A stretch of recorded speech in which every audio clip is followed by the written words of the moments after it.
Moved by Don Stiles, seconded by Teresa Burnett-Cole, that the following people serve as parliamentarians: Shelley Roberts, Susan Hutton, Catherine Grant, and Reverend Dan Hayward. Les parlementaires. Motion by Don Stiles, seconded by Teresa Burnett-Cole, que les personnes nommées suivant servant des parlementaires: Shelley Roberts, Susan Hutton, Catherine Grant, Reverend Dan Hayward. Any questions? All in favour? Opposed? Carried.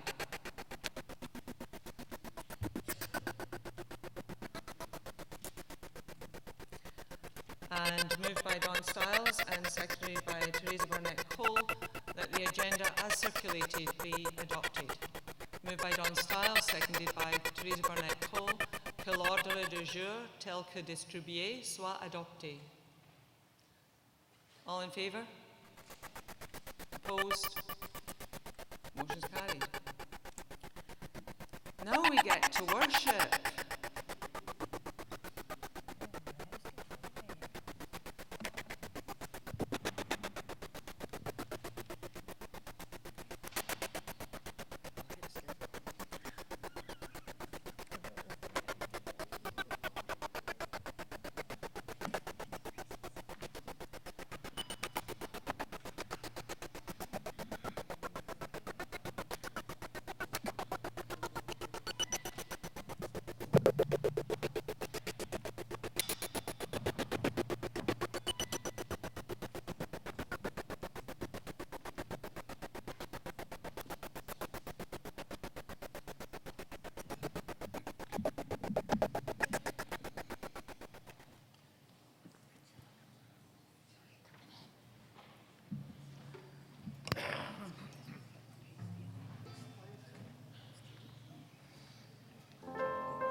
Hello, I am Don Stiles, and welcome to worship this morning. Yes, indeed, I'm excited too.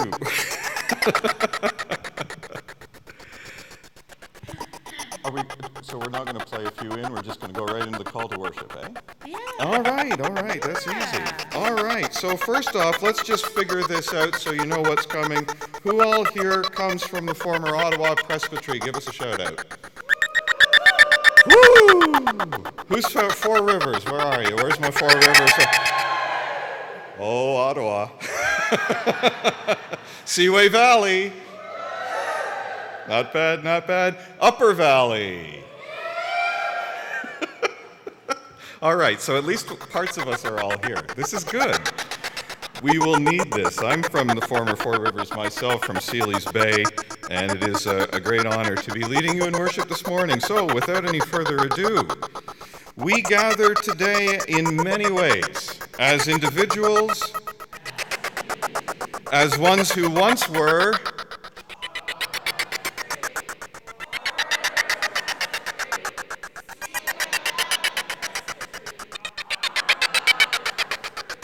and as ones who now are. Woo!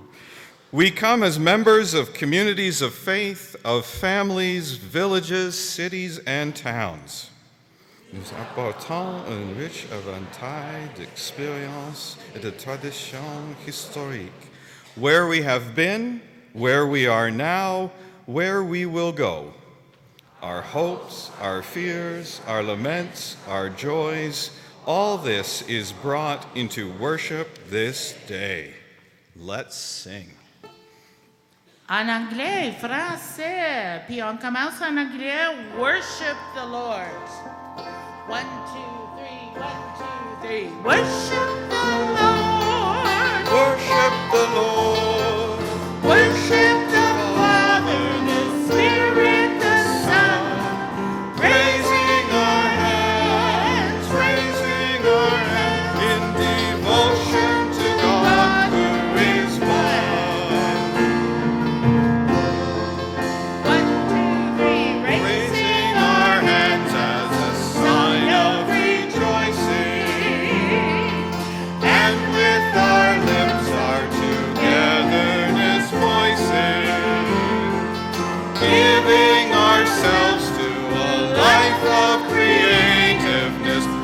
Worship and work must be one.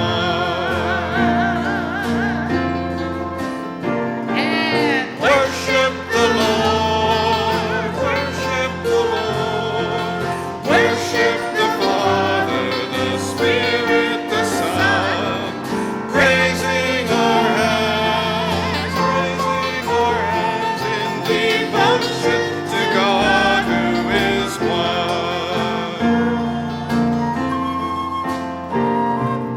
Que toi, oh Dieu, non prière et la transforme nos peines et de chant de louange. Transforme nos péchés règne de Dieu parmi nous.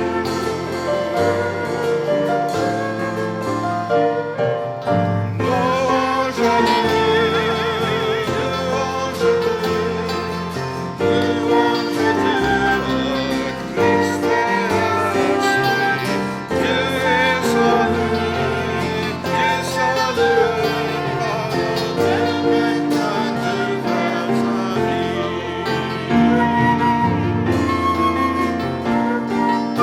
All to be partners with God in creation, honoring Christ as the Lord of the nation. We must be ready for risk and for sacrifice. Worship and work must be one.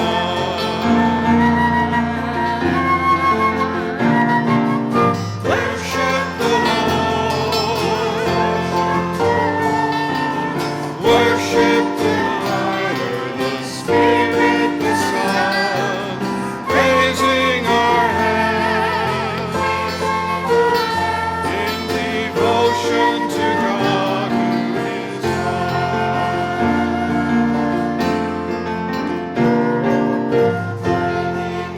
bread and the wine to the table, asking that we may be fed and enabled, truly united to build the community. worship and work must be one.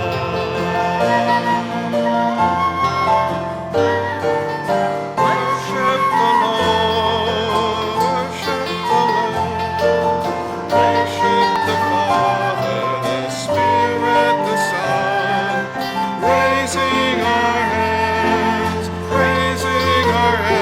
in devotion to God who is one. Now in response to the life you are giving, help us, Creator, to offer our living, seeking a just and a healing society. Worship and work must be one.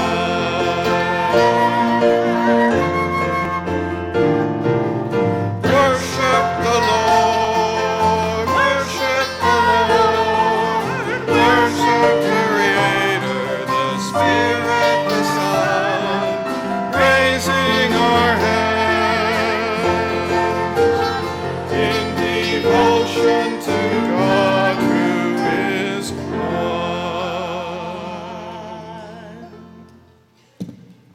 Please be seated.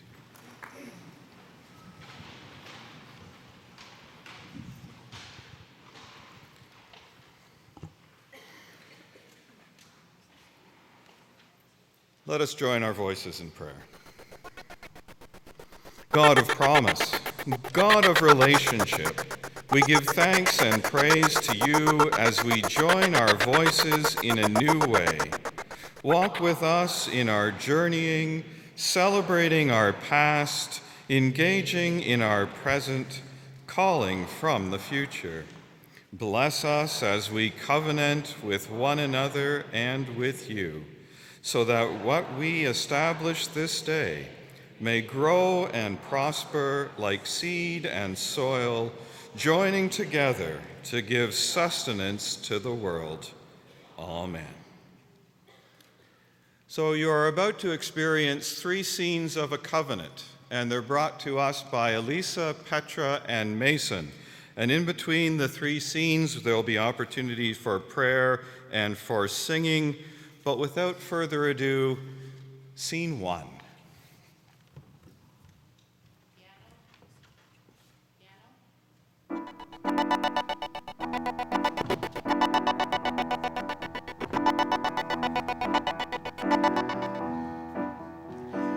Wade in the water, wade in the water, children, wade in the water. God's gonna trouble the water. See that host all dressed in white. God's gonna trouble the water. Leader looks like an Israelite. God's gonna trouble the water. Wade in the water. Wade in the water, children. Wade in the water. God's gonna trouble the water.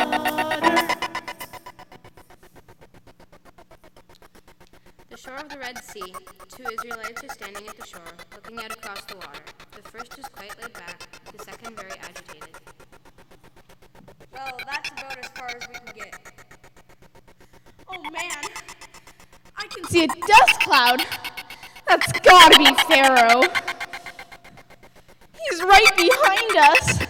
A few hours, tops. That's all we've got. Can't say I'm worried. What? Are you crazy? You haven't noticed pillars of fire and smoke? Well, yes, but what good? They mean that God is with us. That God will guide us. Trust God, will you? That, my friend, is a lot of water. This is where God has guided us. A dead end. Just watch Moses and see.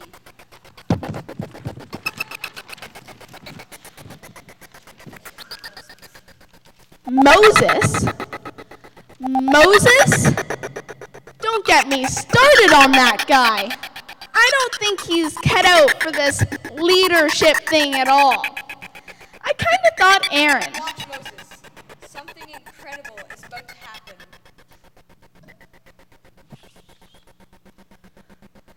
Wow. Wow. That was amazing. I know, right? I mean, the staff, the water burning. Off the charts. Told you God is great. That was truly biblical. Cecil B. DeMille couldn't have done that any better. Never mind.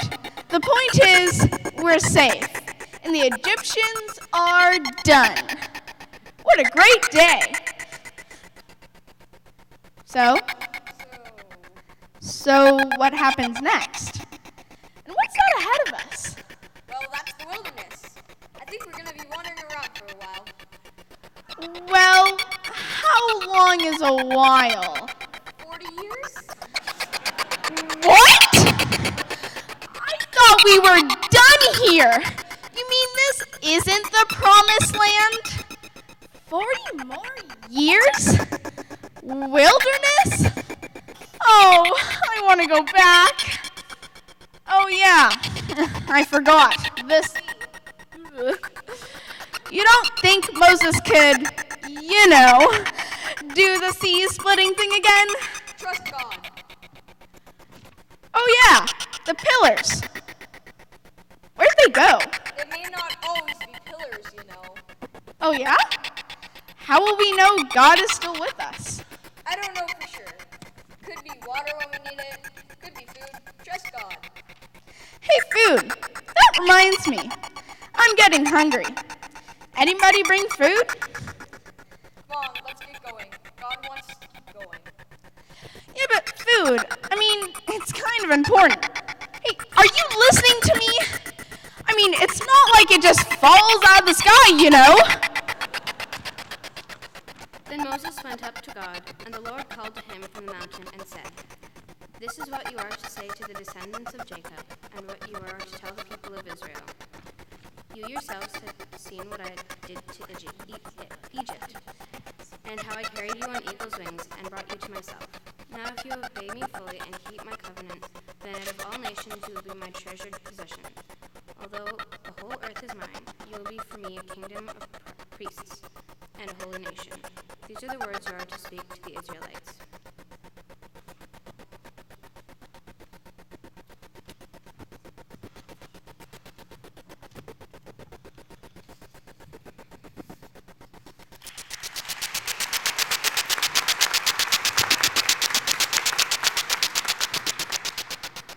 Indeed. Let's continue in prayer. Whoa. Gracious God, the covenant you call us to can seem overwhelming at times. We don't have strength. We don't have energy. We can't or won't carry on with the journey. Gracious God, the covenant you call us to can seem unclear at times.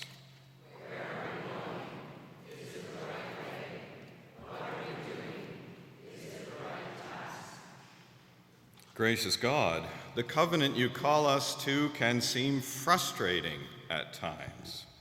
How long is it going to take? When will we see the results? Gracious God, in the hardest times, we wonder if the covenant still holds. Are we alone in our loss and pain? Will there be a future for us after all? Renew in us the love which has always been there, the love sometimes unseen, sometimes uncredited, but ever flowing from your eternal heart. Restore us to right pathways, remind us of your promises, and revive us again. Amen. Mungu ni mwema. Mungu ni mwema. Mungu ni mwema. Ni mwema. Ni mwema. And would you rise? And a little African beat. 1, 2, 3, 4.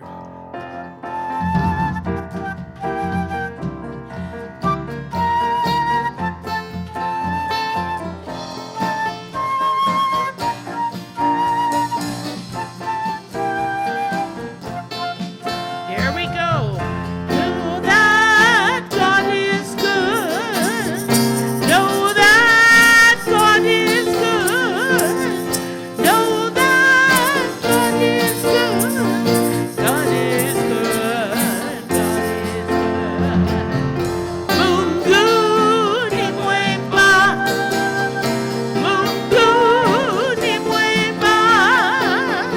Mungu ni mwema. Ni mwema. Ni mwema.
A little change in scenery, a little march.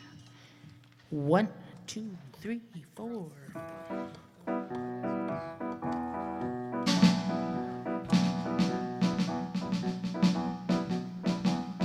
The day came riding into town, hurrah, hurrah.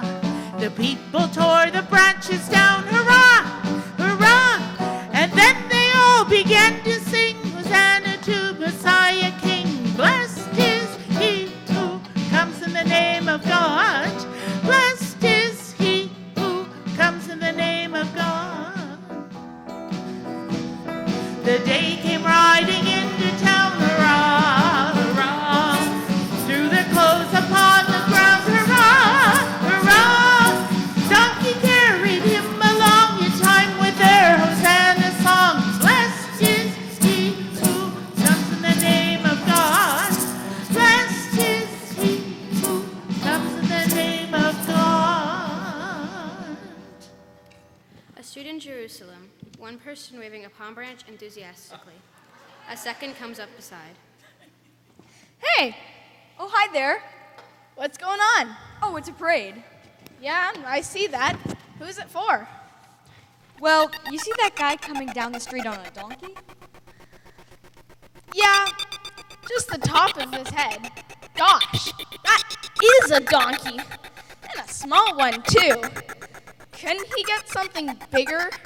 Doesn't need to. That guy is absolutely amazing. Jesus of Nazareth. Ever heard of him? Nope, can't say I have. Oh, wow. Did you ever miss out? That guy is brilliant. He teaches with great wisdom that blows the mind.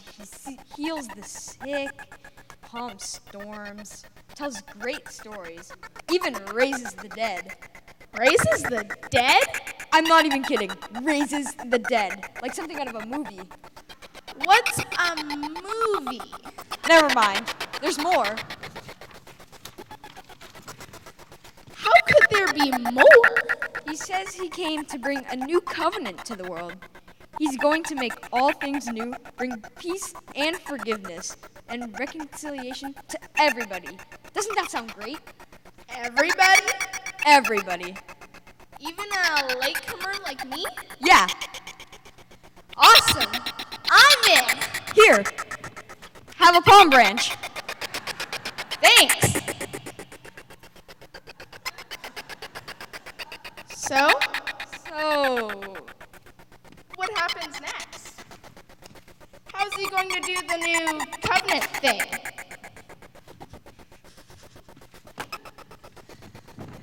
Is he going to confront the high priest? He's not going to take on the Romans, is he? I mean, now that I think about it, I didn't really see an army with him. Is that donkey some kind of vicious attack animal in disguise? Actually, I'm not really sure myself.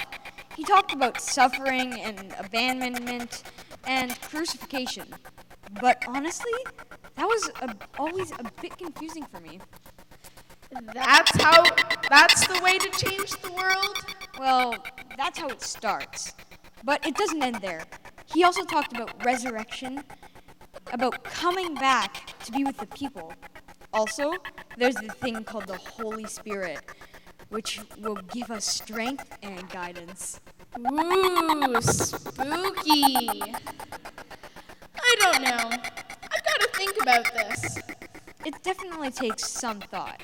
And I gotta say, if it was anybody else, I'd think the whole thing was delusional. But there's definitely something about that guy that makes me believe he can do the things he says. Let's talk a bit more about him. If you love me, you will keep my commandments, and I will ask the Father, and he will give you another advocate to be with you forever. This is the Spirit of truth, whom the world cannot receive because it neither sees him nor knows him. You know him because he abides with you, and he will be in you. I will not leave you orphaned. I am coming to you. In a little while, the world will no longer see me, but you will see me. Because I live, you also will live.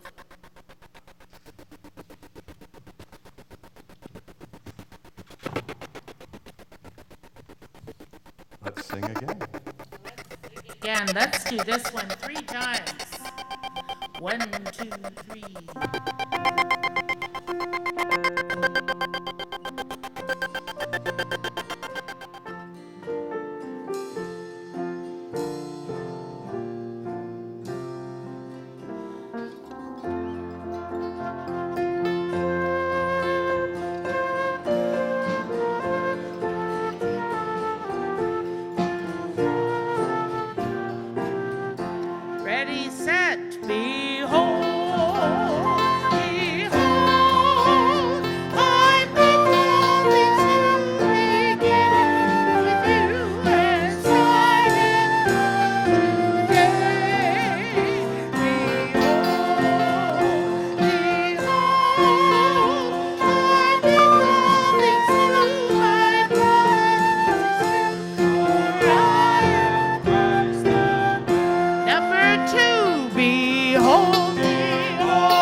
I understand from our history, this hymn was sung at the first union of all the United Church,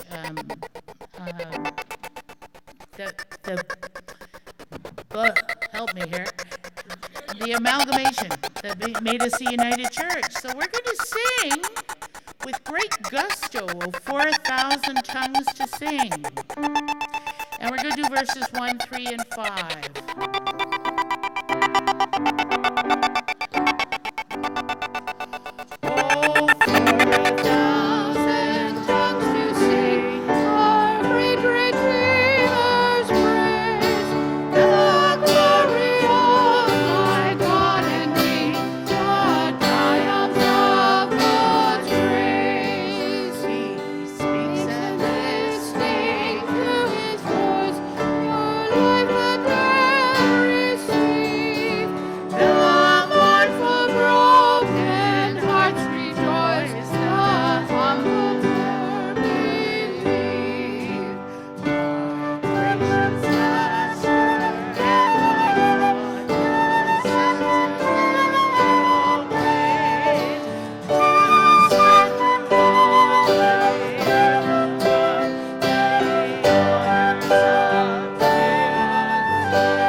Two people standing in a gymnasium in Oshawa, Ontario, perhaps a little overexcited.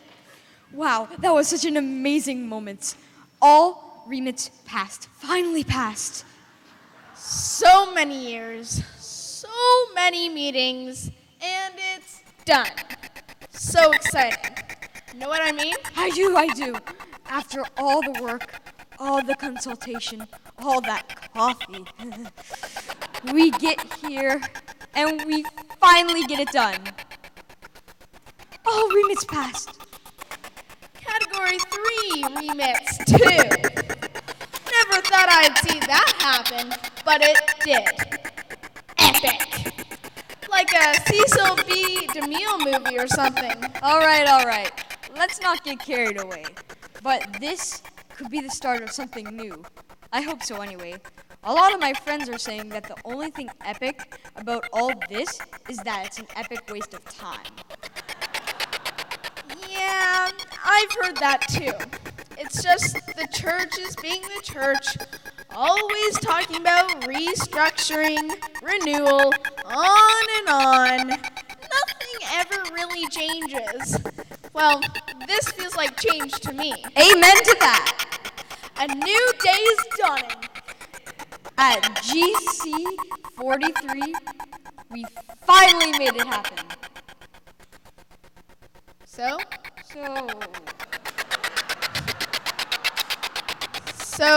what happens next? Well, we've got to get on with living into this. We get our new structures together, all that stuff. More meetings? Yep, lots more meetings. Don't want to do lots more meetings. Oh, come on. You heard what the moderator prayed.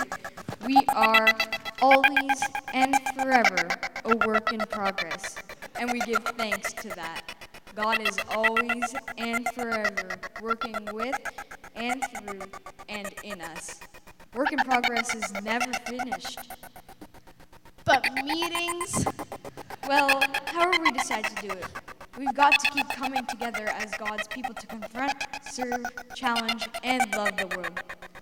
Oh no, we're not going to do another mission statement, are we? What's wrong? What's wrong with mission statements? We need something to galvanize us, to unify us. The old structures are gone, you know. That's what we just voted on. Yeah, but I didn't walk this far out just to turn around and walk right back to where we were. I hear ya. Well, in the past, people of God faced challenge and change with covenant promises. To know that wherever we went, whatever we faced, God would still be with us and we could still count on each other to help. Kind of like Jordan's prayer. Exactly. Maybe at a time like this, we need to covenant together. Oh, by the way, how would you like to serve on the new regional council? Too soon, my friend. Too soon.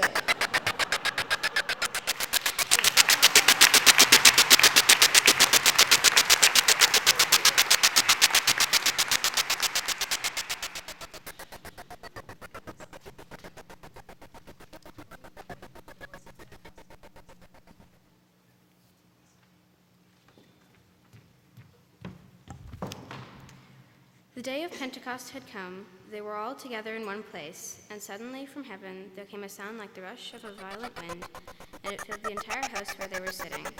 Divided tongues, as of fire, appeared among them, and a tongue rested on each of them.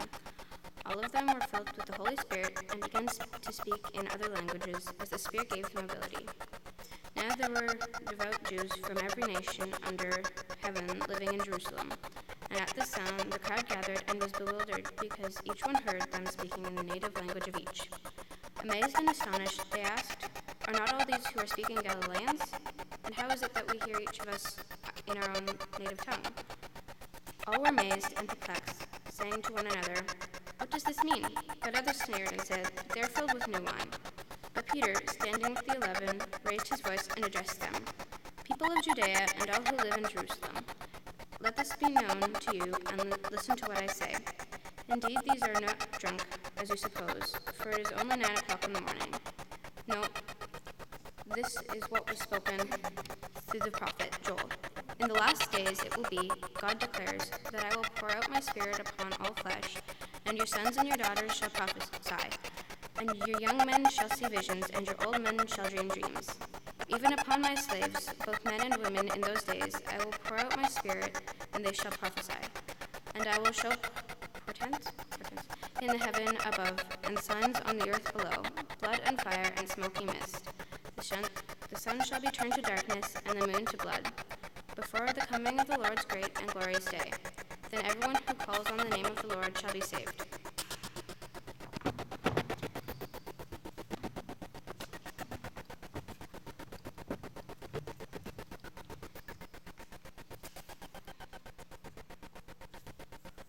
You're looking at a picture. I'm getting a bit of doubling in the sound. Is it? We're good? Okay. If you can hear, that's fine. It's just up here. Okay. Echo, echo, echo. Okay. You are looking at a picture of Silbury Hill in Wiltshire in England. Silbury Hill is a Neolithic feature. It is comparable in size to the Egyptian pyramids, and it's one of the largest manufactured structures in Europe. Silbury Hill has always been a mystery to people. They've wondered, what is it? What is it doing there? What's its purpose?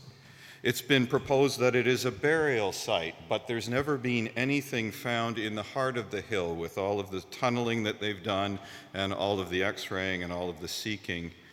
The latest theory really intrigues me about Silbury Hill, which is that where it was previously thought to have been built in about 3 or 4 stages, it turns out that from soil sampling, it comes from many different places and was put together almost cup by cup of dirt over about 250 years. There are springs near this hill in Silbury, and the theory is that people brought bits of soil from their home. They brought a piece of where they were from to offer it up to the source of life for their community, that spring, that living water. And I think that's a beautiful thing. And it turns out that what people are now saying about this hill is that the hill itself is not the point. The hill is a product of people coming and offering thanks and offering their hopes and their fears to that source of life. It is the process that matters. The structure is what comes as a side effect, as a result. This is an opportunity for us, and I don't know if you were asked to bring your dirt. All right. I got a jar of dirt. I got a jar of dirt. Perfect. So we have an opportunity. We're going to sing a song, a hymn, Soil of God, You and I. It may be something that some of us will have to learn, but as we're singing that song, I invite you to come forward. If you don't have your dirt with you, relax. Dana has you covered. We have a bag of potting soil here. If you want to come forward as part of your community of faith, you can come up and take a spoon of dirt and put it in the bowl. So, do you want to lead us in, Kim, to...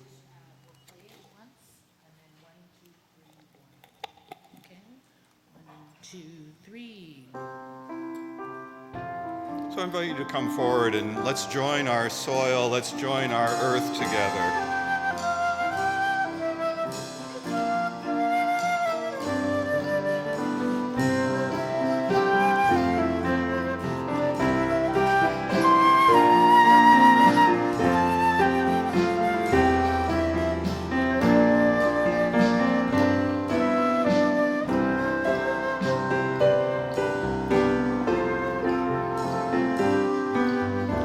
Soil of God, you and I,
Wildflowers.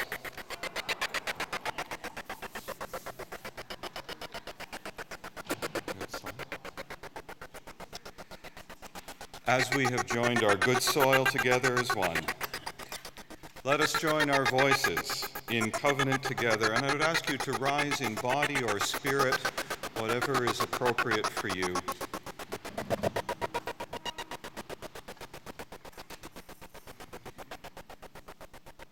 And let us share these words. We, the Eastern Ontario Outaouais Regional Council, commit to joining our hearts, voices, and resources to witness to the gospel and vision of Jesus for a compassionate and just society, both in Canada and around the world.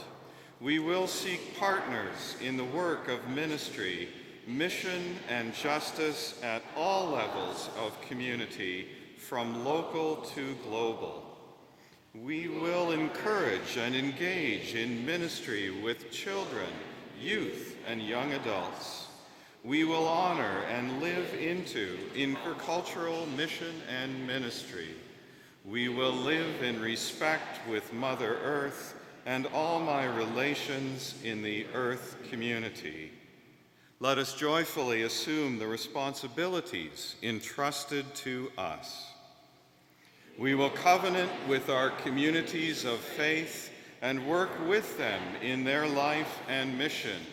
We will journey together through cycles of growth, loss, and change. We will provide service, support, and oversight to our communities of faith. We will cooperate with them in matters of property and pastoral relations. We will also serve, support, and provide oversight to incorporated ministries within our region. We will live in a covenantal relationship with those in ministry in our region, encouraging them towards health, joy, and excellence in ministry practice. We will celebrate those entering into ministry and those retiring from it, and the life between beginnings and endings. We will participate in the life of the denomination, electing members to serve on General Council, receiving, dealing with, and forwarding proposals from members of our community of faith to the General Council, and promoting and fostering direct dialogue between communities of faith and the General Council. We will assume responsibility for administering policy set by General Council and setting our own policies appropriately. We will work with mission and service for ministry and mission work, and we will set and manage budgets with diligence and care. Please be seated.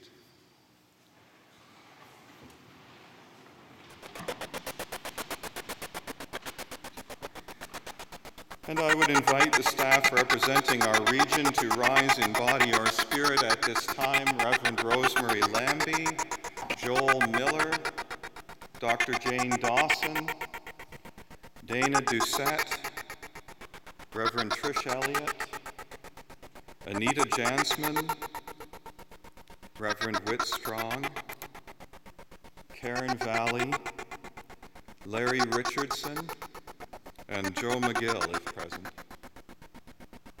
I hope I haven't left anyone out. I think that's our staff. They're not all here, but we are mindful of them. Do you, the staff of Eastern Ontario Outaouais Regional Council, accept the ministry that is before you? We do. I can't hear you. I know. Yeah, there we go. Oh boy. And are you willing to engage in the particular ministries to which you are called, working with one another in collegiality, sharing wisdom and proficiency generously in this region, while recognizing the need for restorative care for yourselves? You're getting better. Do you promise to continue to serve Christ through serving others, rejoicing that through the fulfillment of the work before you, you are planting seeds of hope for this regional council and for the church in the wider world? Excellent. And would the members of the EOORC please rise in body or spirit? Do you, the members of the Eastern Ontario Outaouais Regional Council, promise to support and encourage these people in their work and in their faith, together engaging God's mission through prayer and goodwill in this ministry that is both theirs and ours? Ho! Let us share as we are together the new creed. We are not alone. We live in God's world. We believe in God who has created and is creating, who has come in Jesus, the Word made flesh, to reconcile and make new, who works with us and others by the Spirit. We trust in God.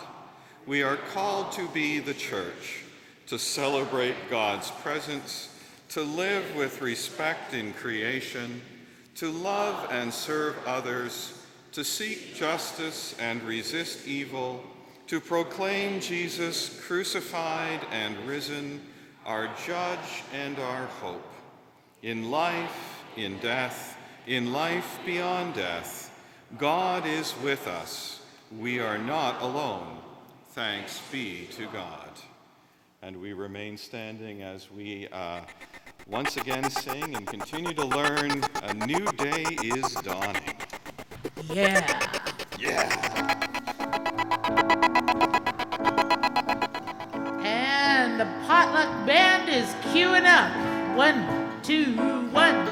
There's a new day. There's a new way to be. There's a new dawn rising that's born from our striving for this new way to be. There's a new day is dawning. There's a new way to see. There's a new time horizon, and it's born from our striving for this new way to see.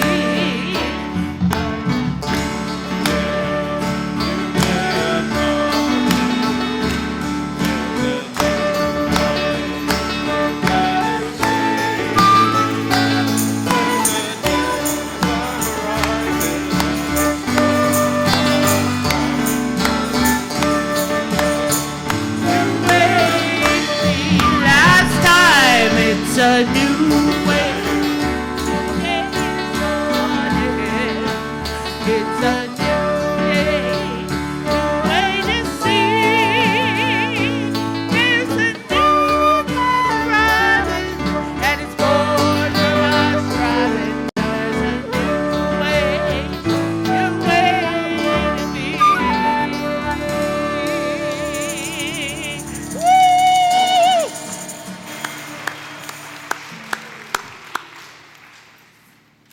Woo!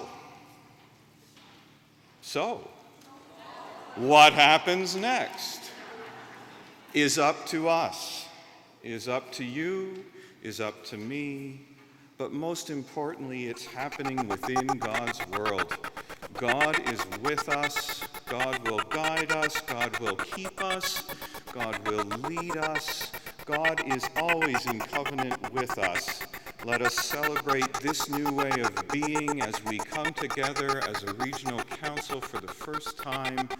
May the love of God be in your hearts. May the redeeming love of Jesus Christ open you, heal you, put you back together again in a new way.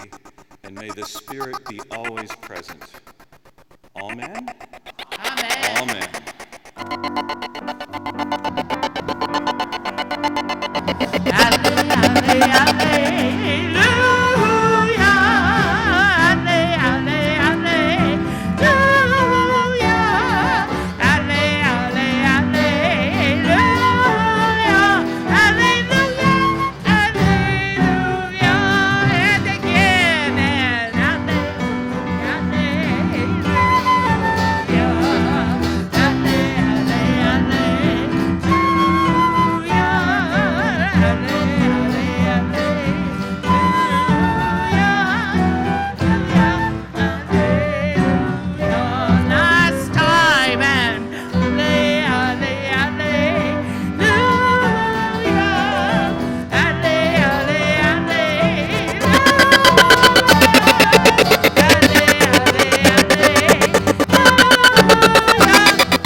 Kimberly, would you be so kind as to introduce the potluck band, please? What a talented group we have here.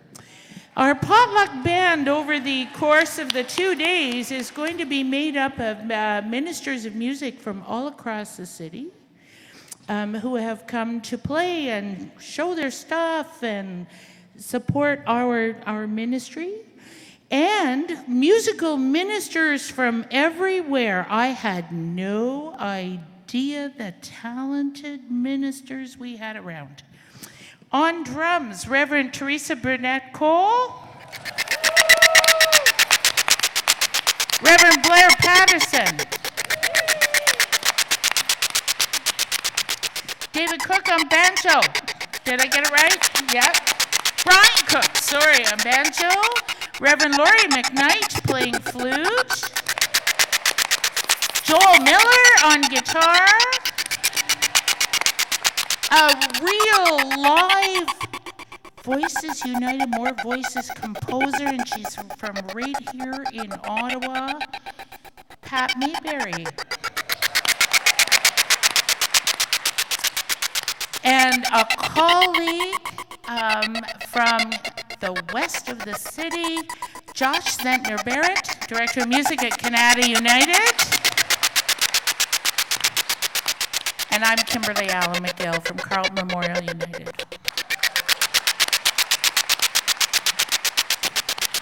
Thank you for singing with us. Keep going. We are blessed. Thank you. We do have a few minutes if anyone has any announcements that they would like to make. Don't all run to the microphones at once. Lunch is arriving. Brian is coming to the microphone. And microphone number 1, lead the race. Oh, I am microphone 1. Okay. So my name is Eric Hebert-Daly.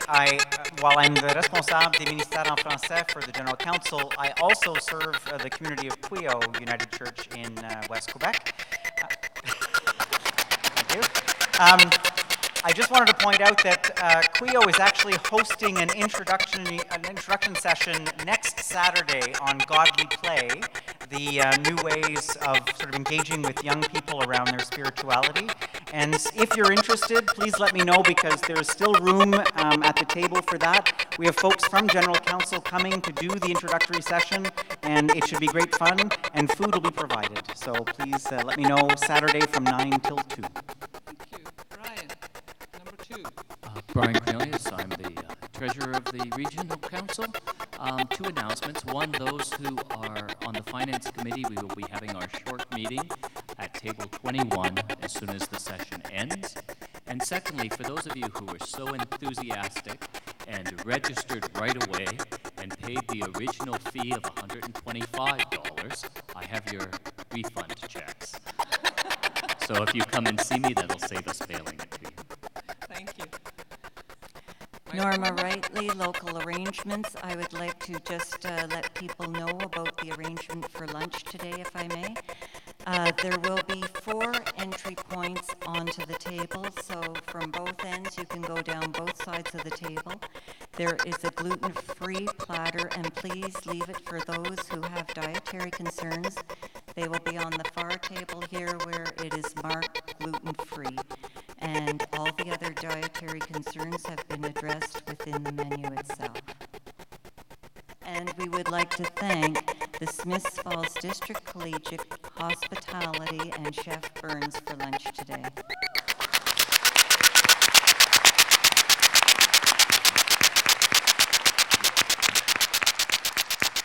Mike 2. Diane Carden. I'm at the table for multi-faith housing along with Sue Smarkalla, who you will hear from tomorrow. But I have a dozen quilt kits here that will be donated to the veterans, homeless veterans who live on the street in Ottawa when MHI builds their veterans house come next, well, the residents will move in next fall. And we would like each one of them to have a quilt to call their very own. So if you're interested in this United Church project, please come and speak to us at the table. Thank you. As we're moving into the next announcement, I'm going to invite Catherine Oxford-Grant to make her way up, ready for Grace. Microphone 1. I'm Lynn Gardner. As you've all met me before, I also serve Delta Toledo Pastoral Charge, and I'm the registrar for the annual Queen's Theology Conference, and the brochures are on your table. Please take a look. It's one of the best conferences around. So Ann Montgomery's holding them up right now. She's on the committee as well. So there are plenty of us around here repping that. Chris wants me to plug the Trinity United Church swag. So plug. There you go. Microphone 2. Hi, my name is Big Dave. I'm AV guy. Dave Clements, Orleans United Church, but I'm going to be going around today and tomorrow to do some spot interviews with people who would like to tell us a little bit more about who they are and what they're Big Dave comes and taps you on the shoulder and asks you for an interview. Thank you. Richard Hollingsworth from Shawville, Quebec. I check my passport as I cross the river. We are celebrating Sunday our 185th anniversary. The oldest Methodist church in the Pontiac, the largest. And by celebrating, we're having a baptism, a confirmation, and reception of new members of 9 people coming and be a part of our congregation. If you'd like to be part of a growing community, come to Shawville. Thank you. Microphone 2. Hi, sorry. Trish Elliott, Stewardship and Gifts Officer, and I brought bling. I have all of our key stewardship and gifts information curriculum on flash drives to give away for free to anybody who wants them. And if I run out, I will commit to sending you more flash drives. So come and see me if you want all your stuff on one flash drive for you personally. Wonderful. Thank you very much.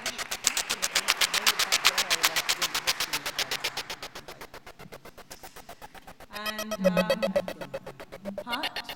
Pat Gilmore in the book room. Would you like to say something about the book room? While Pat's coming to the microphone, you all have passports, and you're invited to fill them in as you visit all the displays. Get your passport stamped. Don't leave it at the border. Thank you very much for the opportunity to speak. I do hope that you will come and survey all of the books that we brought. This is absolutely the very, very best place I've ever been. I drove my car right into the arena last night. How good can it be? So, woo! Yay for EOORC. Anyway, do come. We'll be open till supper time tomorrow night. And if there's something that you want and we don't have it, we're more than happy to send it to you. Thank you. We have one more announcement. Kim. Joshua and Pat and I and music directors from across the region will be staffing the Music United booth. I'm the regional convener for Music United representing this area. We want to meet you and your music director and share some information as to some exciting projects that Music United is involved in. For example, a hymn resource, a new hymn resource that will be released in 2025. We have professional development programs for your musician, and we have lots of good stuff. So sign up your music director, grab a brochure, come see us. Thank you. Catherine is the past president of the Four Rivers Presbytery. Actually, no, I'm not. No, that's a different. I think there's a Catherine Grant here. Hi, I'm the one with the name in the middle, Oxenford Grant. Oh, okay. I'm the minister at Harrowsmith Verona Pastoral Charge. Well, thank you for being here. Yeah, apparently I'm not Jerry Kerr, who's not able to be here. But it's a treat and an honor. I invite you all to bow your heads as we give grace and thanks. Gracious God, we praise you for friendship and family. We thank you for bringing us together as a new family, bringing with us strong roots from our own faith communities. The people in our lives bring us such joy, and we are grateful for time sharing in fellowship. Help us to use this time to bond closely as a group and learn to love and care for each other in new ways. We praise you, gracious God, for the earth that brings forth our food. Bless the hands that have prepared this meal, and may we be ever mindful of those who do not have enough to eat. Bless our appetites, both physical and spiritual, that we may be nourished and strengthened as we share together, and may we honor you in all we do. We pray in Jesus' name. Amen. Lunch is served, and let's reconvene, gathering music at 1 o'clock, and our meeting will reconvene at 1:15.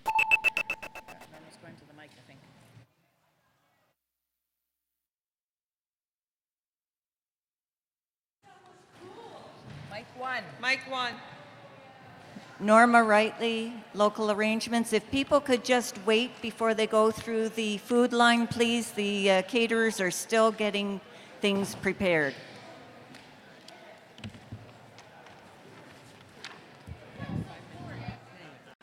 The play was cute. Yeah, it was.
Okay, I brought my own lunch, so.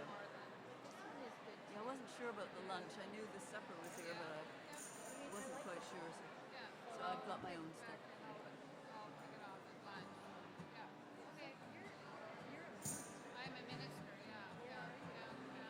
Yeah. Enjoy. Yeah, you're leaving tonight, Kim? You're leaving later on? You're staying? The funeral tomorrow? Because I was doing all this, Yes. they would pay for a hotel room for me last night and night. Okay. Because I had to come and set up the keyboards and do some sound checks and all of that. set up the exhibit and everything. So When is your brother's funeral? it was Monday. Oh, I see. It was very quick. Yeah, so hard. But you know what happened? Like, we had 1,000 people, over 1,000 people at a visitations over 2.5. It was wild. And Everybody knew him at and his knows your funeral. family. Well, that's the thing. Because And you know, that, a rural the whole community. area, the whole place came. Yeah? The whole place came to them. And we're a large family and Yes. all of that. So it was hard for me, having been on this cancer thing, number one. Right, my God. And I'm a funeral musician, and you know all of this. Yeah. And actually, I'm amazed that you pulled this off. You've done really so well. well, My to God. me, this was a bucket list item. You know? Yeah. It's like, yes, I'm doing this. Yeah. You know? Well, however I can. Yeah. You know, I'm doing it. Yeah.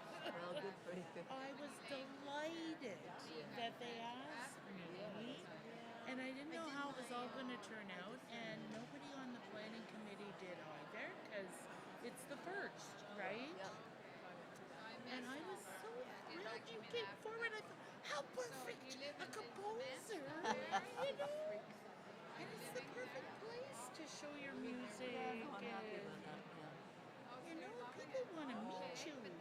So, I think I'm gonna maybe I'll do one more, but I'll stick to the two, and I'll talk a little bit. How's that? That's good. About how I wrote them. How's that? That's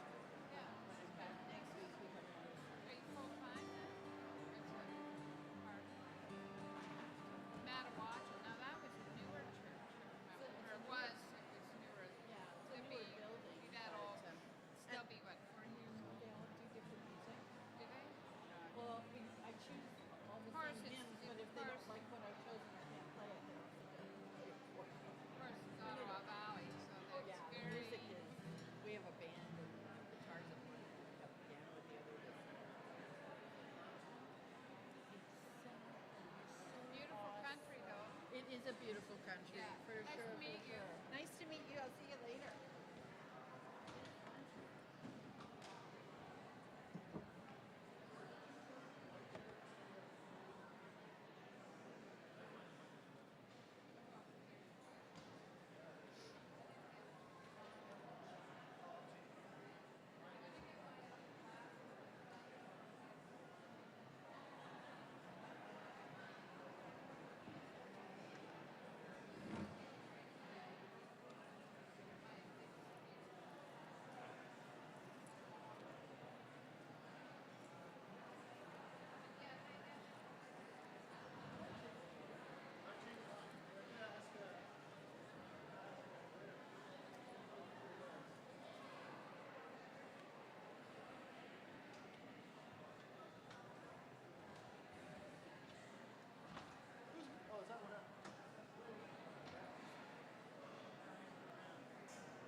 gave you a new seat. I gave you a white chair. I found those blue chairs.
There? Yep. You're going to ask me to come sing at your church soon? Yes, I would absolutely love it. All right, I'm just going to plug myself here. Okay. So,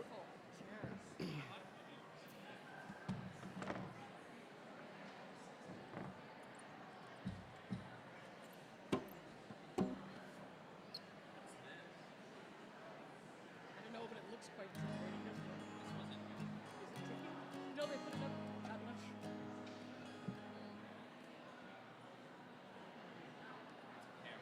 It's a camera. Well, then they're going to have a really good picture of you there. Okay. This is the beat.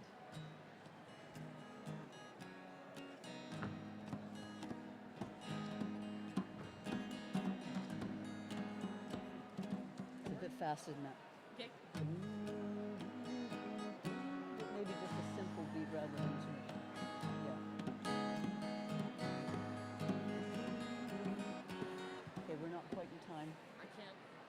hear me, can you? No, we need to.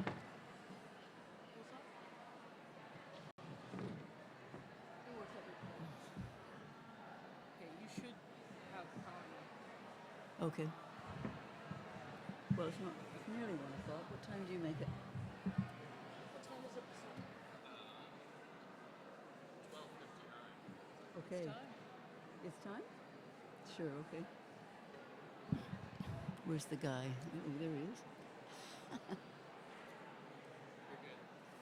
Okay.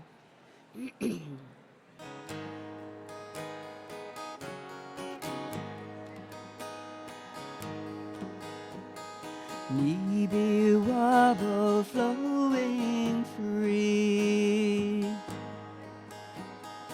Nibi wobble running deep.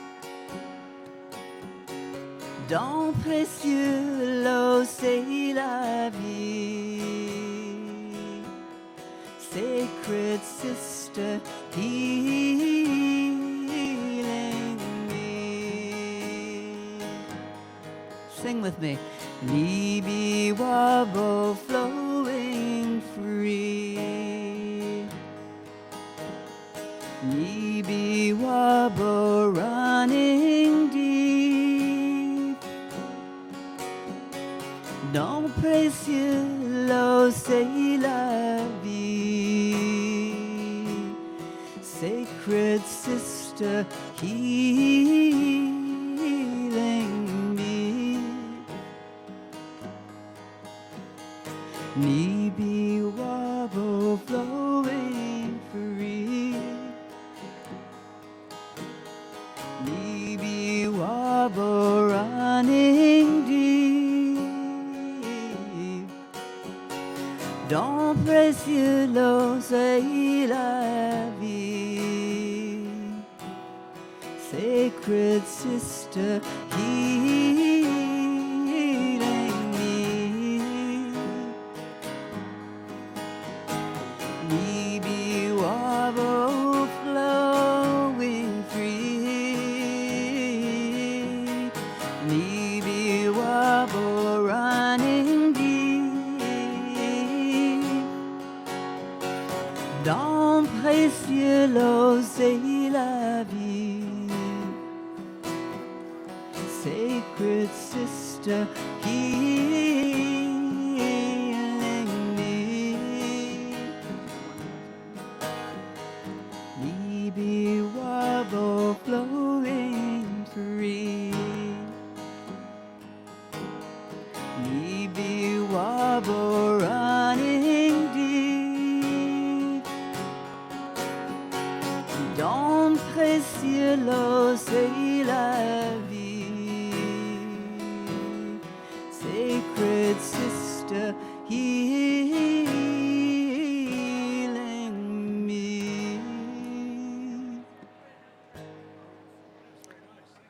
Thank you. Thanks. It's 1 o'clock, folks, and we'd like to sing for you and play for you.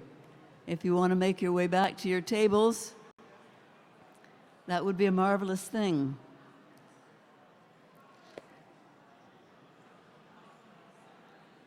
So we're going to do 2 songs. My name's Pat Mayberry. I'm from First United in Ottawa.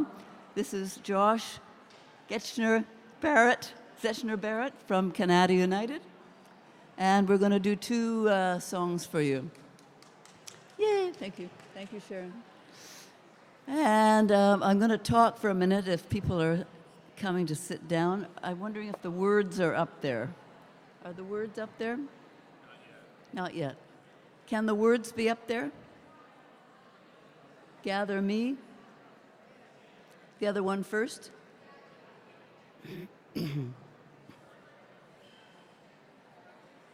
It's the other one first. Gather me.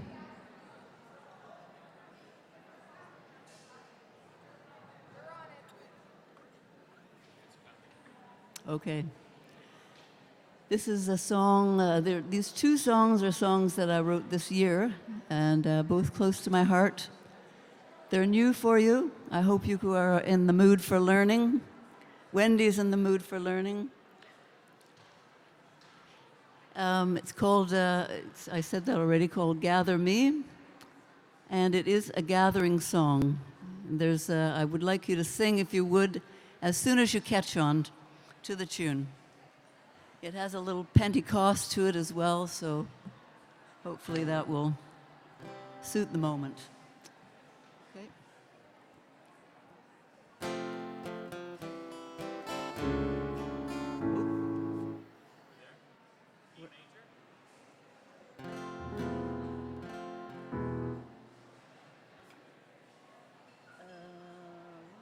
Oh, sorry. Wrong, sorry about that. Okay. There we go. I listen for the word of God in fire and wind and rain. I leaned into the edge of dawn to find the truth again. I breathed into each moment. I awakened every dream. Holy Spirit, come and gather me. Gather me into light and into love. Gather me. Let the songs of life be sung. Come, Holy Spirit, and gather me. I've called out for the love of God to save me from my pain. I sheltered in the darkest nights to bring me truth again. I climbed up every mountain, I trudged in storm and sea. Holy Spirit, come and gather me. Gather me into light and into love. Gather me. Let the songs of life be sung. Come, Holy Spirit, and gather me.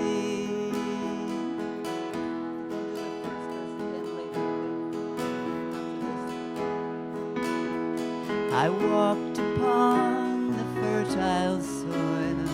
I looked up to the sky. I followed every sacred star each time it passed me by. I reached my hands to heaven, but love might gentle me.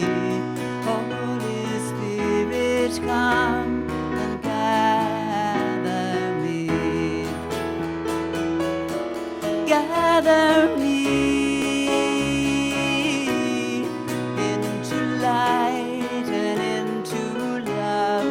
Gather me. Let the songs of life be sung. Come, Holy Spirit, and gather me. Back to the first verse one more time. I listen for the word of God in fire and wind and rain. I leaned into the edge of dawn to find the truth again. I breathed into each moment, awakened every dream. Holy Spirit, come and gather me. Gather me into light and into love.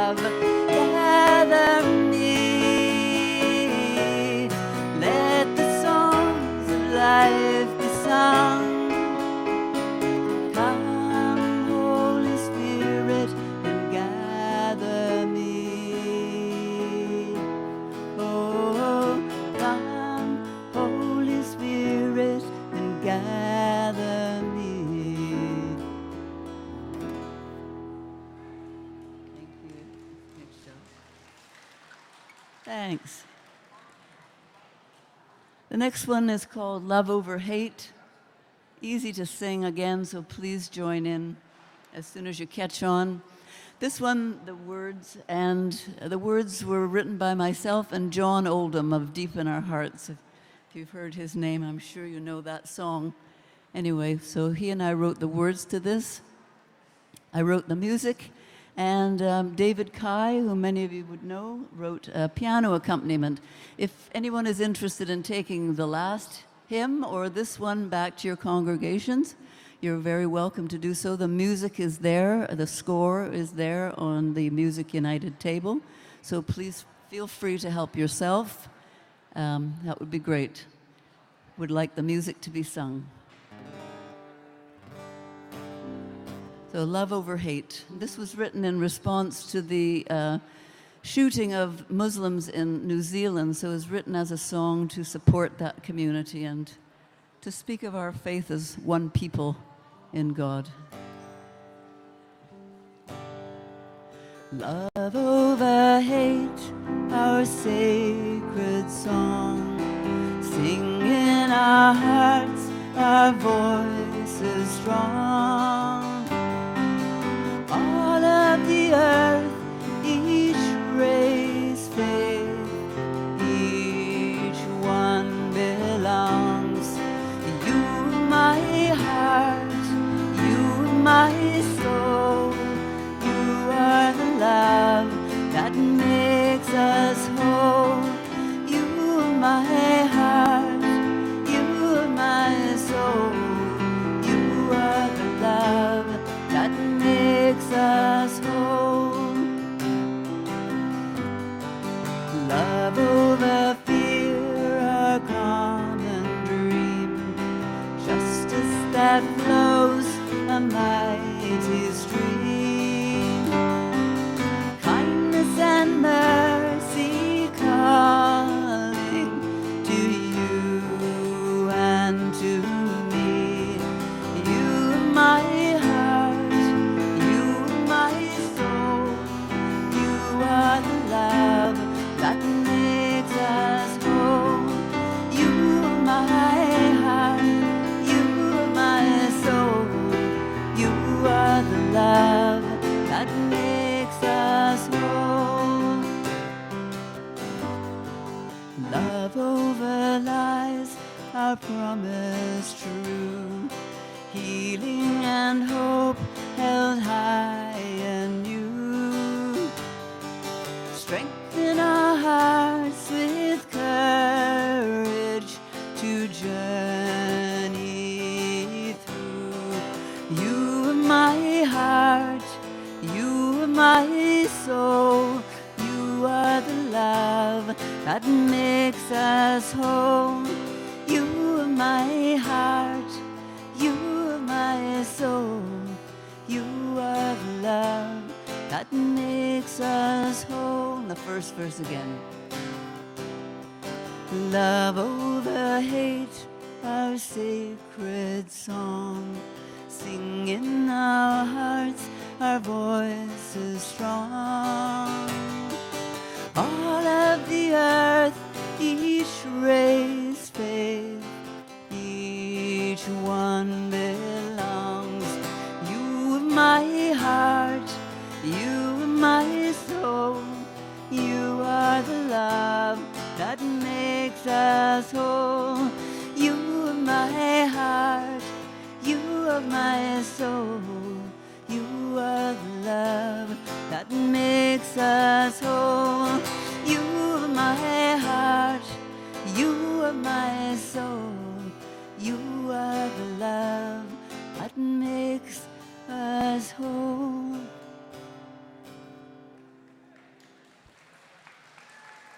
Thank you. A new day is dawning. Oh, you've lost. Oh dear.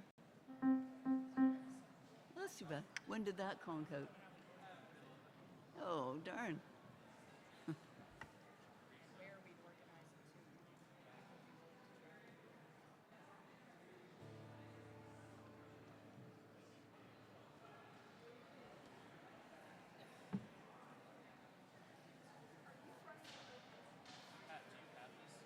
Yeah.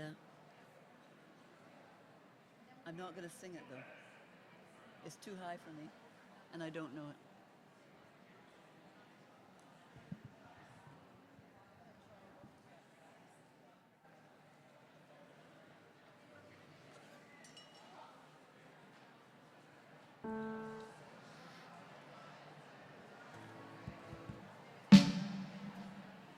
Join us as we gather back together with A New Day is Dawning.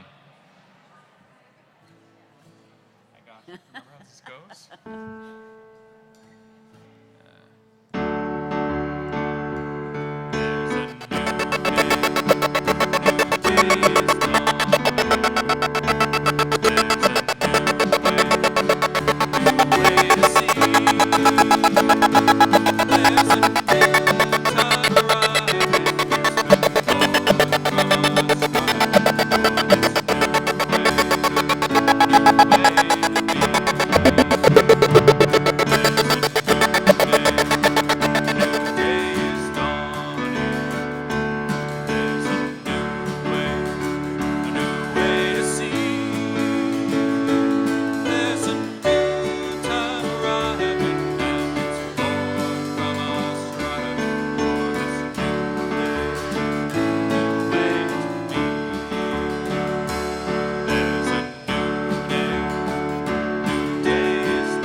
Good afternoon, everyone. How was lunch? Woohoo! We put you in table groups, but a reminder that you are very welcome, especially during meals, to mix it up. We intentionally, in the table groups, put people from different areas, from different founding presbyteries. I figure this will have been a success if we get to know some new people, and if we get a feeling that something new is beginning, that this is only the start of something great. So I hope we carry on with that.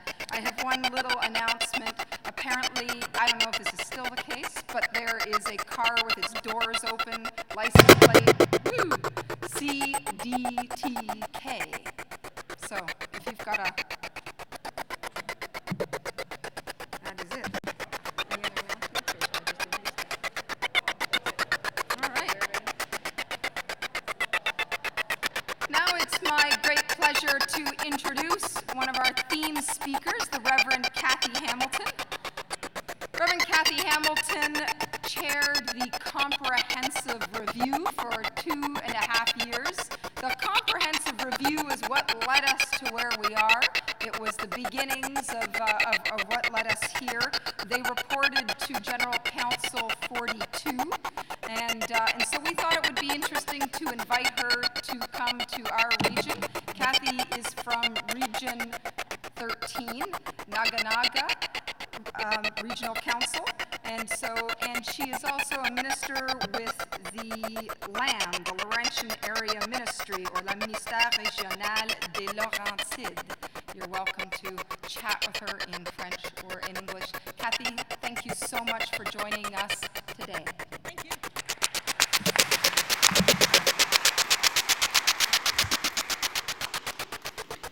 So I bring you greetings from your neighbors at Nagunhaka.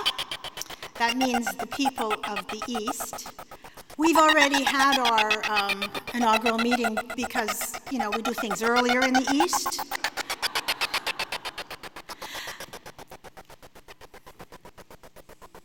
Je veux que nous commencions avec une prière.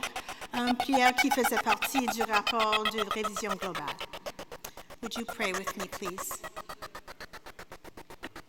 Holy One, source of all, creator of all that is and will be, Christ, Savior, Redeemer, hope of the world to come. We give you thanks for your creation. In awe and wonder, we marvel at the new life and beauty that you are continually creating. And we know, beyond all sense of knowing, that what you are doing is good. Nous savons que notre attention nous échappe parfois et que nous nous concentrons sur les choses qui ne servent pas ta mission. Mais ta mission est notre mission. Nous prions pour avoir un aperçu afin que nous puissions sentir ton appel. Nous prions pour avoir la force de lâcher. Nous prions pour le courage de voyager plus légèrement. Propulse-nous dans ton avenir qui est enraciné dans la richesse de notre passé. Dieu d'amour, ceci est notre prière. This is our prayer. Amen.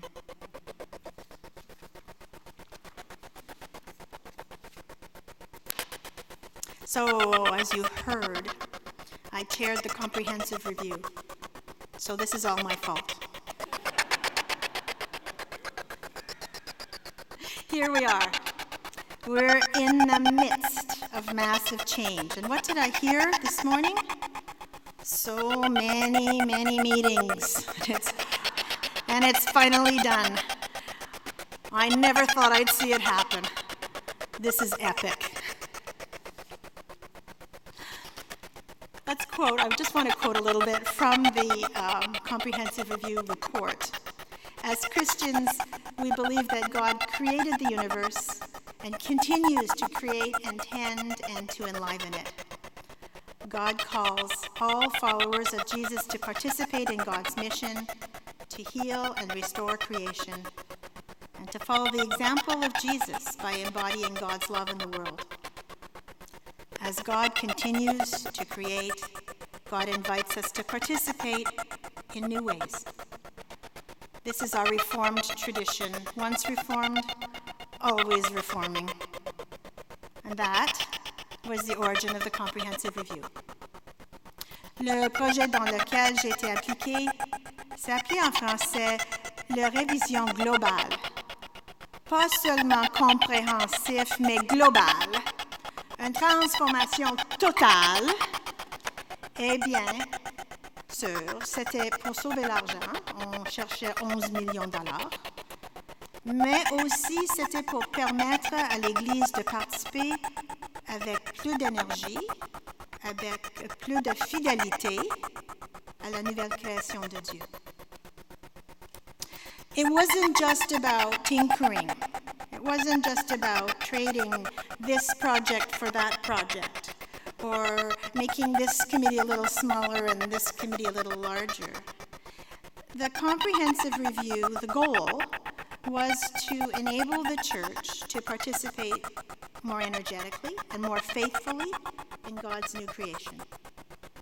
And so we led conversations with all kinds of people right across the church. And what we heard was that the church was yearning for that participation, for that abundant and joyful participation in God's mission. The idea of celebrating the innovative, creative energy that was among us. We heard about creating a more agile and a more sustainable structure, and how that was a key step to the spiritual renewal of the church. And most of all, we heard that you guys are the experts in how to do that. You knew what you needed, and you knew how to do it, and the church should just get out of the way and let you get on with it. I want to draw a few words out for you. Could I have the next slide, please? A slide? A slide would be good. There we go. abundance, abondance, joy, joy, innovation, innovation, creative and vital ministries, agile. We use the word agile a lot, being able to be nimble and ready to face the world. And all of that was based on the new creed, the creed of the United Church. We're not alone. We live in God's world. Nous ne sommes pas seuls.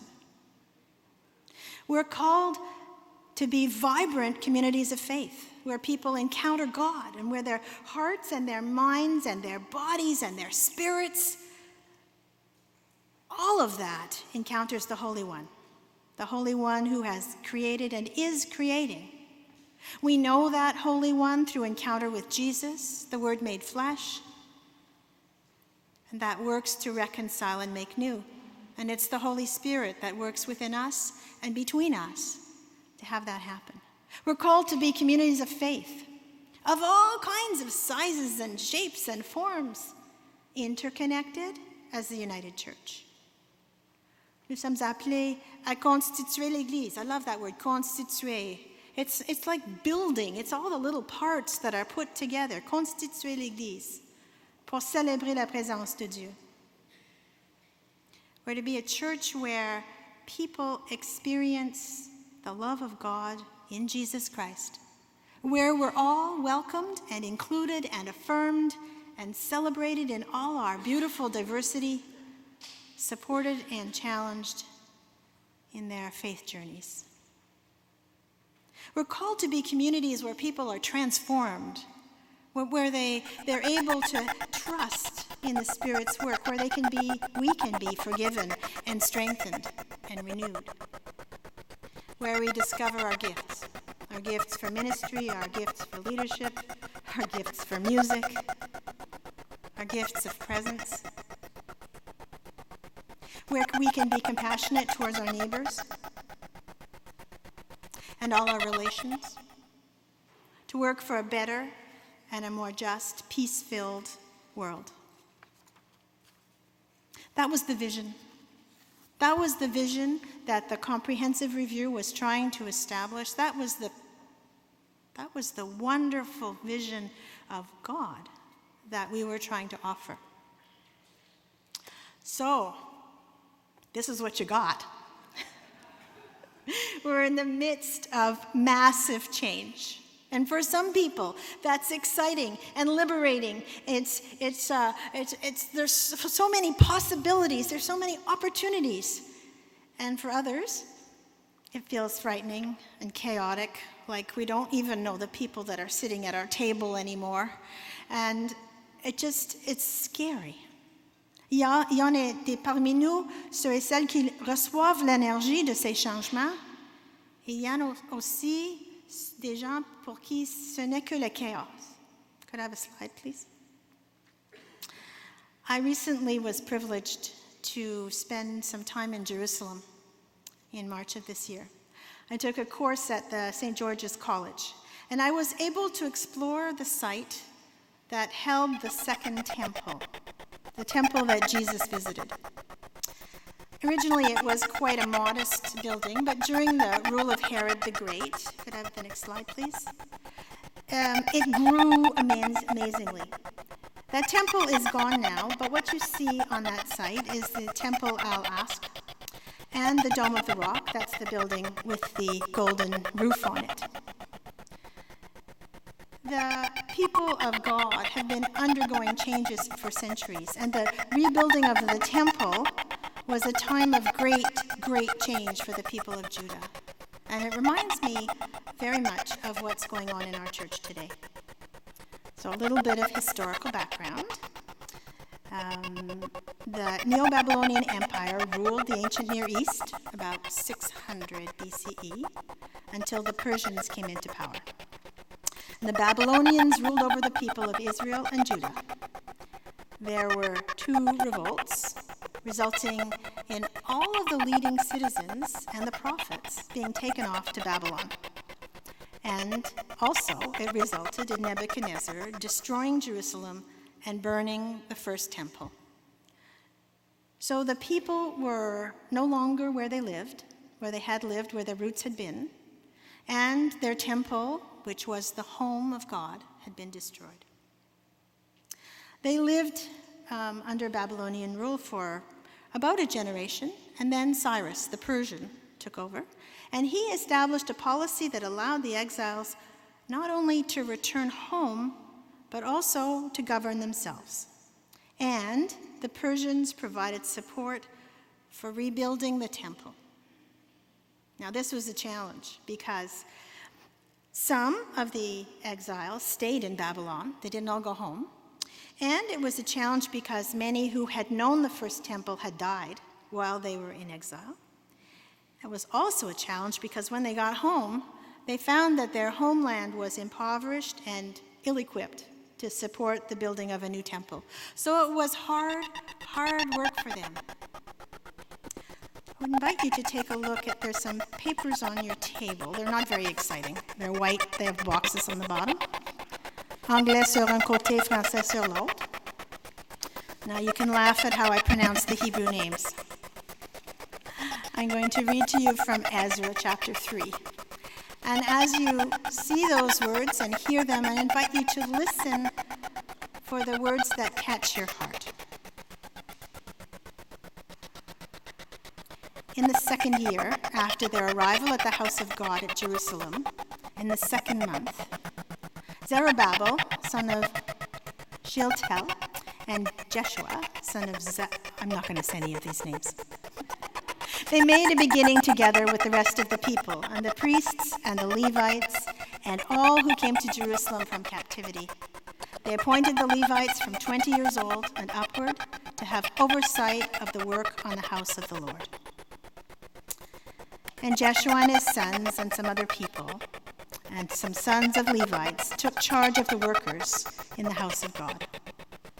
When the builders laid the foundation of the temple of the Lord, the priests, in their vestments, were stationed to praise the Lord with trumpets, and the Levites with cymbals, according to the direction of King David of Israel.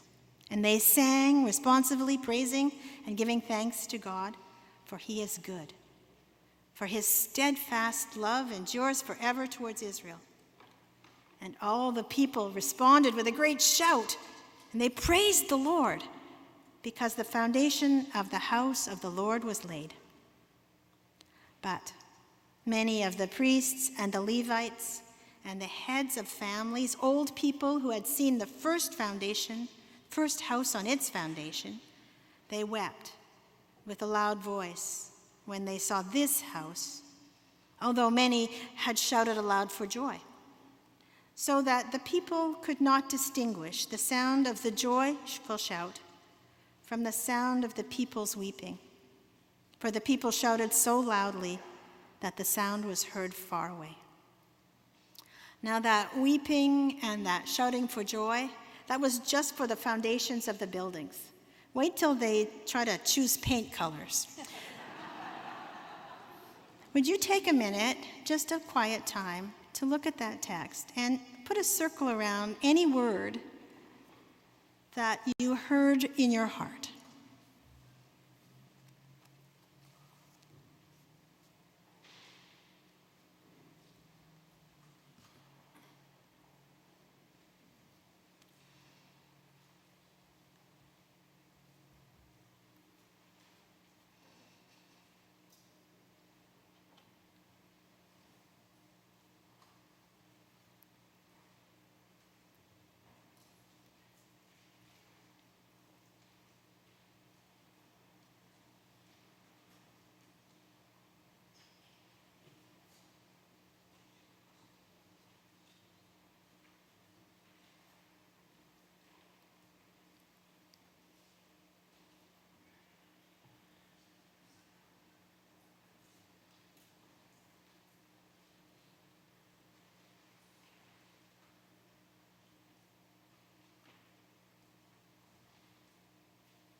The next slide, please.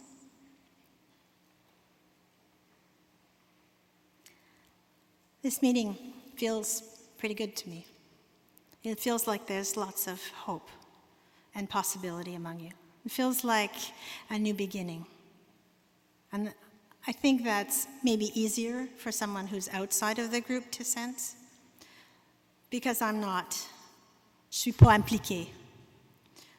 But I will say to you, it feels like there's some buoyancy among you.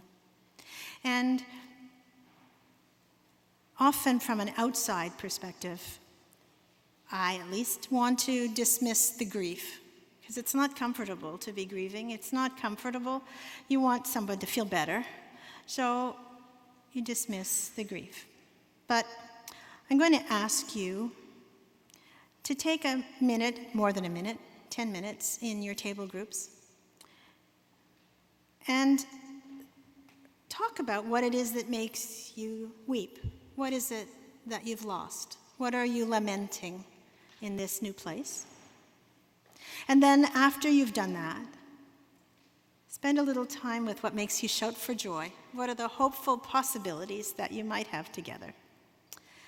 Qu'est-ce que c'est qui vous fait pleurer maintenant? Qu'est-ce que c'est qui a été perdu?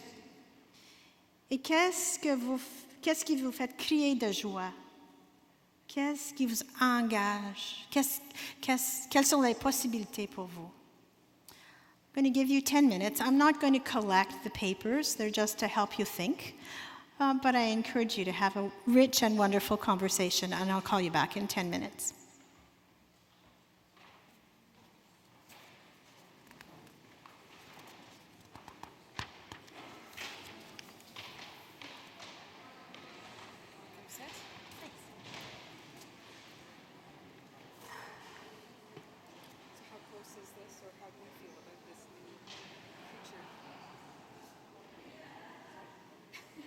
The new from what you envisioned to what became. I'm very excited. The regions have really, we're saying to Bob, the necessity to really clean everything up and start each of the regions has that is their own. There's some commonalities, for sure, but the personalities are different. That's very exciting. That's part of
feel like they're going off into silos, but it can still be retained in the larger community.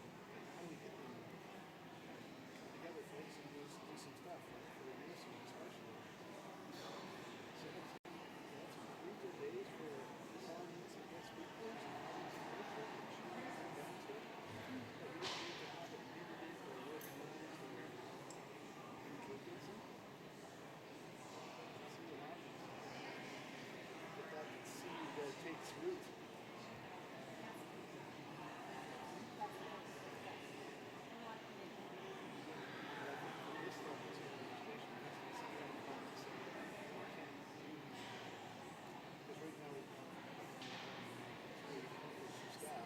And then they're already legislating in their own meetings during the year. So now they've gone from one general meeting here, potentially 6 or 7. Obviously, it's how it is in the business. And it would be interesting to know the second meeting. No, then you're going to do the one together. So then you can just put it down. You don't have to have it as business. Yeah. We'll make sure all of this is part to the second part to the business. But yeah, just little things. So. And spend more time with it.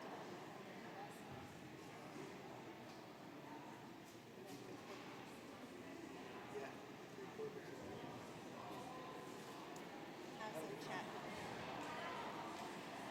We've made some changes over the years. Like I remember the old days when we spent like hours in lineups arguing over this word or that word. We do a lot less of that now. We haven't arrived there yet. So we'll have I'm hoping it's as easy as I was surprised that there were Yeah. Just of course in that something we have here. I think that's how we encourage this custom. There needs to be more something behind it. And then of course the concerns, it'll be interesting to see how it shakes down with things like pastoral relations and the office of vocation, because that's another role that it's brand new, right? But again, 3 regions and all of that. We all know that there's all the disciplinary, all the fires. It was founded essentially like one office, which one person. So yeah, we're just like, this is a nice idea. We'll see how it. I think we've done something really true tri-region area. So.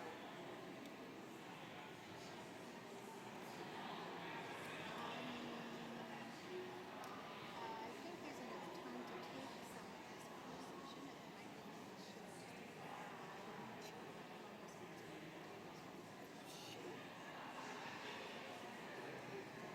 I think they'd be worthwhile to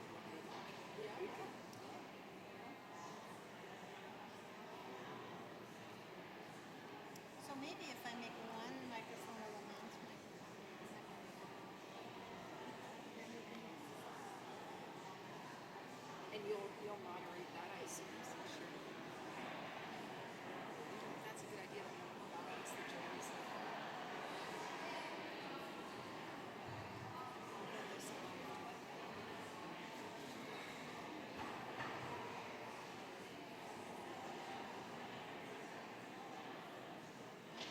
Although if you share them at one table, they don't do the same things or something. I don't know.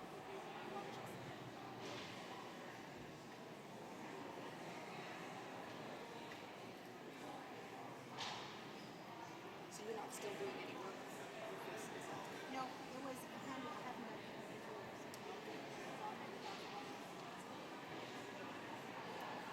fact, at the beginning, I handed out the report, and from then on, it was working with coordinators.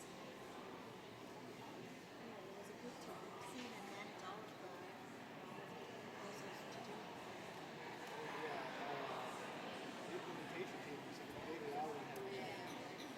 I like your Jerusalem cross. Yeah. I saw you on the camel. Oh, you did? Yeah. Yeah.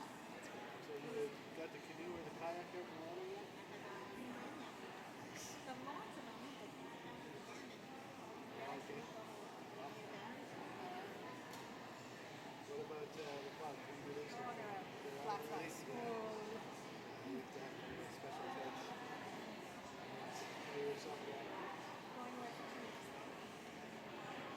Oh, wow. Nice. So, It'll last forever, yeah. oh, we were going to Saskatchewan. Oh, yeah, there's a bottle there too. It's dry though. How are we doing for time? I was not paying attention, but I feel like we're good until the start. Like- Do you want to? Yeah. Right now.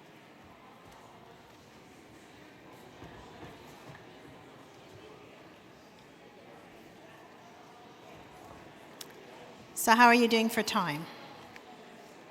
Are you done? No, you're still talking.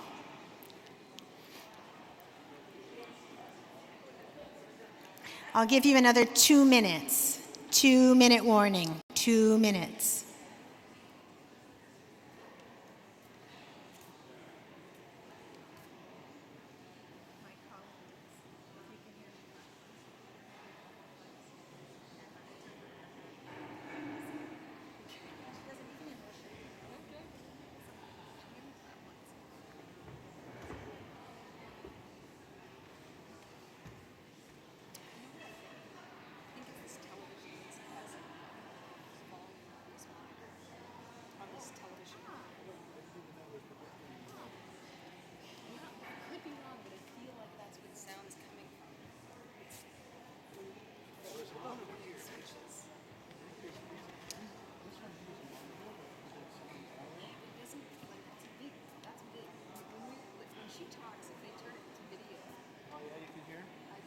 Feels to me like it's coming out. It's a tiny, tiny noise. To ask if it does have sound.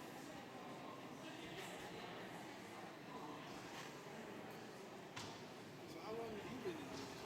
20 years. I'm on the list. 20 years. A couple of weeks ago. Yeah. Yep. I worked in government through university, and then for one full year I was tempted slightly to stay on the Parks Canada, but I didn't, so I went off to Emmanuel. Okay, that's your 2 minutes. Can I have your attention back here, please? So let's hear a little bit about what you've been talking about. And true to the scripture, we're going to have joys and laments at the same time. So if you want to share a joy from your table, would you go to microphone 2? And if you want to share a lament from your table, would you go to microphone 1, please? Okay, right now. Joys to your left, laments to your right.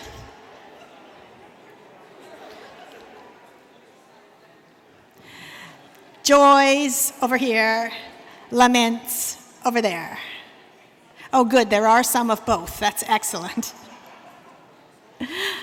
Let's start with a lament from this set table.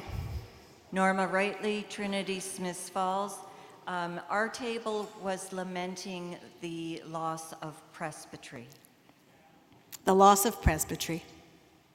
Thank you. Joy. Table 15. The people at our table are joyful that the Outaouais has not been forgotten in this region. Ah.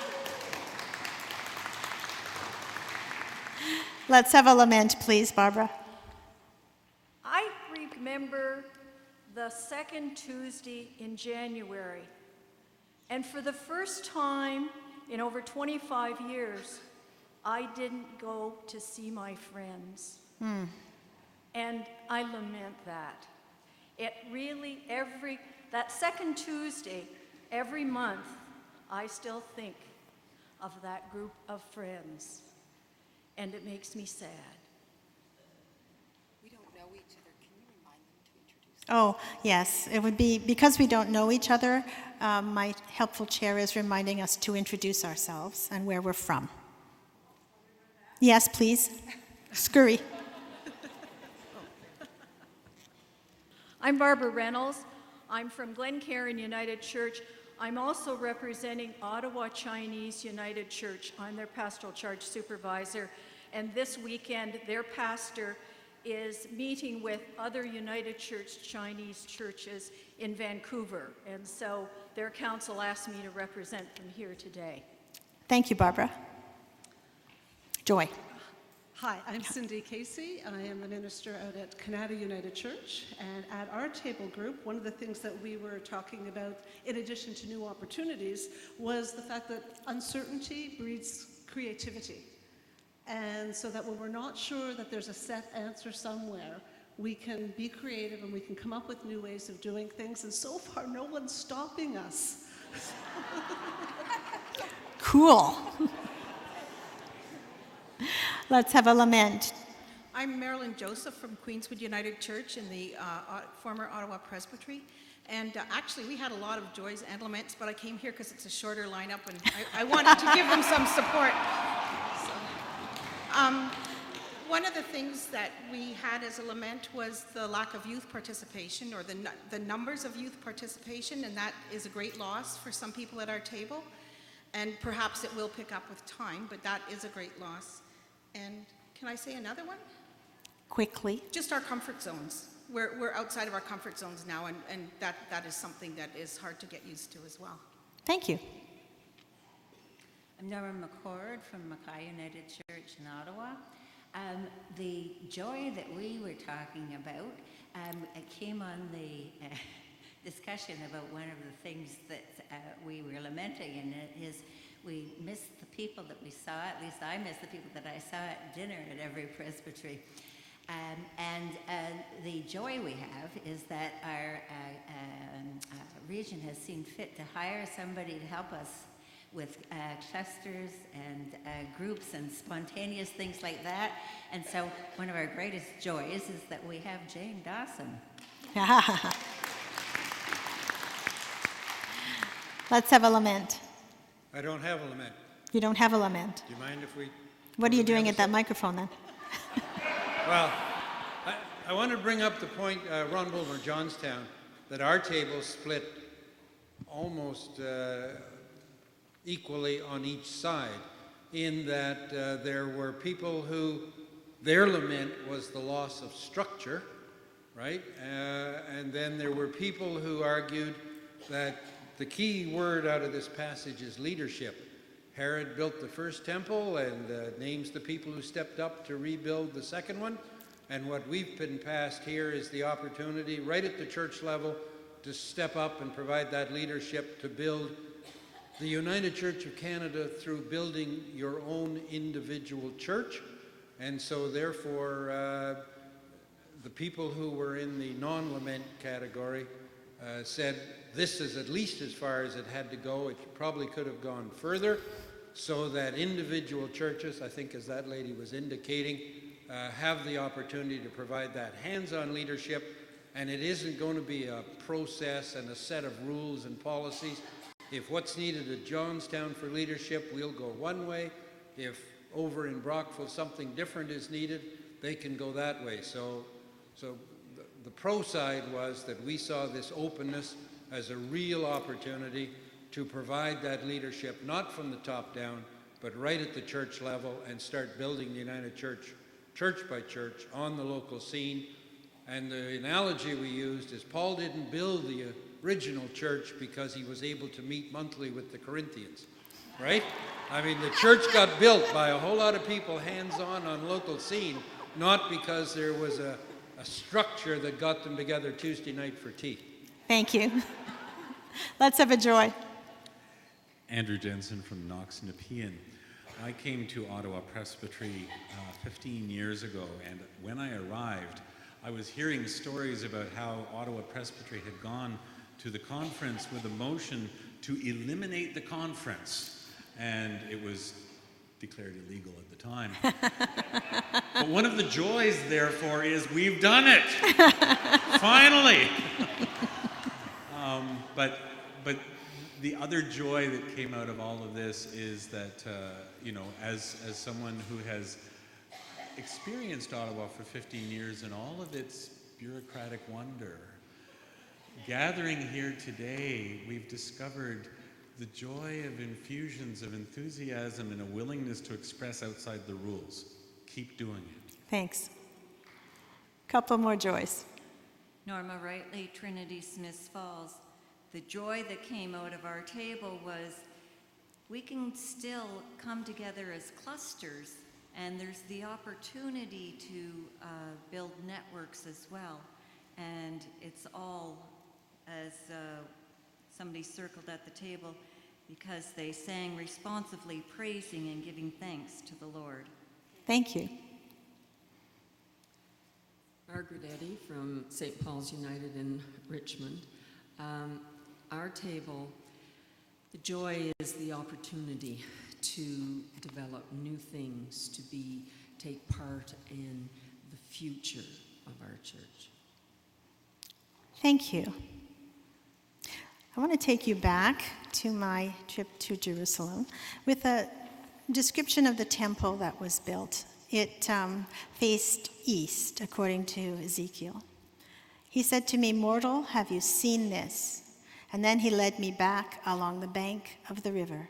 As I came back, I saw on the bank of the river a great many trees on one side and on the other. And he said to me, "The water flows towards the eastern region and goes down to the Arba. And when it enters the sea of stagnant waters, the water will become fresh. Wherever the river goes, every living creature that swarms will live, and there will be many fish. Once these waters reach there, it will become fresh, and everything will live where the river goes. People will stand fishing beside the sea. It will be a place for the spreading of nets. Its fish will be of great many kinds, like the fish from the great sea. But its swamps and its marshes will not become fresh. They will be left salt.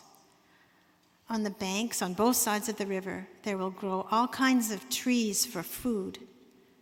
Their leaves will not wither, nor their fruit fail.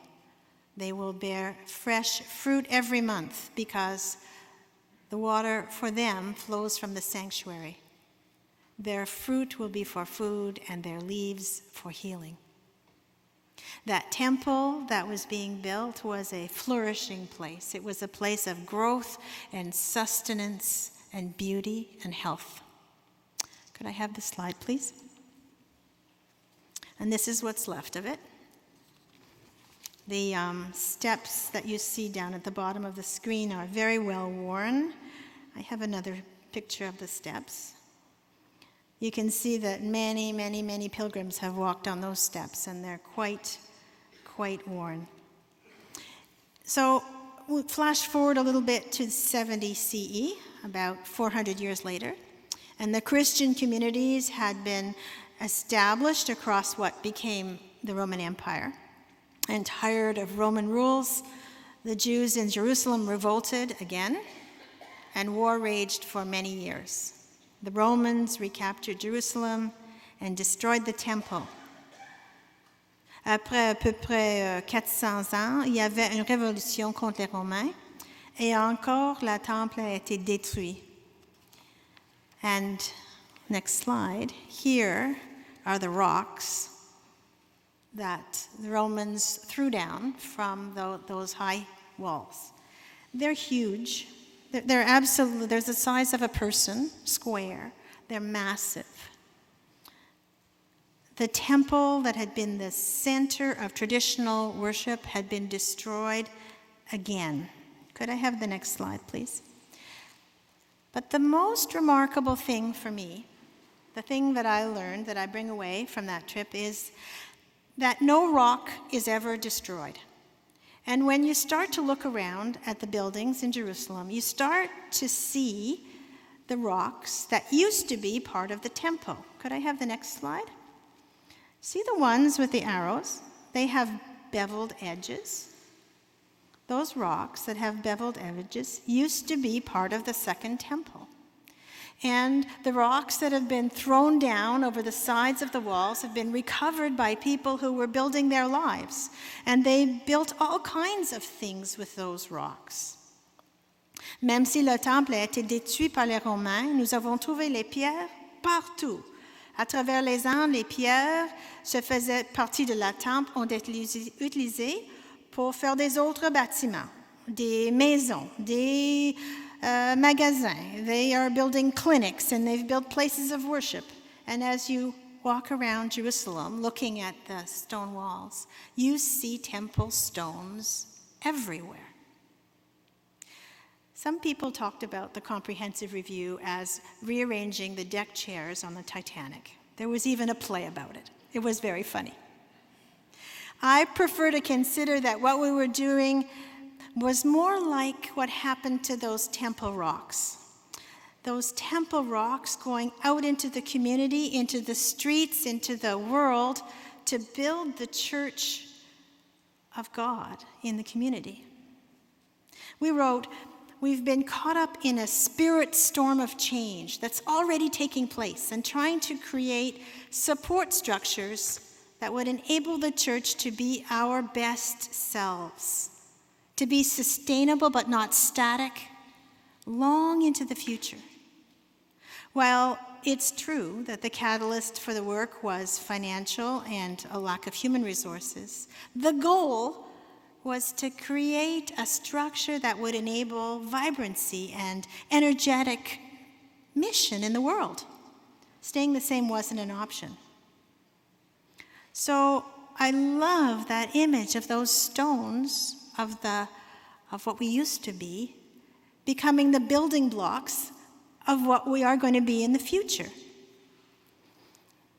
I've recently been doing some work on grief, on how it feels to really mourn someone or something like the first Tuesday of January that has been part of your life for so long. At the gathering at Nagonhaka, your neighboring regional council, I met Pierre Gauberger. Peut-être vous le connaissez. Pierre's wife, Faye, recently died. And I asked him if it was a good or a difficult day. And he said, well, every day is both. It's always both. You cannot have the rich memory of Faye without the pain of her loss. It's always, always mixed up together. Quand j'ai parlé à Pierre, il m'a dit que c'est jamais seulement bon ni difficile, c'est toujours un mélange des deux.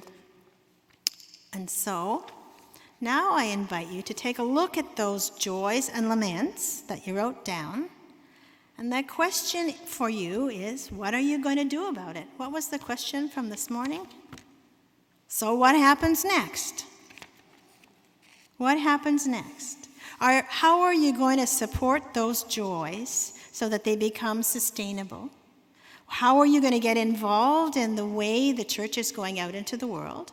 And how are you going to help to live through the mourning, through the loss, so that healing can happen? Okay, you have 10 minutes. See you soon.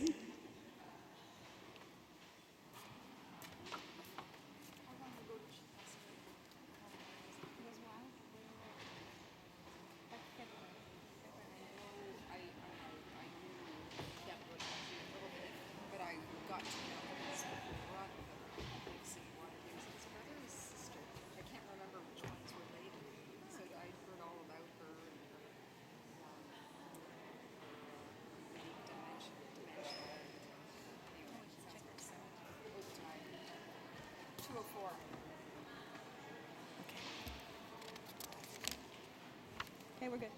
That's such a good comment. So as a minister, do you find that you're doing, is there a split maybe where you're doing more one-on-one spiritual counseling and guidance, or is it always a collective kind of congregational relationship? Well, I do a fair bit of one-on-one. I'm doing more and more kind of discipleship type pieces because people I find what they just don't know. They're not necessarily changed. They don't know some of the spiritual practices. But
take a while.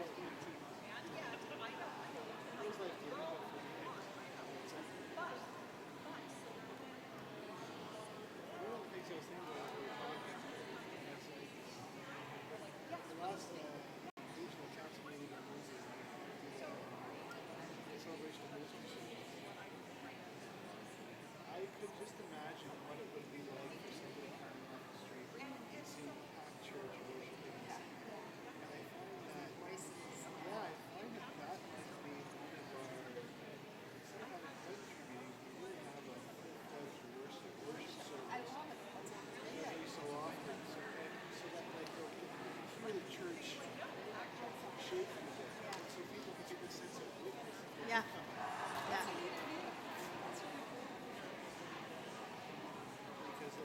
Better wrap this up.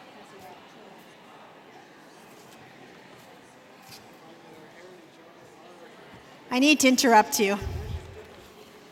I need to interrupt you because I don't want to be the one that keeps you off schedule. Is there another slide? I think there is another slide. If we go back for a minute to the story I was telling you about the exiles coming back to Jerusalem, that time period in the history of the Jews could have been a bleak period of time for them. But that time in exile and the time with the temple destroyed, it was the time that really fostered the rebirth of Judaism. The people recognized that God had not been defeated, that God was the author of these events, and that God could be worshipped outside of the temple. And so it's when the writing happened and the traditions came to fruition, and it's when the diaspora happened. It was a really, really rich time for the Jewish people. And I'm telling you all of that because this can be a really, really rich time for this church of ours. This can be a time when, in spite of all of the fears and the losses, we can really go forward and follow the Spirit in a way that we could never have imagined. The need for change is now, and the need for us to be united around God's work is now. And I'm encouraging you to take up that spirit, to take up that hope, to follow those birds. That rainbow was over the Sea of Galilee when I was there. I mean, goodness, what an image, eh? Follow me, says the Spirit. Be the church of God in your place. Thanks so much for listening.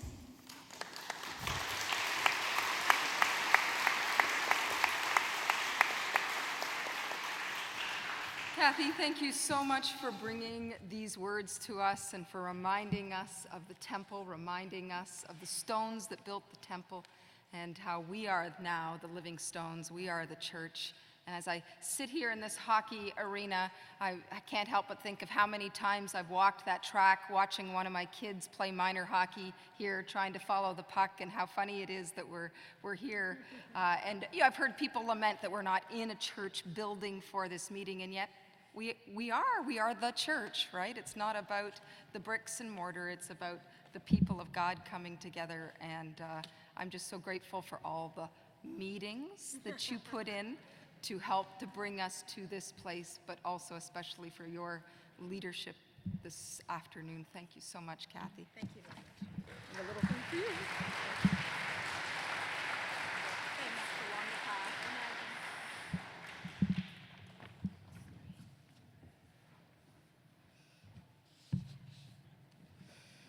And now we get to shift gears and hand it over to Mère Poule, to the Reverend Rosemary Lambie.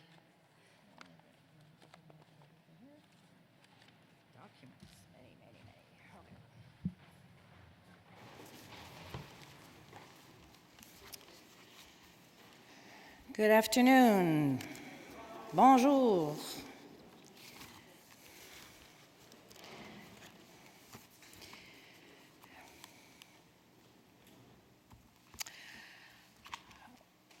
A year ago, I was asked to visit the Bay of Quinte Presbytery conference when they were having their annual meeting to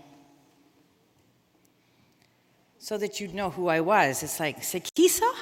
Who is this person coming to take away Bill Smith's job? Which he happily gave up to retire and is now helping me do other things. So I thought, well, I had a 30-second snapshot then. I've got a few more minutes now. Who's running my slides? Okay, so the life of an executive minister. So in March, I got a call from the general secretary, and she said, would you like to have this job? We're not really sure what this job is, but it involves taking care of 3 regional councils. So my training for this job is having 4 sons who are 33, 34, 35, and 36. So that's lots of juggling balls.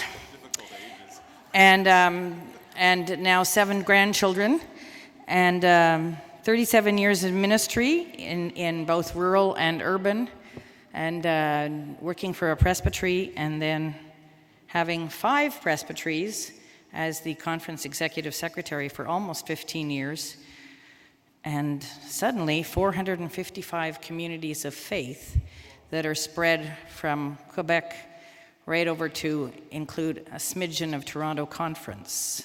So all of MNO, all of Bay of Quinte, and these little group of people from Uxbridge and so on who said, how did we get here?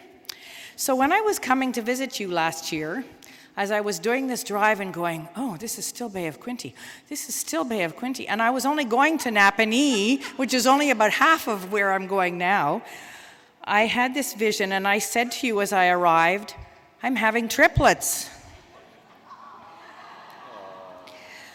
There are my triplets, but they're not triplets. These 3 little girls are cousins, born to 3 of my 4 sons in the space of 3 months. They live in the same community. They will terrorize the elementary school that my boys went to with crazy when they all end up in grade 1 together. And so they are just, one of them's turning 2 next week. So one's just turned 2, one's turning 2 next week, and the next one will be the week after. And so that's been my image as I started working with you. They're related. You are related, 11, 12, and 13. And I know when this one picked its name and they said Eeyore, then somebody said, well, is it going to be Tigger or Pooh or Piglet, or who's going to be on 2 sides of us? So they've come up with other names, not quite as creative maybe, but you're all related because you're all the family of the United Church of Canada, and you're all related to me in some way or other, and you're all doing the same things, but you have different names, and as you're developing, and it's only been 5 and a bit months, your personalities are quite different, just as these 3 girls. So we realized, coming together, there were many people to meet, there were many decisions to make, there were budgets and policies and new staff to hire, but before we could hire them, we had to create the job descriptions for those positions, and then that blue chunk is meetings. Yes, and more meetings, lots of meetings. And just if you haven't been on the website and you haven't seen this map, this is what we went from 85 presbyteries divided into 13 conferences to now being 16 regional councils. And so you have to look at yourself in the blow-up corner, because Nagonhaga is what you used to know as the Montreal, Quebec, Sherbrooke side of MNO. And then you have Eastern Ontario, Outaouais, which was the other half, plus part of Bay of Quinte. And then we have East Central Ontario, which is the rest of Bay of Quinte, your friends who I was with last weekend, and this little piece of Toronto Conference. And so it was actually kind of interesting to work with them to figure out how we do this. And the next map just shows you who you are. And if you go on the national website, you can click on those little dots and you can zoom in. This is an interactive map, and you can zoom in and get directions to find those places. And I don't know what half of those yellow dots are, but I guess you're all here, right? If you see your yellow dot there, just wave. Good, all right, so we've got you all there. So we didn't always agree, and sometimes we had to think really hard, and we even had to stop and pray. But our relationship, and this I'm talking about the Transition Commission, and working with the 3 regional councils together, because I had 3 of them, right? So that's started off 1 meeting a month and then went to 2 meetings a month, which is actually 6 meetings a month. That was a lot of praying. But our relationship grew, and we did some thinking, and we did some hoping, and we did some debating, and we did some work in small groups and came back to reported.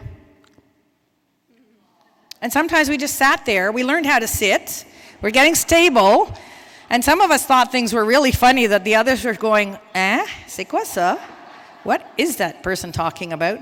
And I don't know. If I look at you long enough, will it become transparent? We're not sure.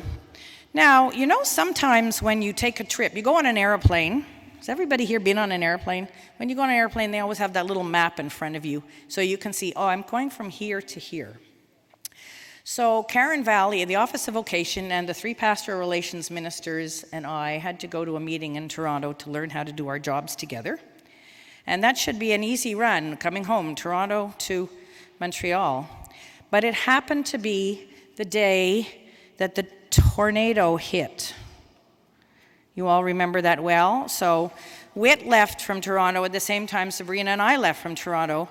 And Whit landed in pitch black in Ottawa, and we couldn't land in Ottawa because it was pitch black.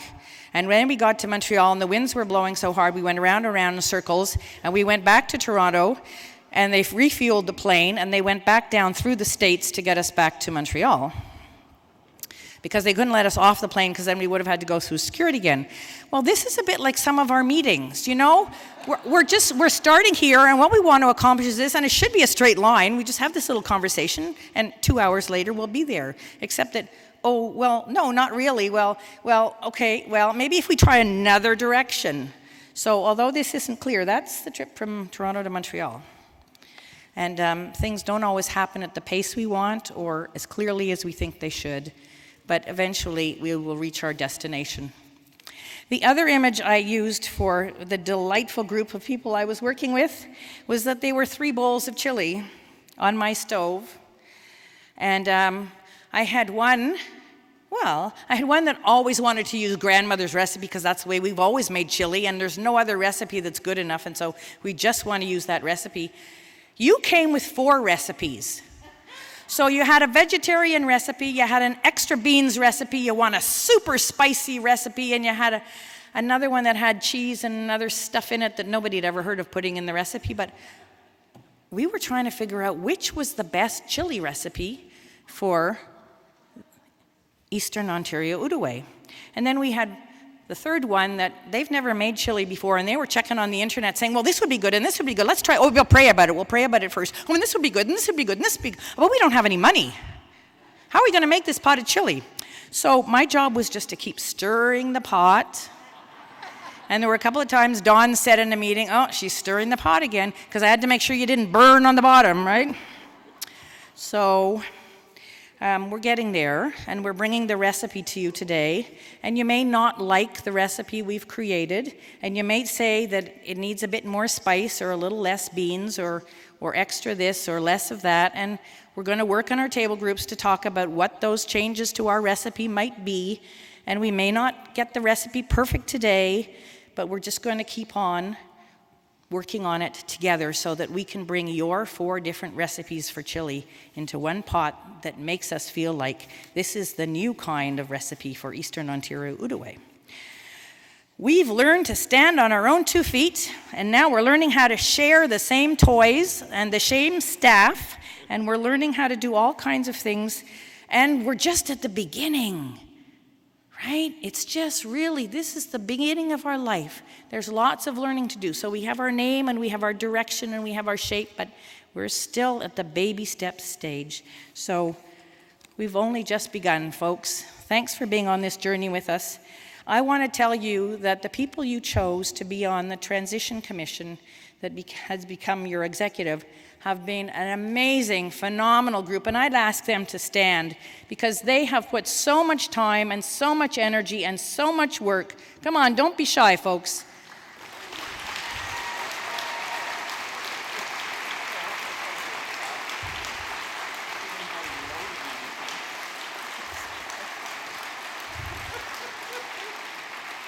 I can't count the number of times that I heard somebody say, I had no idea what I was getting myself into when I said yes. I'm here because I was the past president. I'm here because I was the past chair. I'm here because, and yeah, so they brought lots of expertise and lots of wisdom and lots of recipes, and they have put in hours, absolutely hours. And I have been blessed with them, and some of them will continue on this journey, and some others of you have been asked, which you will hear in the nominations report, have been asked to continue. So I'm going to move on to the next thing, which is the report book. You all have this? So this report book is a summary of all the work that we have done.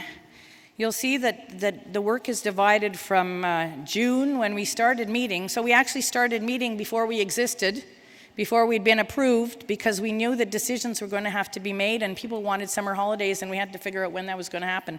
So we started meeting in the beginning of June. And you've got motions from June to December.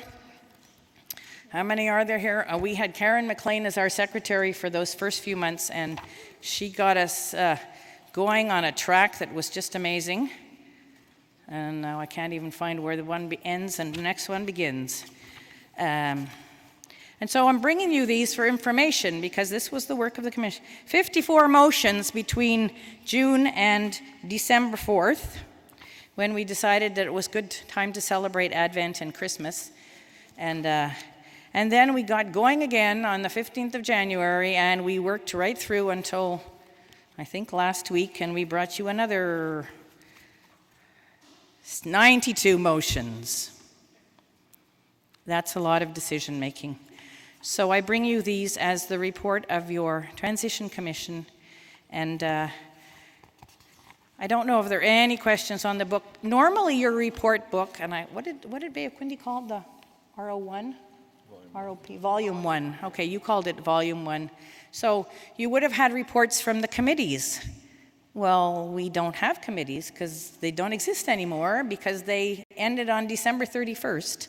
So I asked the staff, because realizing that we have new staff for you, I asked them to write reports on what they had been doing since January, so you'd have an idea of the various pieces of work that they're involved in. So you have the, basically it's a book of information. We have 2 candidates that we will be celebrating on Sunday, and you have their profiles, and their profiles were also on the website. We have Kate Rod, whose profile there. She's our communications person, and I see that her car has got her here after all. Where are you, Kate? I saw you a minute ago. Over there somewhere. All right. She was there. She's okay. There she is. Okay. Kate Rod from the General Counsel Office. And then we have some stories of retirees, and unfortunately some of them were so shy they never sent any information in. We have milestones and memorials. And the milestones were sent to us by the Office of Vocation and broken into presbyteries. So if you've arrived here since the end of last year, you're not listed there, even though you might be celebrating something significant, just because of the way the paperwork process goes. But we still love you and welcome you. Then you've got the reports, you've got the staff report, you've got the financial report, and Brian is going to talk more about that later. And we have one from the UCW and the Atlantic School of Theology sent you a plug if you want to get some education. Are there any questions on any of this?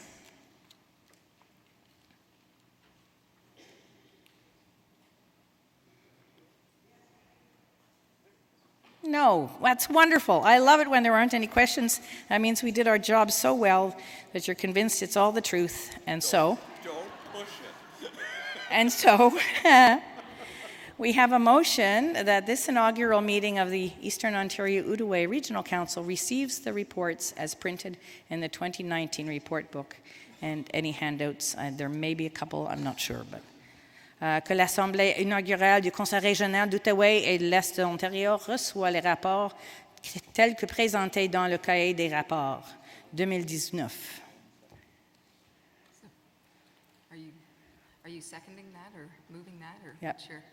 It's moved by Blair, seconded by Teresa Burnett-Cole, who have both worked very hard on it. Any questions? All in favor? That is carried. All right. Now,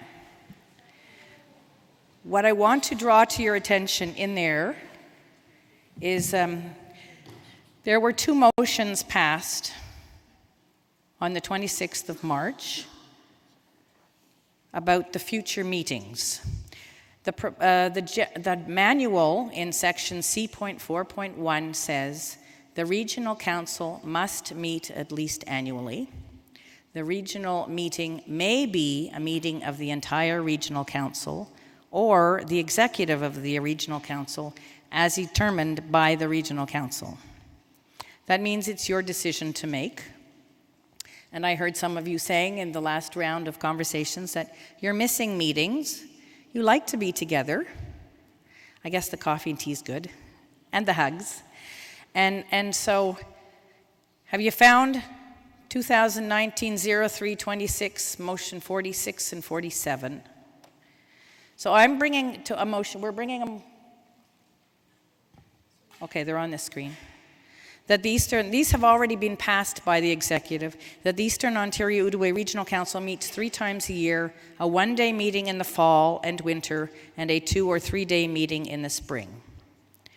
And the second motion was that the Eastern Ontario Outaouais Regional Council executive would normally meet 6 times a year, normally not when there is a regional council meeting, which is 3 months of the year, and not in July, August, and December, but meetings can be called at the discretion of the chair.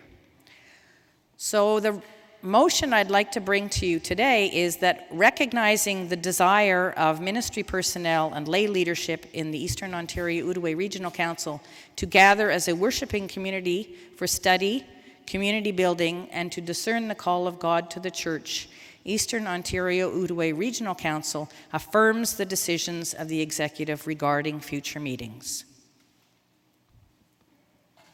Do we have a mover and a seconder for that motion? Oh, it's Wayne Harris. Mover. And Takui. And Takui. Pedro.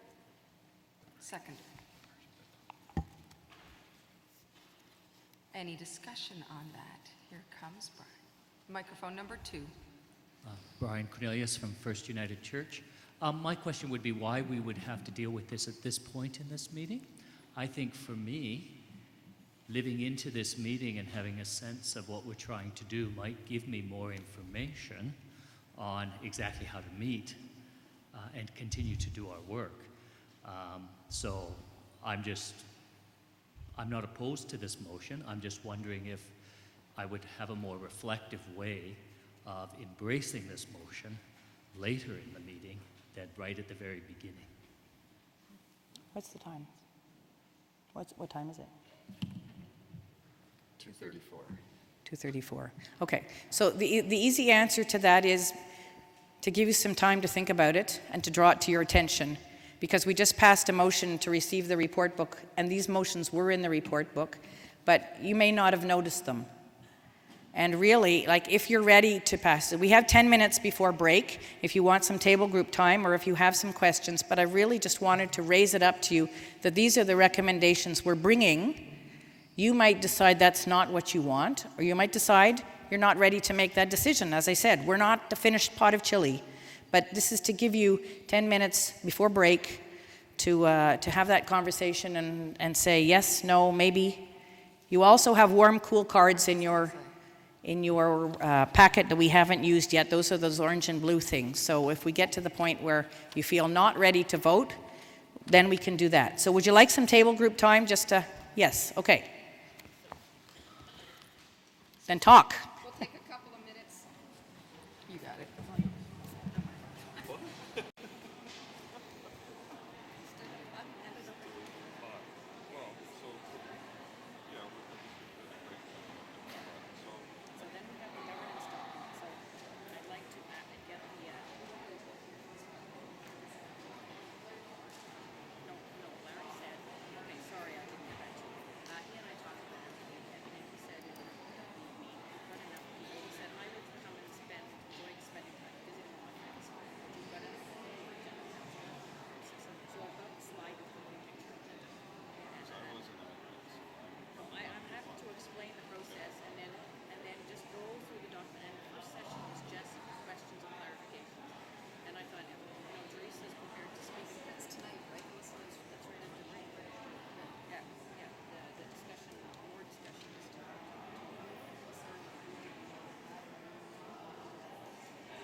We're going to give you another minute for this discussion.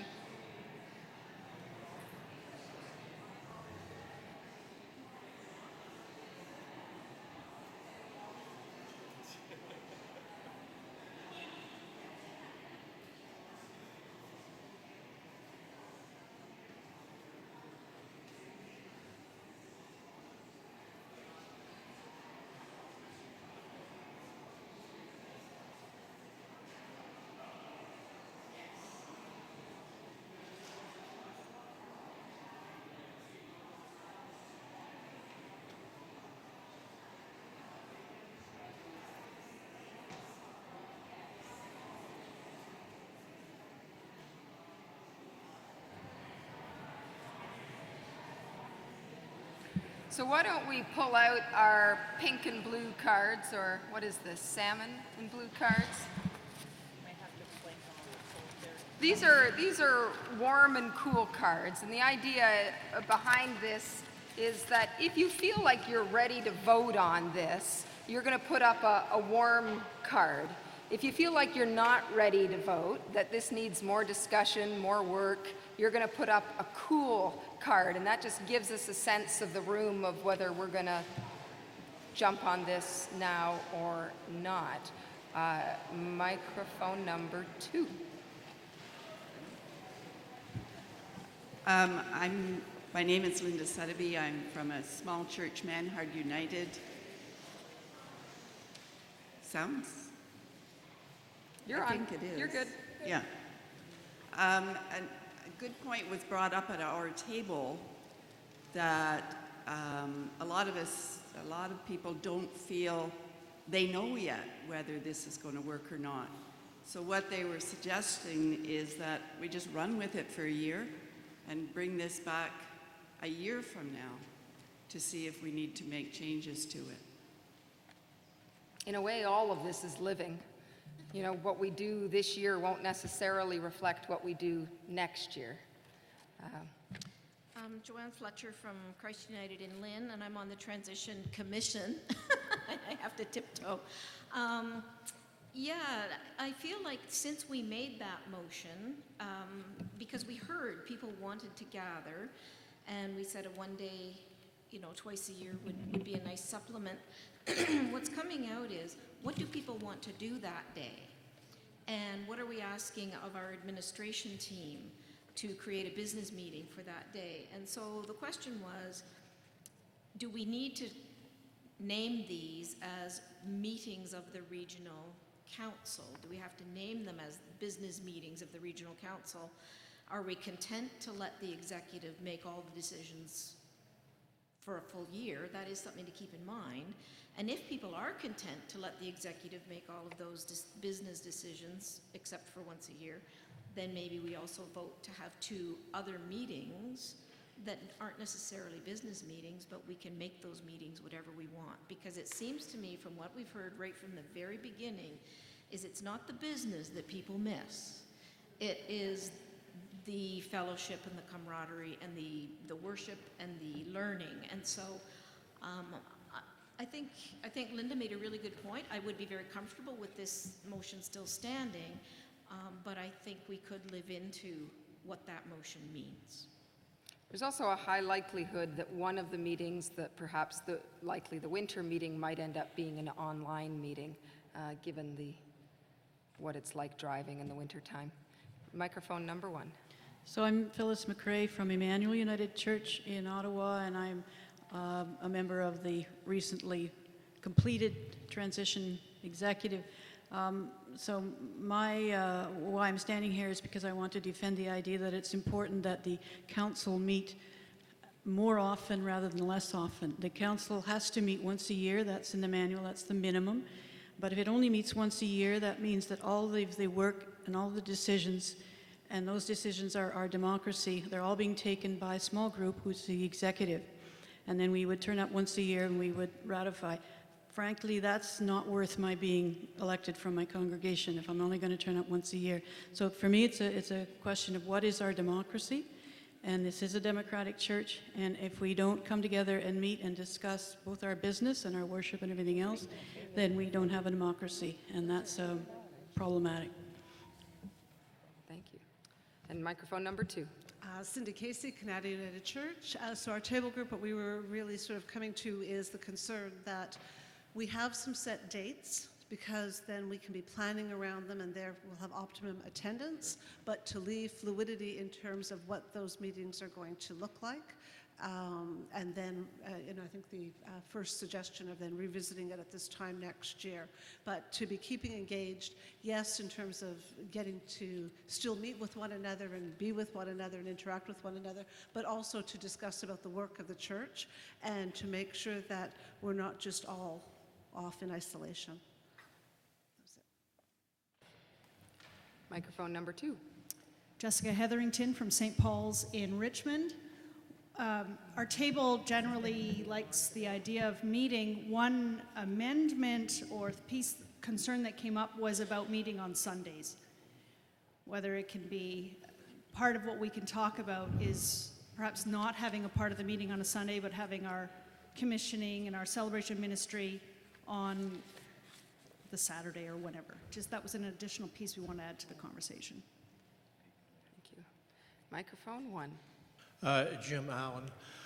My thought is we're still very fluid. This was put up as an initial suggestion as to how we might gather, not what we deal with at this point. This needs to be worked through. So I could support these motions as presented, with the proviso that they would be revisited annually, biannually. So once we get a better sense of how often we want to meet, what do we want to meet for, then we can come up with something that will be on much more solid ground, but you have to have a starting point. Can I just ask our two people lined up at microphones, are either of you speaking against this motion? It seems as though, for the most part, we've been hearing voices in favor, roughly in favor of it. So I just want to, let's just to get a sense, are you ready to vote on this with a salmon card or an I'm not ready, I need more time to talk about this? I think that looks pretty clear that we're ready to vote. Is that? All right, so now you got to get yellow out. Buff. This almost could be, is it buff? I think it's, I don't know. I don't know, looks pretty sunshine to me. Okay, yeah, you're right. Do we need to hear the motion again or see it on a screen? Maybe not. I guess I've got it in front of me. There we are. The motion moved by, was this one moved by Blair? Oh, it was moved by Wayne Harris and Takui something Petro. I know it, but I can't think of it. Immersion Petro. You got it.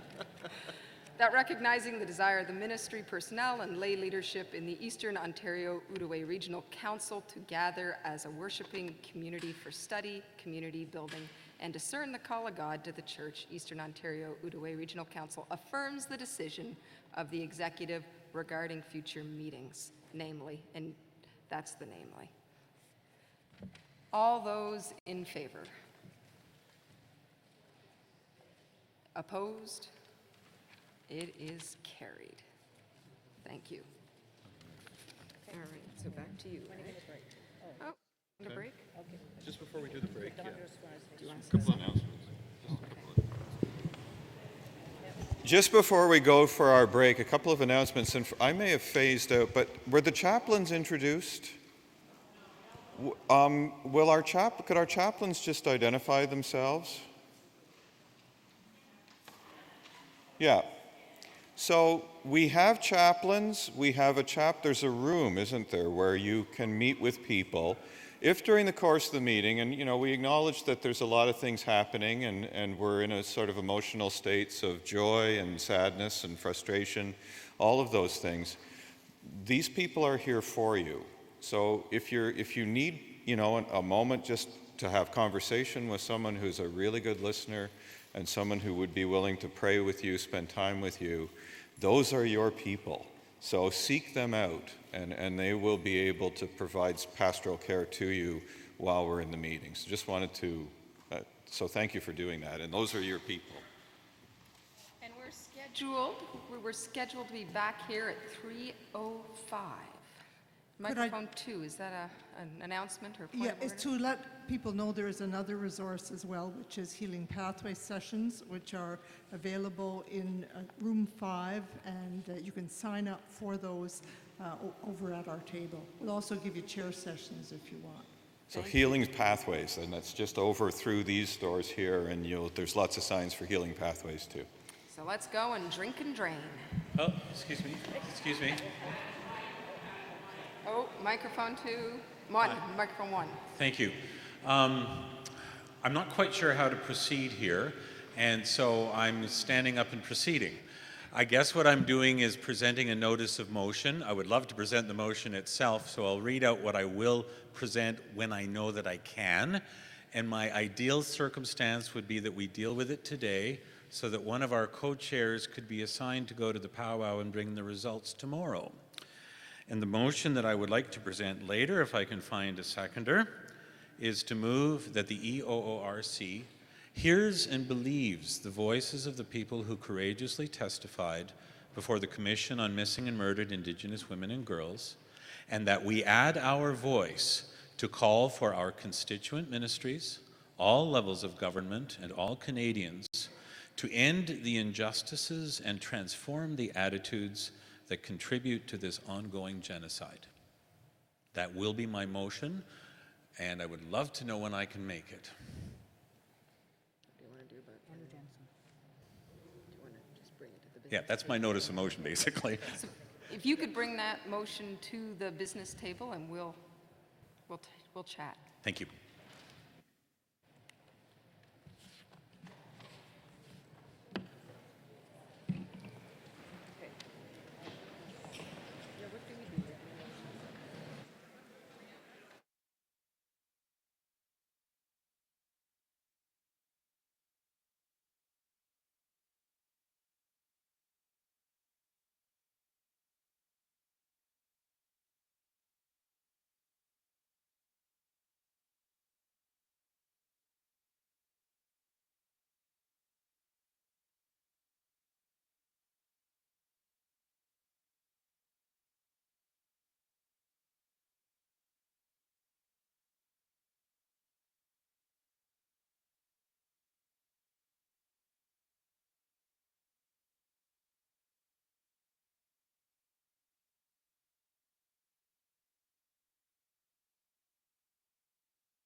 Yeah, we do.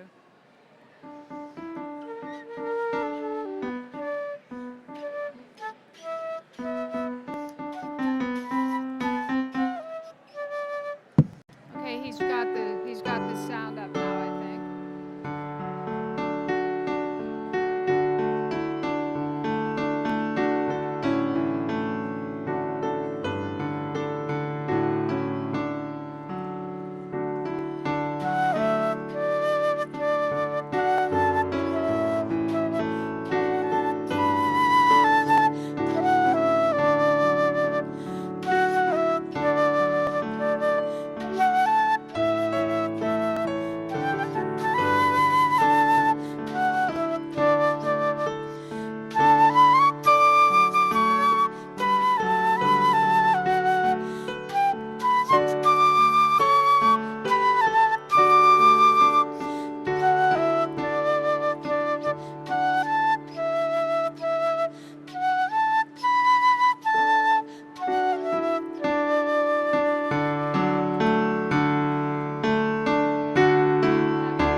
It's playing.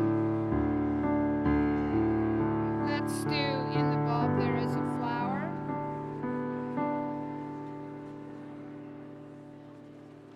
I have sound, but I can't really hear.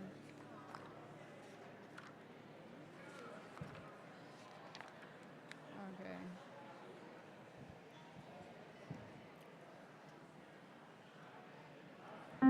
So I'll let you do the last line.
Let's do Spirit Open My Heart.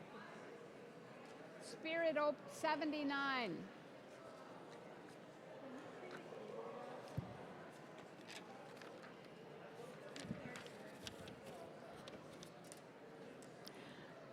We're doing 79.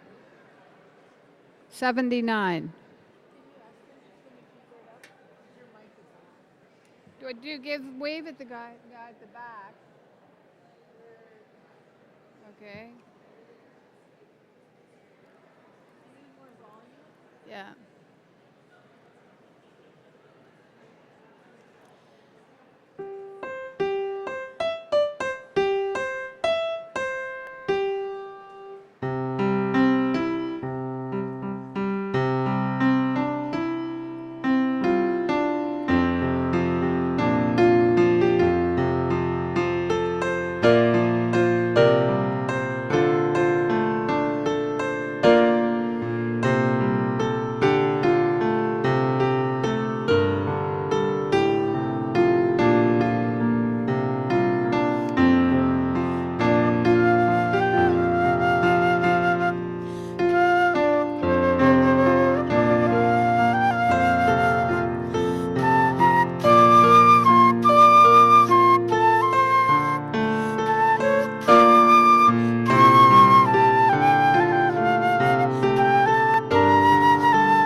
Yeah, I was going to do We Are One as We Come, if we can find it. Oh, I don't have the music. Let's do Will You Come and Follow Me? Will You Come and Follow Me? 5, 6, 7.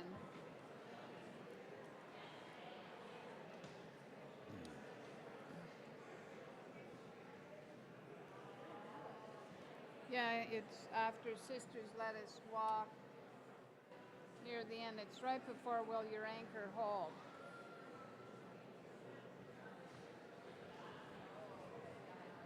Okay?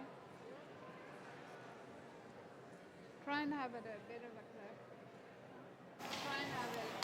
Can we play one more? Or are we done? No, go. What? One more. One more. Okay.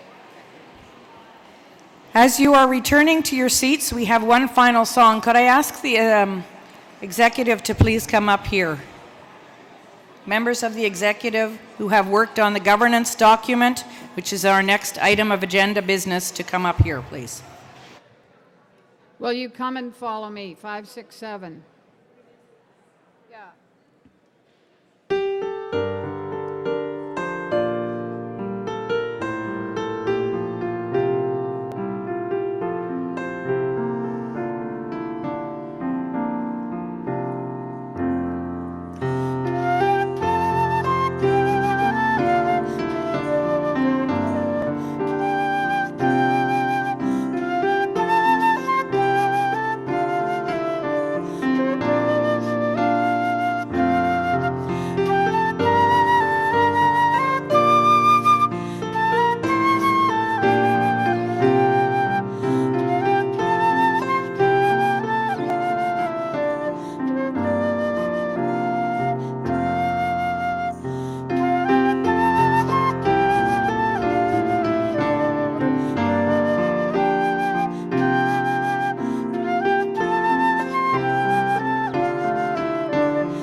That's why I had it. Executive. That's why I had it up here.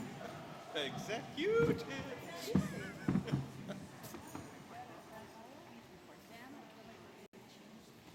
Where's everyone? I don't know.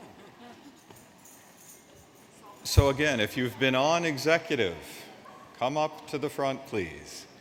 That means you, Blair.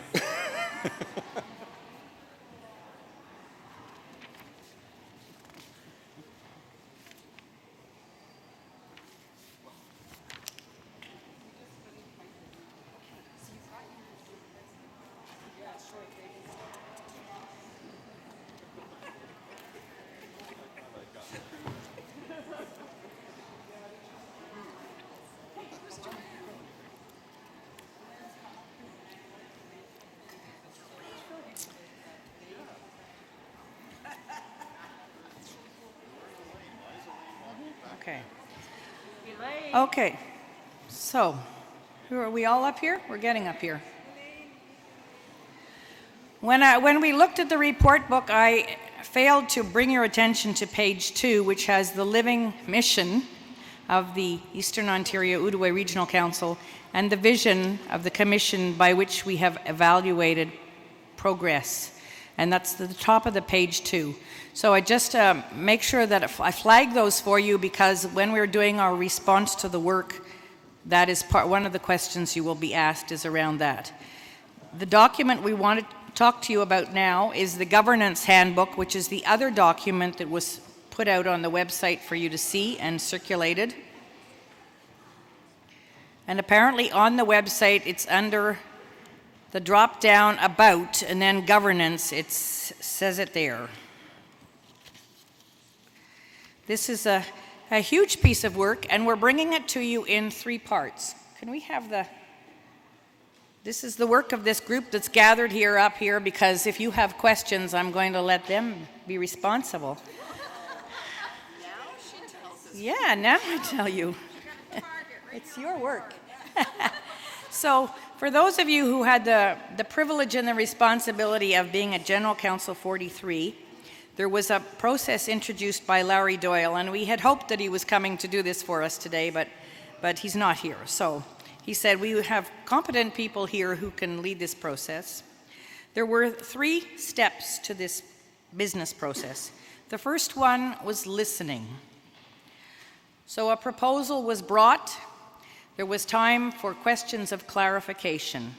If there are things you don't understand about it, you want to ask why. It's not a chance to have discussion. It's just for you to say, we don't understand, or what does this mean, or what's this word mean, or some such thing. So listening today, and that's going to be our first step this afternoon, is listening as we go through this governance document.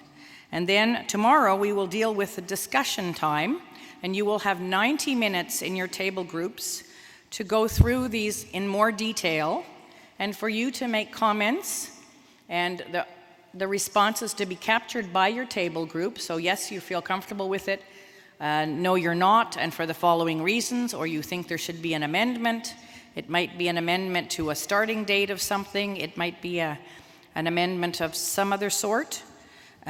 You will have 90 minutes tomorrow to do that, and then we will have a facilitation team that will gather up all your responses, and they will come back to us later in the day with decisions for us to make. So those are the 3 steps: listening today, discussion tomorrow morning, decision later tomorrow afternoon or evening, to come to a consensus of, yes, we've got the right recipe, or maybe parts of it need a little bit of a change. I'm clear so far? Good. All right. So, have you found the governance document? I'm going to walk you through it, and if there are any questions, this is the time to ask. Say, I don't understand what this means or why. So, whoops, mine's falling apart. So the Regional Council Living Mission Statement is found on page 5. And this is, as you know, a mission statement, how we are trying to ground ourselves in our work and how we are evaluating our work as we do it. So can we go back, or do you want us up here? No, I want you to stay up here. Okay. So. Because they have questions. All right, so can we well, make there's ourselves cheese. comfortable? Yeah, you don't have to stay. Have a seat. Have a seat. Have a seat. Are there any questions on the Living Mission Statement?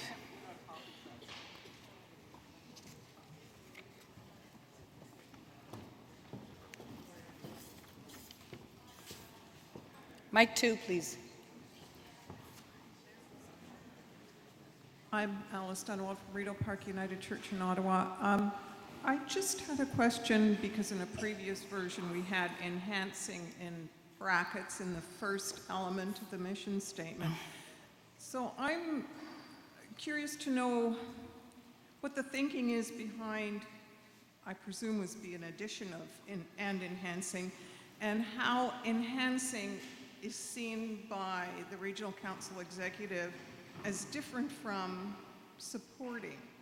And I'm thinking in terms of, because we've got supporting and enhancing, presumably enhancing is an additional call on time, resources, etc. I don't know, but I'm just curious to know the thinking there. Okay, yeah. First of all, the brackets should have come out, so I'm just looking at the printed. They are out now. Okay. A previous version had them in brackets. So Don? Right. So, yes, sure, thank you. Don Stiles. I think one of the things we were struggling with was just using the same word supporting over and over again. And I think really that was sort of part of our own discussions over what's the right verb to use, or gerund, or whatever that is, in a mission statement. So I think that's sort of a reflection of the discussions that we had. And so I think in the end we decided that supporting, the language that's in there was sufficient. It says supporting and enhancing. She's asking what's the difference. Oh, it's added back in? Okay. It's in. Yeah, it's in, it's in. No brackets. Right. So I think enhancing is, I believe that the decision was around, it was a bit more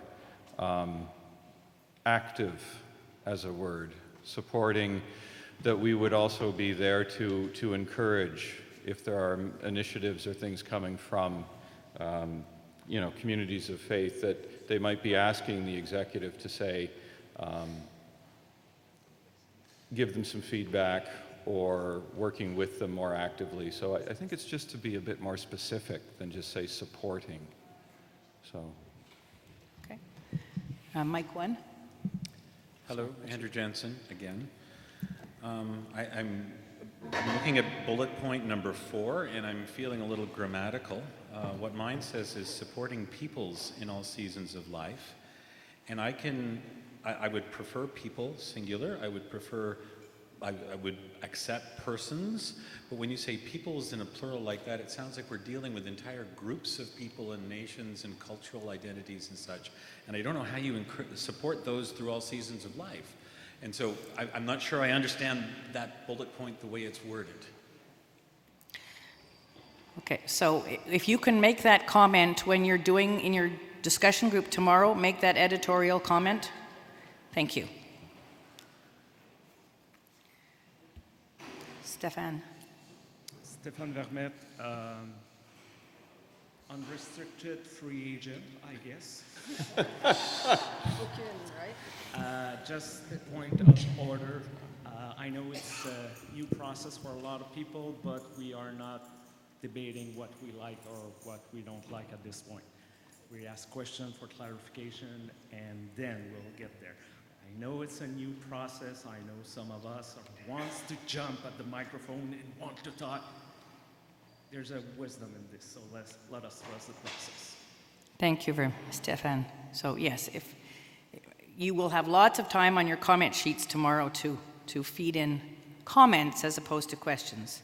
All right, no more questions on the living mission statement. The next thing is the executive.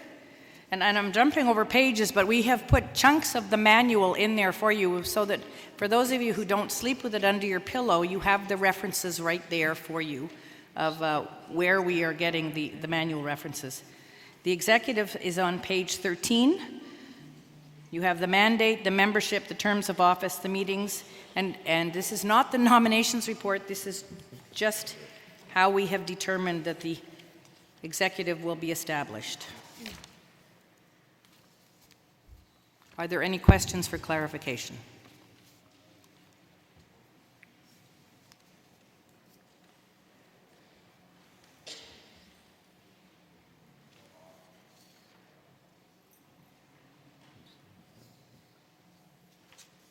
David Sherwin. David Sherwin, Zion Memorial United Church in Carleton Place. I have a question about the sentence that is the last sentence on page 13, bottom of the page. The executive's sole official connection to the operational organization, its staff and work, will be through the executive minister. And I don't understand what that means. I don't know what the word operational organization, I don't know what that phrase means. And I'm just wondering if somebody could clarify what the purpose and intent of that sentence is. Thank you. Who wants to answer that? I would say that, okay. The operational organization is how we live into this governance process and how we make decisions. And so it's, I'm the go-to person as opposed to everybody just calling up the general counsel office when they don't understand something. Or if there's a concern about a staff or concern about something else. If there's concern about me, then you go to the general secretary. But if there's concerns about other things, I'm the channel in this process now. And that's from the manual, yeah. So I'm. As an example then, Rosemary, just to follow on, if I were concerned about a property matter, rather than contacting the chair of the property group directly, I should send it through you? Send it to me as correspondence, and we put it on the agenda, and then so that we're aware of how that work, what pieces of work. The work will be done by the property committee group, which doesn't exist at the moment, or it's about to, but. I understand that. Right. Just as a for example.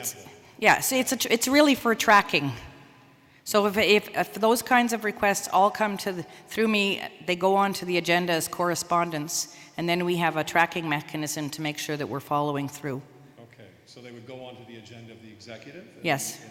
So if I want to deal with a property matter, I send it to you, you put it on the agenda of the executive then refers it to the property Yes. leadership team once we have such a team up and running. Correct. All right, thank you. Rosemary? Yep. Again, just because we're so fluid. I was going to have an aside there with, but, oh, sorry. Joanne Fletcher, member of the Transition Commission. The wording of that is from the manual, and we didn't parse the manual's words, but it says the executives. This is speaking to the executive going through the executive minister, so that we don't go directly to national church, more so than a congregational member wanting to talk to the property committee. There is no intention here to limit people's access to the committees and their work. No. This particular line refers only to the fact that the executive goes through the executive minister. That's my understanding. Okay, all right. Okay, thank you. Other questions?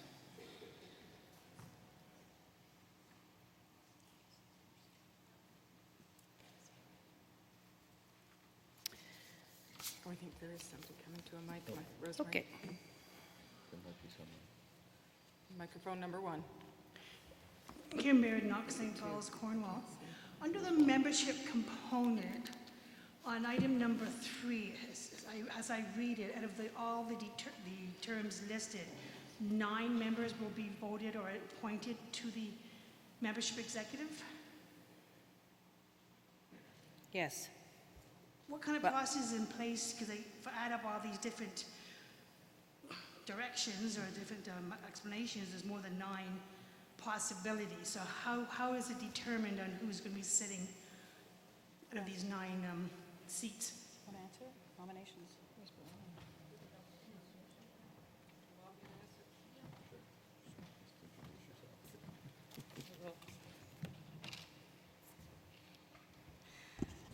You're going to hear more about that shortly in the presentation of the nominations report. But the way we went about it through the nominations committee, which represents all 4 founding presbyteries, was to send out in the newsletter two separate expression of interests, one for the president-elect, and another one for the executive. And the deadline for that was May 17th. And then we have put together a report. You will see also in that report that many committees or leadership teams are coming together. So soon we'll have a number of those, right? She's wondering about Yeah, diversity. okay, so that's... How are those 9 members at large being selected? Well, from the names that we gathered from all of you, we did our best to look at those categories and represent them. So you'll hear more in detail later, but is that... Okay, thank you. I'll wait for the nominations report.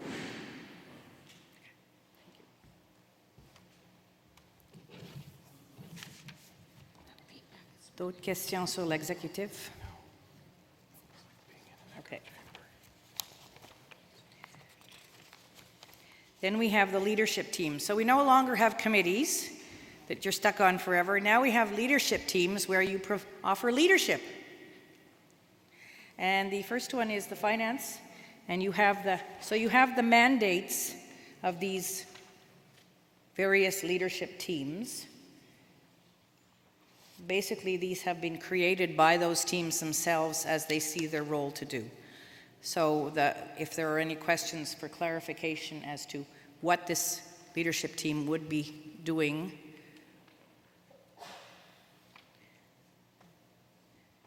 and as you take these home and read them all night, if you feel free to feed in questions onto the response sheets tomorrow if there's something you see missing or something else. Yeah.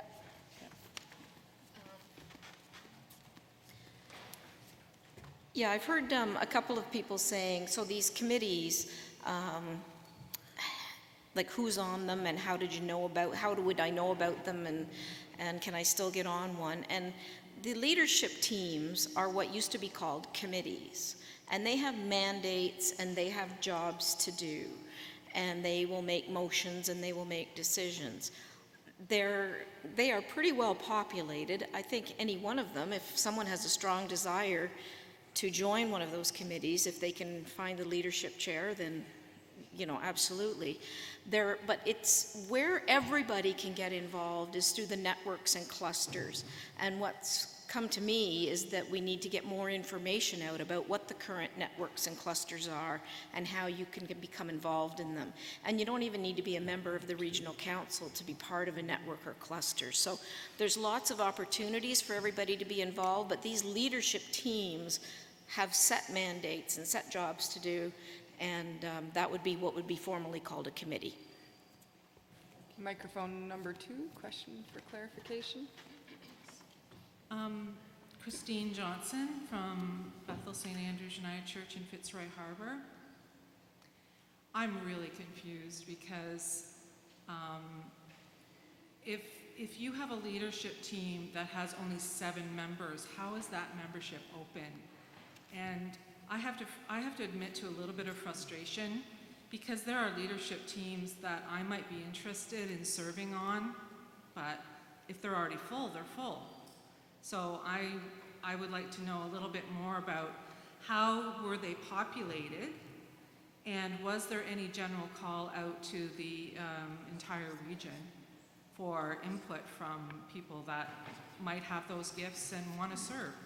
Okay, thank you, Christine. And you will hear more about that in the nominations report. Any questions on the finance terms? David Sherwin, Zion Memorial United Church in Carleton Place. This is it's a very specific question about the position description for the treasurer. I'm looking at page 18, the sentence under the category time commitment / meeting frequency. That sentence in my printed version that I have here ends with the word "and." Approximately 15 hours per month, including attendance at meetings of the executive and the finance ministry team, comma, and. And I'm just wondering if that should be a period, or if the "and" means that there was something left out in terms of the treasurer's. So apparently it's just an error. It's just an error. So that should be a complete sentence, that the time commitment is 15 hours per month, including attendance at meetings of the executive and the finance ministry team, and not anything else. Right. Got it. Thank you. But make a note of that tomorrow with the discussion. Thank you. I don't think Brian wants any more to do than we've already given him. Okay, the next one is the licensed lay worship leaders. And this is a team, you all have licensed lay worship leaders. This is a team that will help do some of the work to make sure that everybody's up to speed. Are there any questions for clarification on this? I know there are comments, but that's for tomorrow.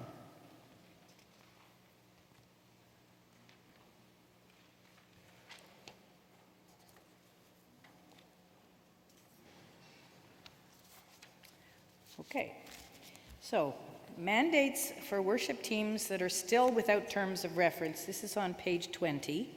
And as I say, this is a work in process. And some of these committees don't have people yet. And some of them, we just don't have the mandates written out yet. And so we have the nominations team that's worked very hard, but they were too busy making phone calls to get names to write more than what you have there. The pastoral relations leadership team, the property leadership team, the Scrivens Bailey, which has quite a specific mandate, and people who have already been involved in that work, the vision and transformation leadership team, the YAYA, the Social Justice Network of Ontario Councils. This is actually a very specific piece of work, and you do have a representative that we have to nominate, but we don't write the mandate for that group. Chaplaincy ministry, you will be hearing more about, and a communications team yet to be determined, and the Church Extension Committee of the Eastern Ontario Outaouais Regional Council of the United Church of Canada.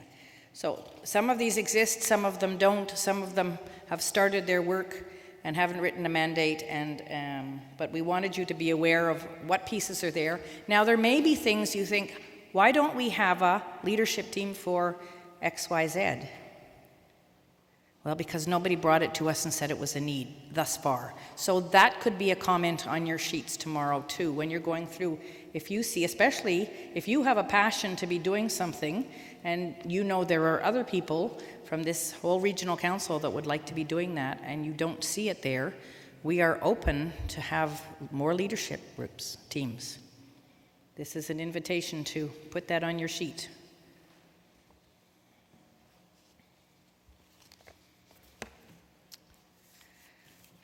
You're making this very easy, folks. Thank you. All right.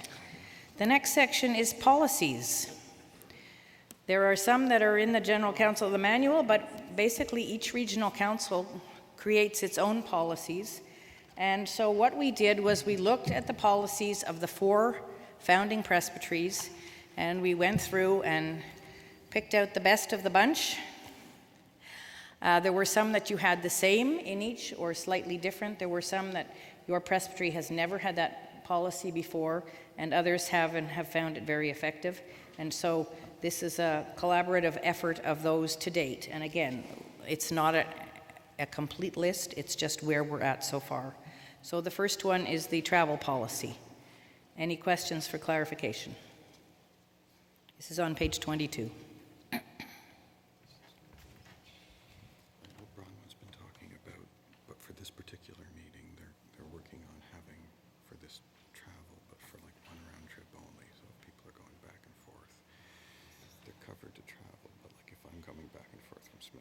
Okay, so that's going to be your addition to your thing? We can announce that. Do you want to? Yeah, but... Because you've been talking back and forth, do you want to have her put, I'll go have her put it up if you want to mention it. Okay, but this is for clarification, nobody's asked a question. Yeah, but it's also important to let people know. Okay. Maybe we can take a slight detour. Okay. Do you want me to say something while he does that? We're taking a little tiny detour because the next piece is travel policy. The executive/commission made a policy on May the 7th, and there's going to be a slide in a minute. There it is. It's a little bit different than what's in your book because Karen has tried to make it more clear so that those of you who might want to fill in a travel reimbursement for this meeting could fill out the sheet that's out on the table there now. So I hope that maybe makes this a little bit more clear and can help us move along. So you've added the last line, right? It's just yes. It's just the last line. We added that in there because, and then this applies to one round trip. So the edit is just to the last sentence and what is in brackets. And we've got someone at microphone 1. Arla Skibout, St. Paul's United Church. This maybe isn't clarification, but this has been run through budget. That's where my question would come when it comes back.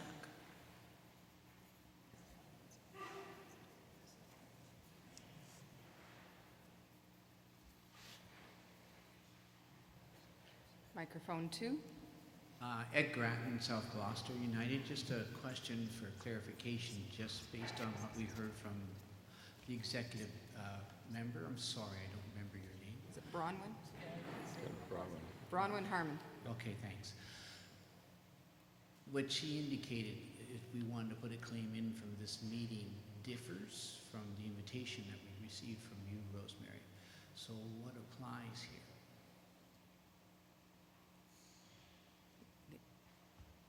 I'm not understanding your question, Ed. The invitation letter that you sent out to all the pastoral charges around representation here, if I'm not mistaken, it indicated that travel would be paid by our pastoral charges. Yes, that is what, and we had kickbacks from people.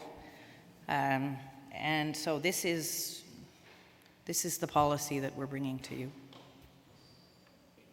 So just for clarification, this one would trump that part of the invitation? The sheets are out there. Yeah, yes, there are sign-up sheets out. But the rest of the bill is still paid by your community of faith. Thank you very much. Part of what our executive found all year was this clash of cultures between Bay of Quinte Conference and Montreal Ottawa Conference, and we run into this over and over again. And you'll find that this meeting is a creative and interesting amalgamation of those. So if something irritates you, blame it on Bay of Quinte, or on the other side, if something irritates you, blame it on M&O, and maybe just blame it on us.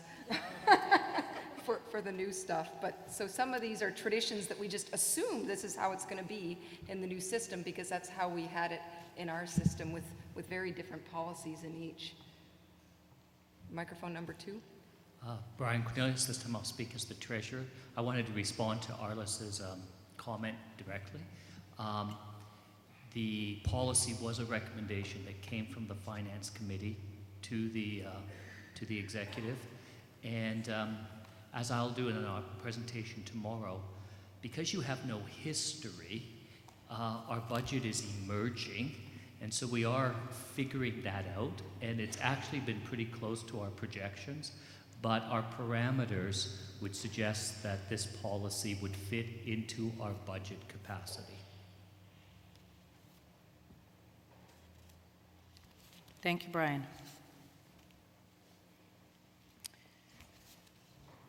Okay. Pastoral Relations Liaison Travel Policy on page 23. Oh, sorry. Any questions for clarification?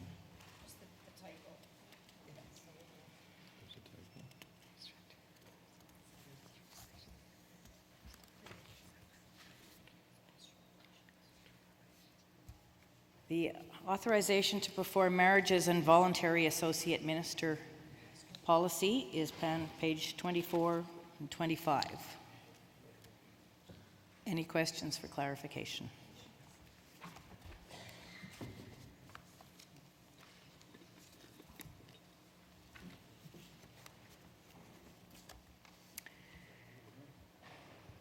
Come on up to a mic.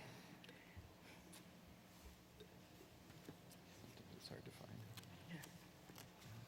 A point of clarification, Barbara Reynolds. There's a comment in here about approving an application and putting in an application. I may have missed it, but is there anything about when in the fiscal year or the church year this has to be done?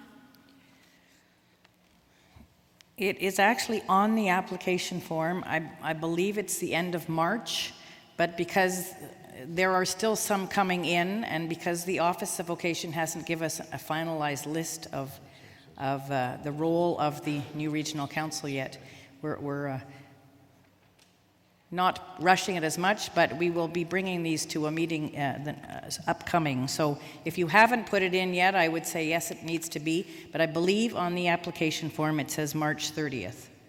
Okay, I'm just thinking in terms of clarification on the policy, either to have the application form as part of the policy or have some reference to this. I guess I like to have documents that are more comprehensive and that you're not looking here for this and there for that. Thank you. Please add that to the comment form for tomorrow, and we can make sure that it gets added in there. Thank you, Barbara.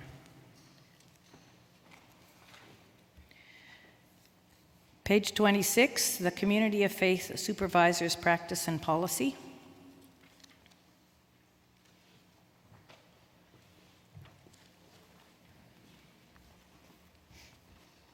I did my homework. Yes, we miss you on the executive. My question here for clarification is, I understand pastoral charge supervisors, but what about the people who are appointed for the purposes of quorum so that a council or an official board or whatever can meet? I know it's not directly a pastoral charge supervisor, but it's often kind of tied in with that because I'm not sure where else it fits. Am I being clear on what it is I'm raising a question?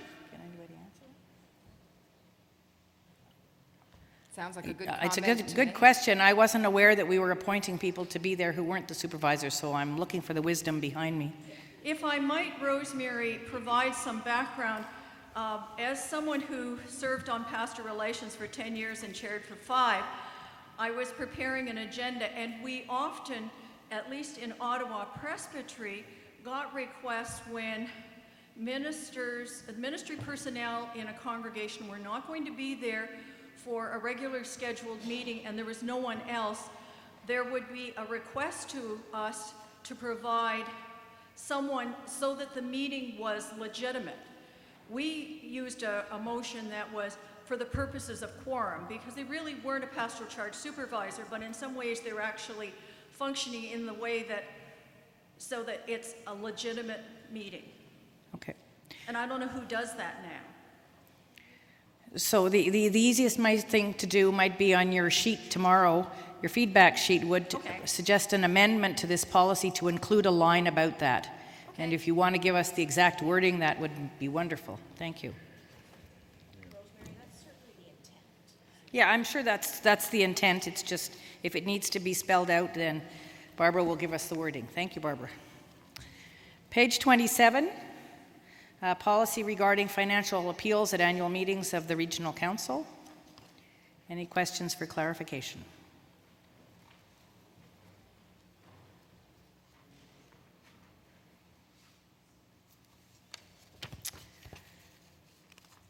Page 28, ministry personnel involvement in former community of faith policy.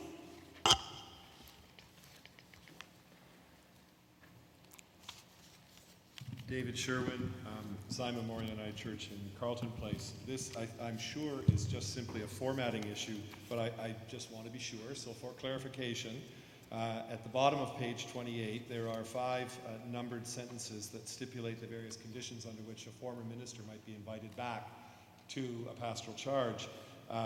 The third one says, the minister is invited by the governing body, session, council, board.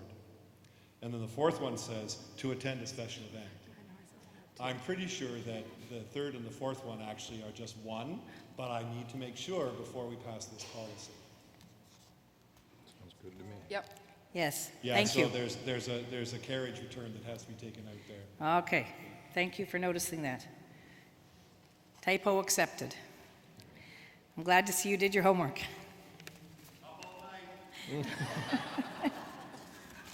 Well, it helps, you know, we have so many eyes and then we miss things because you've read it so many times you just don't see it after a while.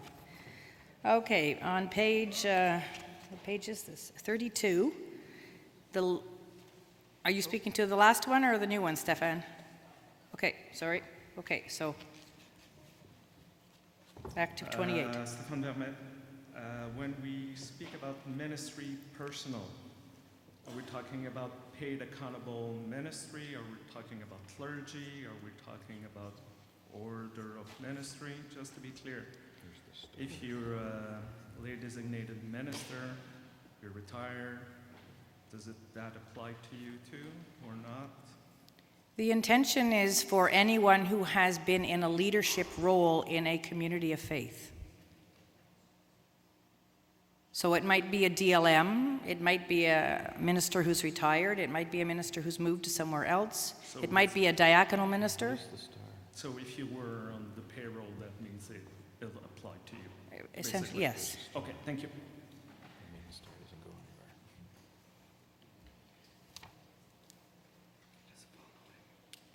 Okay, licensed lay worship leader policy and guidelines on page 32 and 33 and 34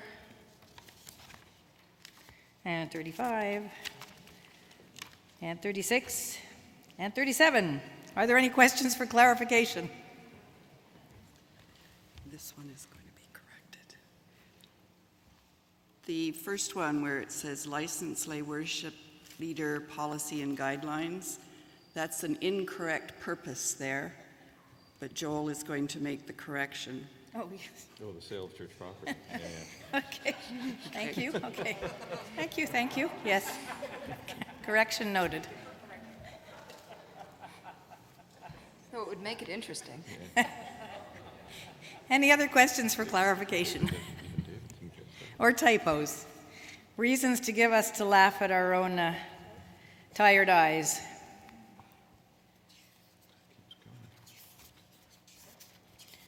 Okay, I don't see any questions. How many pages did I say this was? Okay.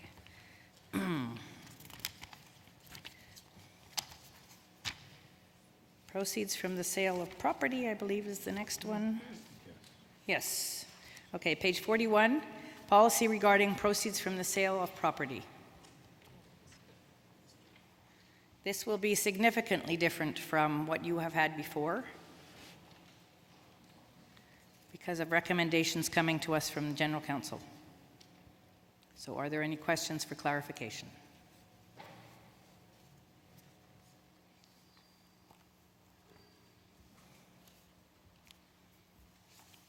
Question, why are there no guidelines on what the regional council might approve?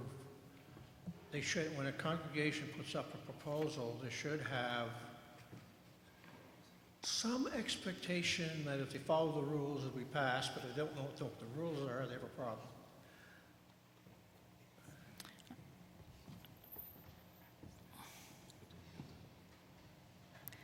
Some of the rules have changed, Jim. That's the point.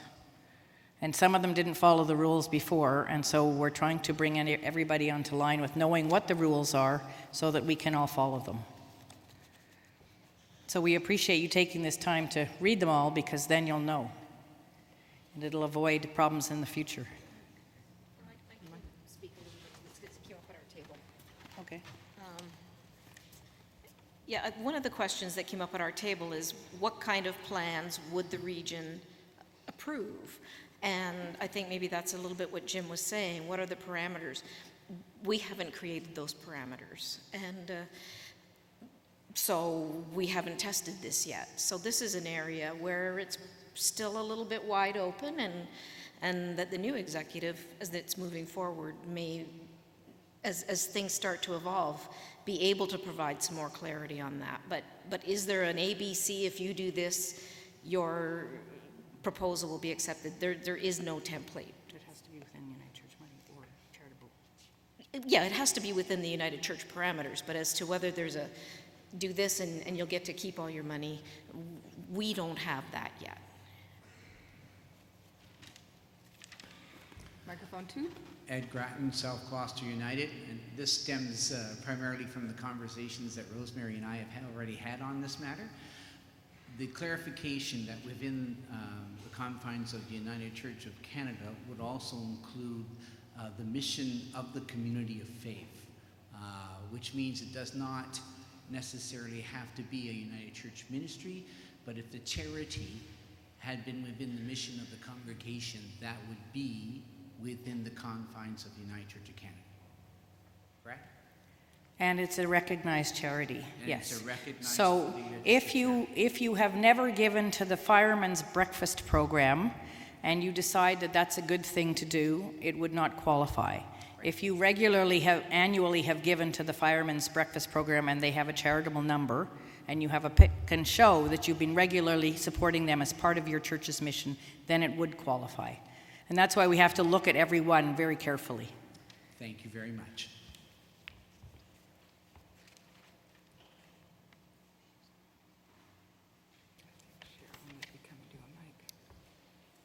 Okay, page 42, I property. think we've got someone Oh, coming sorry. to the mic. Oh, sorry. Microphone 1. Cheryl McLeod from AdMast and Pastoral Charge. I just want to ask what the thinking was about the sentence in section B of the policy, and I'll just read the sentence. So the regional council will normally require the remaining capital from the sale be protected and invested, and that the community of faith be limited to drawing up to 4% of the value of the invested capital in any given year to support its operating budget. And I'm just wondering what the rationale is with this number, 4%. I'll ask our treasurer to respond. That'd be wonderful. Once again, I'd make two comments on this. Brian Cornelius, treasurer, also First United Church. First of all, please note that the word guidelines is used in this policy. Okay?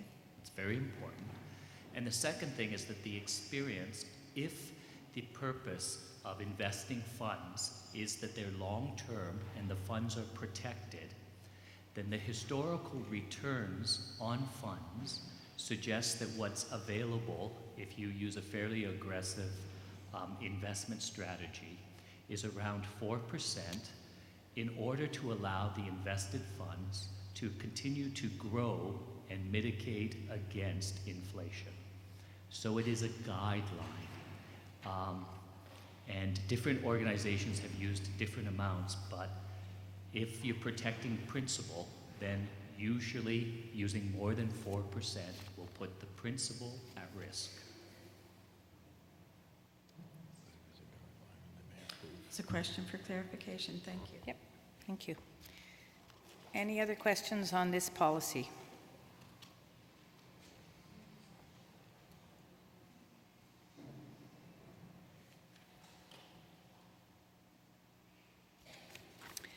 And I'll turn you to page 42, and this is the property transactions policy.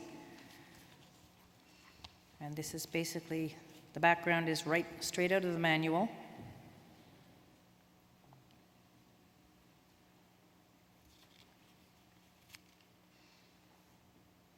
In other words, you need permission.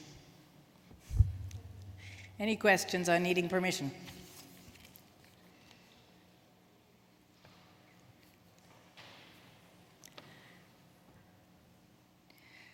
Okay, the policy underneath that on the same page is major renovations. This is, I think every presbytery had a number before, so the difference may only be for you that we have adopted the major renovations to mean above $50,000. Any questions for clarification?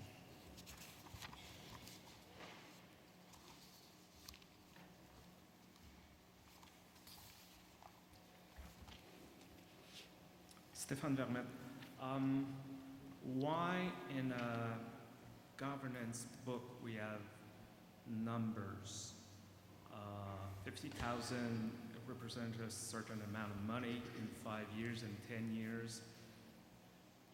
Will we have to amend the governance book every 2-3 years? Or do we say there's a number that will be determined, that will be set up by this group, so we don't have to amend the governance book? So what's the rationale between putting fixed number of money, not like percentage, but 50,000 or $30 an hour or something like that? Thank you for your question. You will notice that every policy has the date on it that we passed, and underneath it says review date. And so it is our intention that this is a living document that will be renewed regularly. So probably every 2 years we will go through and make sure that these things are still working, they're still current. If we didn't put, for travel, we didn't put 40 cents a kilometer because we know that it's going to change and we want to follow the general council rate. But in other things, we had quite a conversation about $50,000 because $50,000 is very little when you're doing major renovations on a huge urban center. It's a lot of money when you're doing renovations on a rural community. And so there was quite a bit of conversation as that chili pot got stirred. Speaking of stirring. Hot stirrers. Not to get into the policy, but we are mandated by General Council in the manual to have a number. Okay, there's the right answer. So, but we will be reviewing them. Okay. Microphone number 1. Natalie Eisted from Grace United Church. I'm just wondering what that number refers to. My congregation is looking over maybe the next year and a half at maybe doing $60,000 on like the porch and then the kitchen and then the windows. Is it per project, per year? It's per project, isn't it? Major renovation. Thank you. I don't have the manual, but I would assume that each thing that requires $50,000 or more would require. So if a porch is being done, then that would require. And I would assume that if anything else needs to be done, then that would require another. Or if you're doing it as a package and it's $110,000, then you would need. So that's about as clear as mud.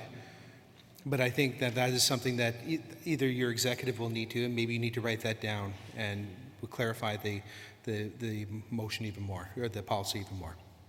Thanks.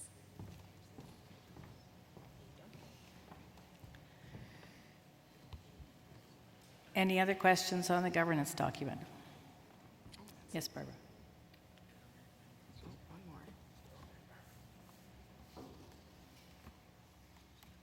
I may have missed this in the intro, but I was interested in the selection of what subjects were in this governance document and what wasn't. And is there, I'm not sure if this is the time to ask the question, or is this when you make your little marks tomorrow, about what are some other subjects that on which we are likely to get some policy? That's an excellent question. Thank you. So it's partly policies that we already had in place, and we knew those were needed because obviously you've already created policies around those various things. And then there were other subjects that came up as we have been working this past year of people saying, what's the policy on such and such? And we were going, oh, well, we haven't done that, so that's on the next agenda to make a policy. So it's not an extensive list, and there may be things missing, and we would welcome to know what other policies you feel we need to have, and we will look at those. But it's been sort of a working. I'm thinking in terms of communications on kind of what your priorities are. Is this something that we would expect from the new executive to have in one of our weekly newsletters? Here's the list of things that are priorities for policy making for the next year or 6 months? Or is it that you want us all to send something in? Or I'm just trying to get a handle on why those and not some others. A policy on sacraments, for example, as you know, is a subject dear to my heart. I was a little surprised not to see something on that. I'm not sure if we've covered off, for example, the policy that certainly for some of the churches in the former Ottawa Presbytery about funds that were, let's say, designated for housing allowance and kind of are set over there and they can't tap into them, whether we've solved that problem. So I'm just thinking of all these kinds of other policies that we might have. Thank you. The rule of thumb is that if we haven't created a policy on something that you had a policy on before, then that policy is still in effect because we haven't changed it or given you something new, and because they were different in different places. I thought the Manse one had been resolved at a meeting that I was at Ottawa Presbytery, so oh, it was voted on, some people didn't agree with it. Well, that's like my pot of chili, we don't all agree, but we're trying to find consensus in the midst of all that. So, but if there are things missing, it's really been on an as-needed basis that they have come up. And as I say, we went from 1 meeting a month to 2 meetings a month, and then trying to get things churned out so that we would, we realized January 1st we weren't going to be all ready, and then the next deadline was this weekend. So it's a work in progress, and we welcome your input through the response sheets tomorrow. Okay. Thank you very much. And thank you to this amazing team that has been working with me. And to Brian.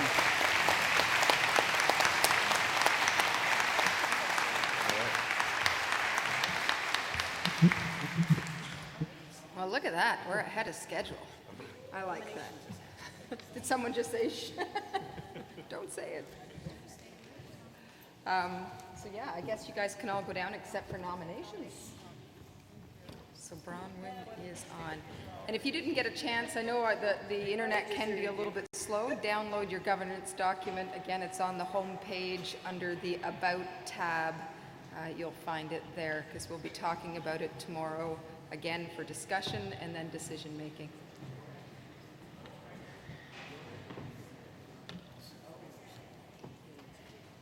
I'm going to have to read it off the screen, so I don't think I can read and speak at that microphone. So can I sit? Yeah, so if you want to sit here. Okay.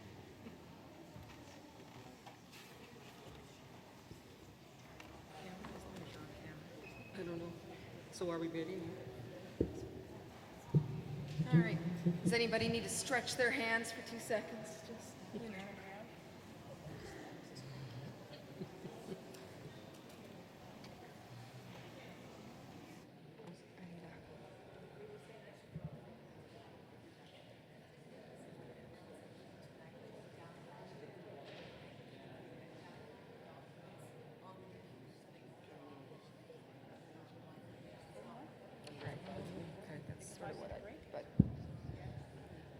So our communication person wants me just to emphasize again that you really should download the documents because we just don't have the Wi-Fi capacity in this room for everybody to be on a live kind of document. So download it tonight in your hotel room.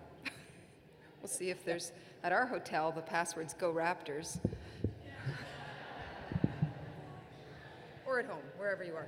All right, I think we are ready to move on to the nominations report. So Bronwyn Harmon, the chair of nominations. Except I need your thing. That's fine. You don't Oh, need it's it not that on close. there. It's quite powerful. Don't Oh, have it sorry. too close, or else you'll get all poppy. I don't want feedback. This nominations report is a living document, and Joel's going to, or Karen, whoever's going to do it is going to put it up. I heard some comments about how do we get to do something. Well, it's a very open-ended right now. So if you see some work that needs to be done and you want to gather some people together, then you'll be able to connect as a network to the work of the region. So don't feel that there isn't a way in. And you also will have a list in the minutes, right, Joel? This will be in the minutes. So then you will see the names of people who are on the executive. You'll see names of people who are on leadership teams. There are some leadership teams that are small. I'm sure they would welcome more people to join them. So don't feel that you can't get in if you want to. So we're going to start with the executive and the new executive. So the model that, I guess we're still the current executive, the design was to leave it open. We had 3 different designs, and this is the one that we chose. Because that way we'd have a group of people whose focus would be to bring the vision that we are creating together and to be open to new things and take us into the future. So we were looking for a president, a past president, and a president-elect. We were looking for continuing an Indigenous representative. And then we were looking for, well, we were looking for 13 people. And then, so that leaves 9 members at large. And that we would choose those people from the names that came forward in terms of the diversity of founding presbyteries, order of ministry lay, male, female, LGBTQ2, younger and older, and the UCW had already requested us to consider them as a possible addition to the table. After this was written, La Table also said they would like to have someone around the table, and so that has been added, and so there are 8 remaining open places. Can you make it go up a little bit on here, because I can't quite see the bottom of it. I'm too short, I guess. So the mandate for the nominations committee was to ensure that there was some continuity of the current executive, so that at least 3 members would stay. I think you'll find when you get to the names that we ended up with more than that, but that was just how it worked out. So here we go. So the list that we came up with through the nominations process, and you need to know that the request went out twice for people to put their names in, either on the President-President-elect form or on the open members' expression of interest. The names of everybody who were sent in, we have used, so you're all there. Nobody put their name in to become president. So at the very end, of this process, I said, well, you know what? I've done this once before in Bay of Quinte. I've chaired 2 presbyteries. I suppose I could do that, and I really, really, really want to make our region work. So that's why my name is there. And it's only 2 years, so hey, that's good, right?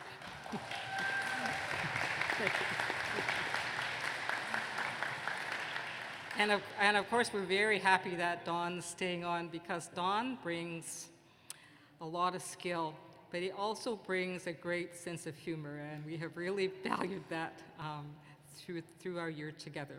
We were really delighted to get Takui. I'm going to try. Demi, no, I'm going to miss it. You're going to have to teach us how to say your name, but you will, right? You're going to teach us all, right? Because I've tried before, but I still haven't got it, right?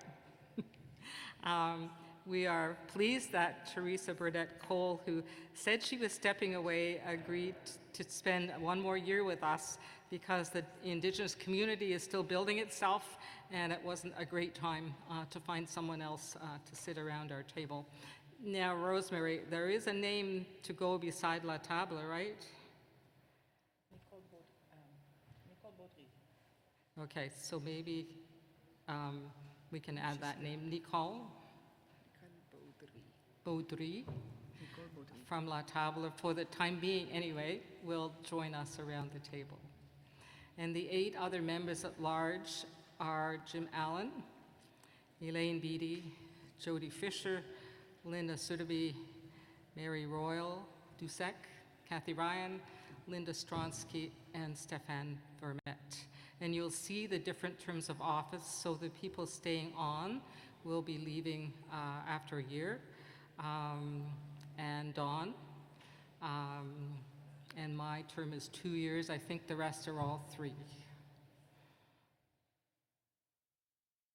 And that's the list of the staff who are corresponding members.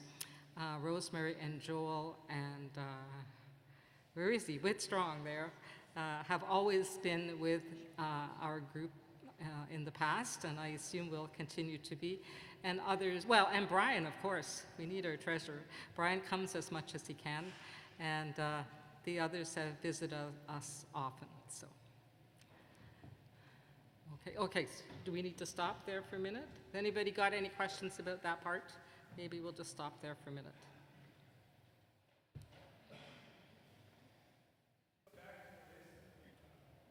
Yeah, thank you. Wendy Snellgrove, First United.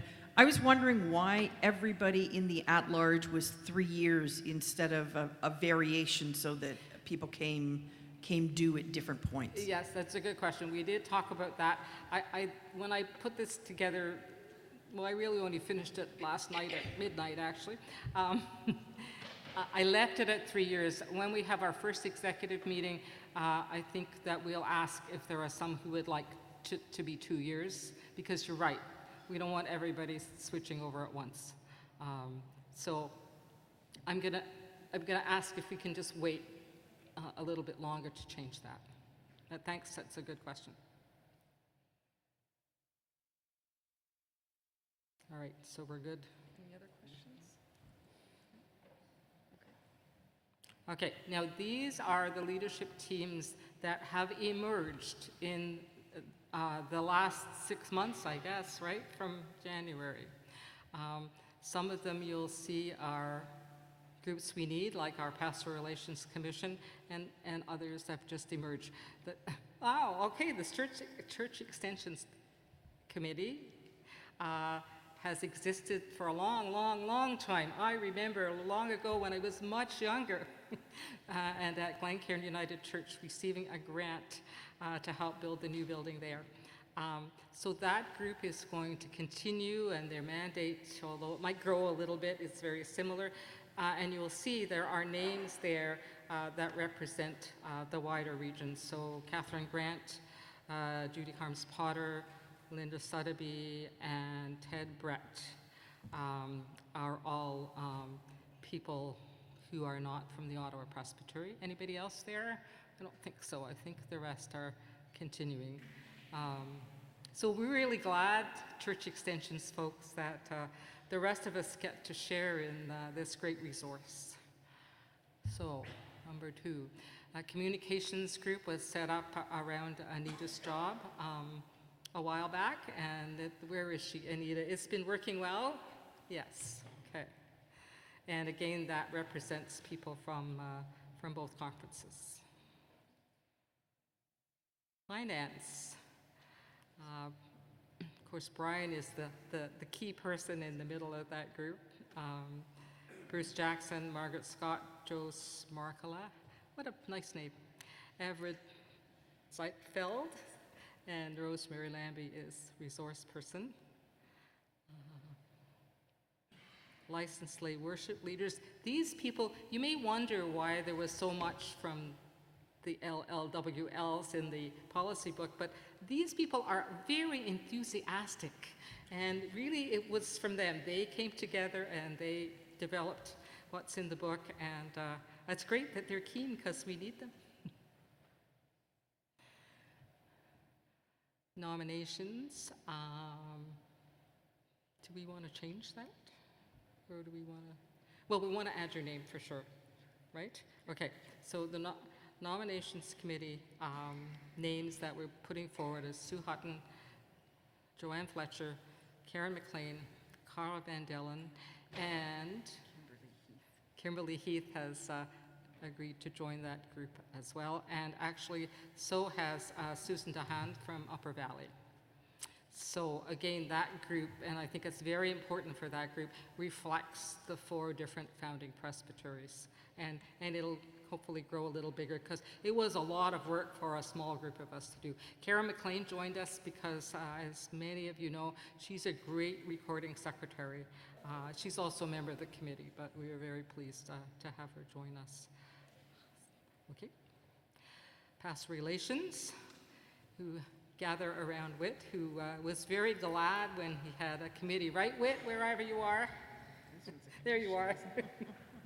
I remember you saying that you really needed to get this group going. So Ina Bromley, Ed Grattan, Wayne Harris, Charlotte Hoy, Sharon McDonald, Erin McIntyre, Janet Neal, Linda Sotheby, Karen McLean is the recording secretary. This one's a commission. Yes, and after some discussion at the executive, we decided it was going to be way more effective for the work of the executive and for the work of pastoral relations to make this group into a commission. So if they have any issues they feel need to come to the executive, they will send them, but otherwise they will make their own decisions, and that's working well with. Good. Okay. Now, I know you heard there wasn't a property committee, and there isn't quite yet, but there are some names of people who've agreed. Catherine, who's out there somewhere, did you agree to be on this? Yeah.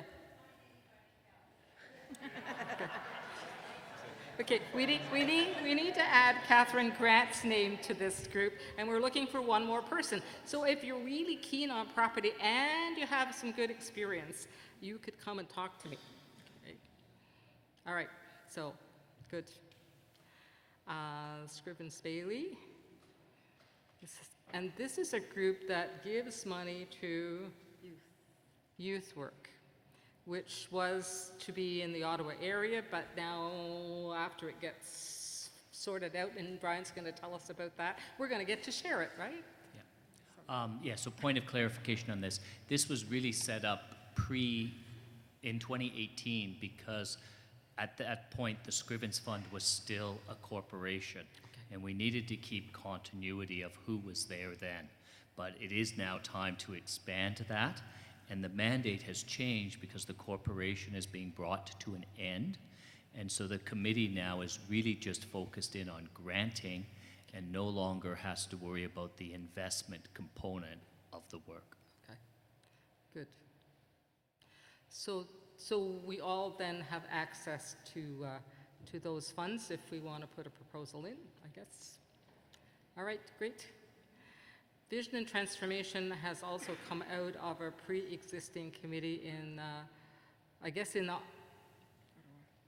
Ottawa, right? Yes. Elaine, where are you, Elaine? Elaine has gathered a lot of us interested folks together over the last little while, and out of those gatherings, this has become the new leadership team that will give some money to you if you have some visions that might want some money, right? Is that correct? I mean, that's the cartoon version, but yeah. All right, so again, if you look at those names, they do reflect the whole region. Jim Allen, Charles Barrett, Lynn Boothroyd, Cindy Casey, Joanne Fletcher, Brownwood Harmon, Phyllis McRae, Janice Perron, Debbie Poirier, Eleanor Smith, and Bob Williams. And a number of those people have been on the committee previously, and Joanne and I stepped forward to represent our regions. So that's good. Okay. Let's keep going. Oh, yeah. Okay, David Sherwin is the chair of the committee, and Dana, of course, is the staff person. Bill Chuckley, who's from the old Upper Valley, Steve Clifton, Catherine Guchar, Heather McClurg Murphy, Kevin Moratz, also from Upper Valley, Kathy Ryan. Stands for. Oh, all right. Maybe you should tell us what YAYA stands for, because I have trouble remembering. This is the Youth and Young Adults. I know anybody from Ottawa knows this well, but others may not. I'm going to have to work on that. Hi there. So, Hi. Oh, my name is on the YAYA committee, and can you please remove it? Catherine Gucher.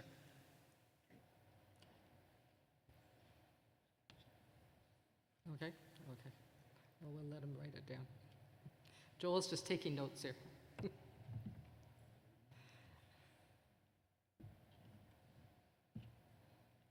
We're almost there. Social Justice Network of Ontario Regional Council, and Charles Barrett is our representative.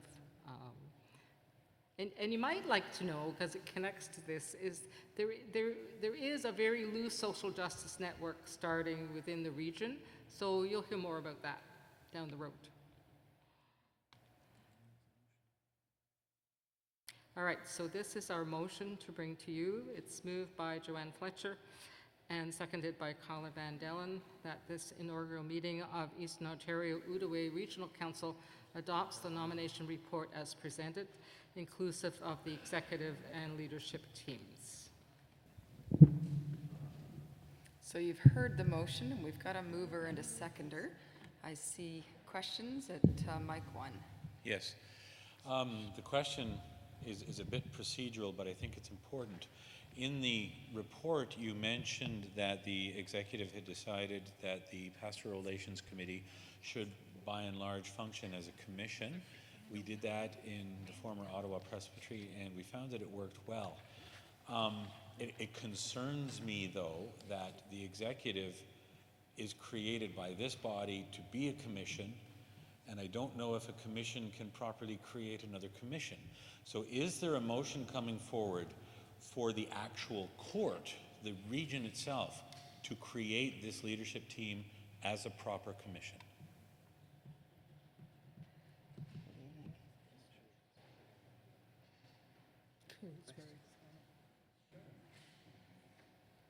Thank you. question. We'll get back to you on that answer. I just noticed that in some of the leadership teams, you have borrowed people from already sitting on the central committee, and on other leadership teams you do not.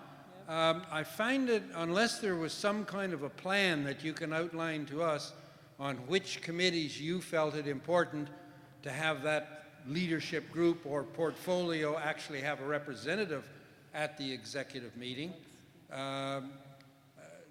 I think you either have to go one way or the other. Either you assign a leadership team, a person from the center to represent it to the executive meeting, or you don't do it.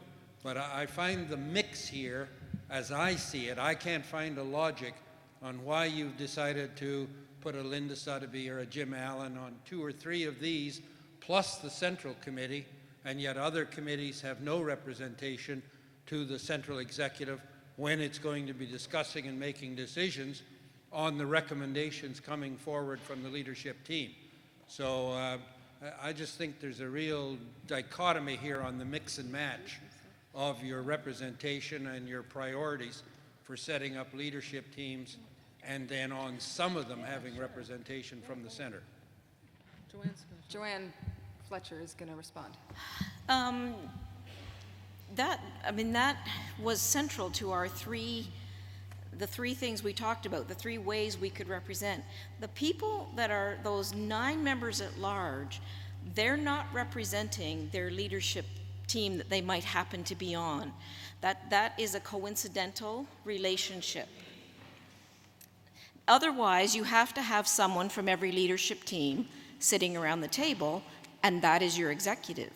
Or you would have 20 people. So it is coincidental. I think the executive, which I won't be on, does have to have a reporting mechanism. They have to have a way for all of those leadership teams to be connected. Each leadership team does have a staff person who is a corresponding member on the executive assigned to them. So yes, there has to be a way, and certainly we said if there's a certain leadership team that's got something that is a region-wide interest that should be at a table for a meeting, they can be invited in at any time to an executive meeting to address that issue.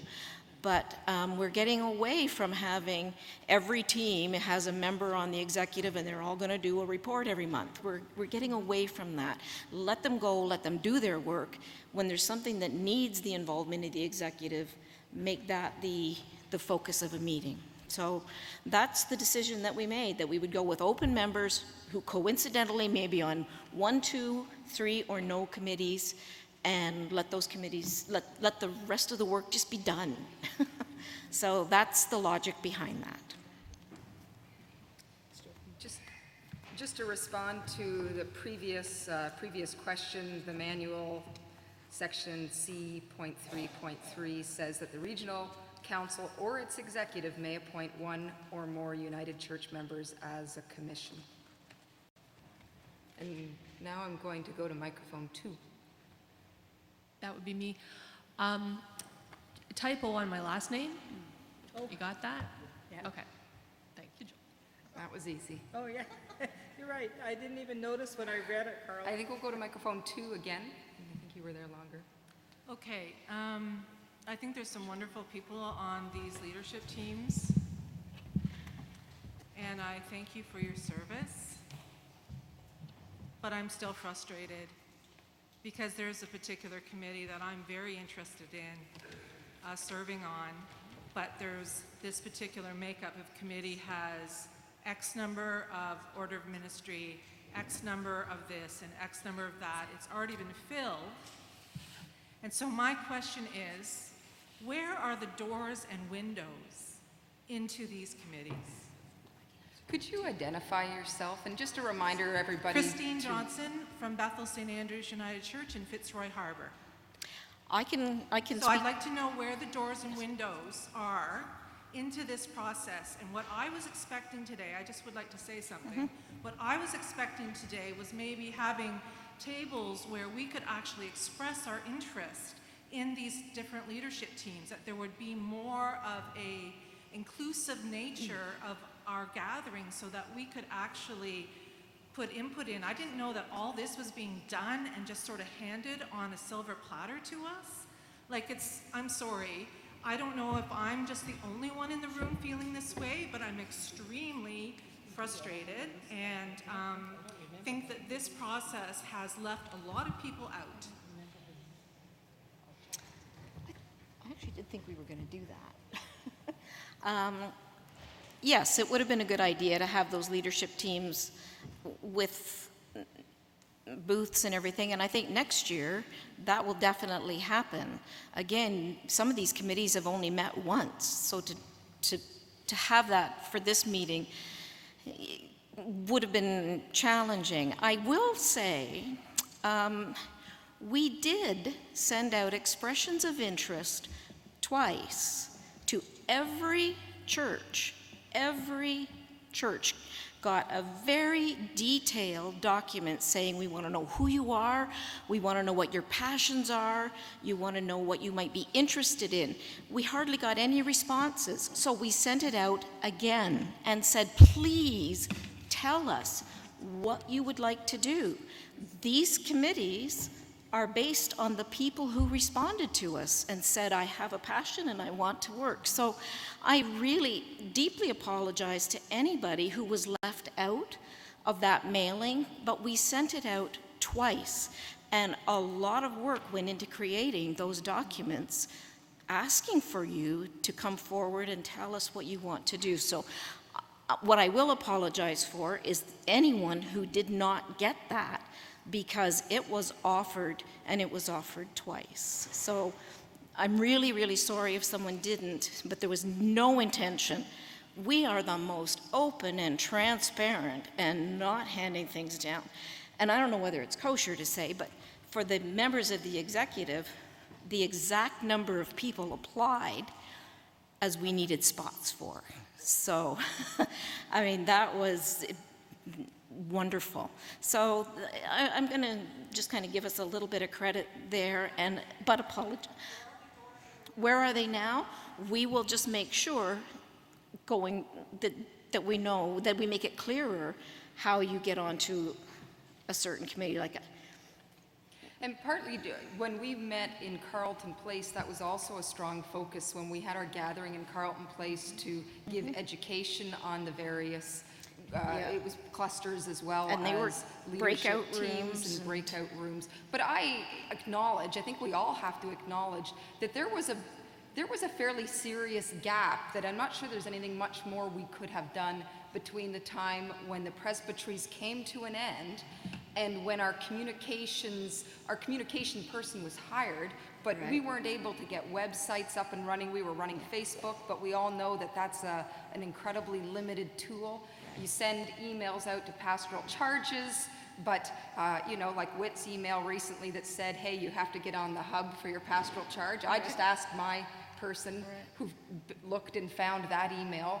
So things definitely, the first 3-4 months of this year, there was a communication gap that we have to acknowledge, and I think it really was just part of this getting this system going. So I think there have been maybe more walls in the last 4 months, but hopefully going forward, the windows and the doors will be more obvious. And partly, by all means, put a hand up, and we're happy to have you be part of this.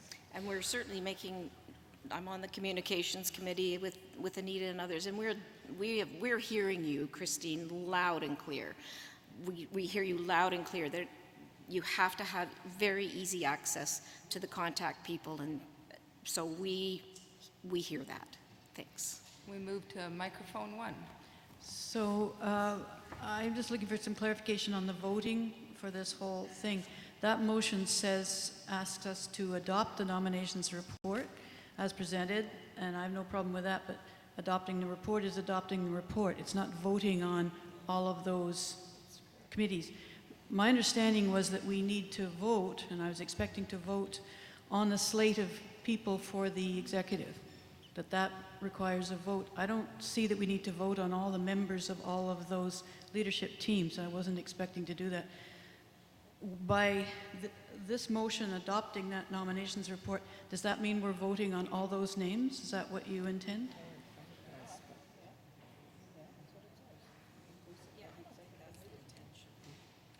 So that was the intention, but if that's not what you, well, I'm hearing that at the table. Is it not your intention? Yes. Why do we need to vote the names of all of the individual leadership teams? I mean, those might come and go and change, and you know, you don't need to be voted by the council to be on a particular leadership team, but you do if you're going to be on the executive, obviously.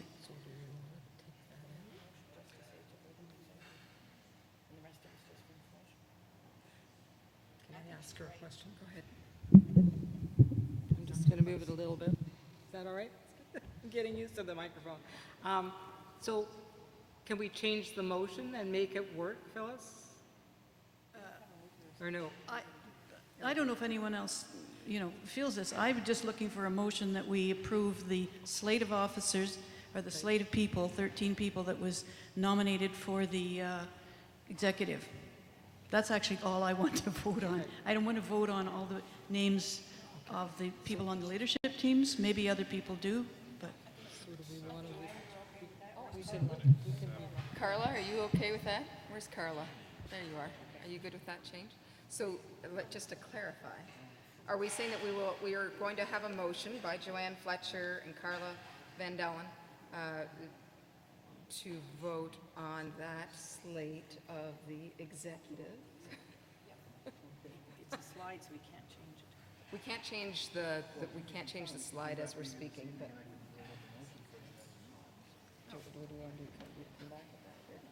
They understand the motion. It's not what they see on the screen, it's just to approve the executive. So we're making a motion to approve the executive.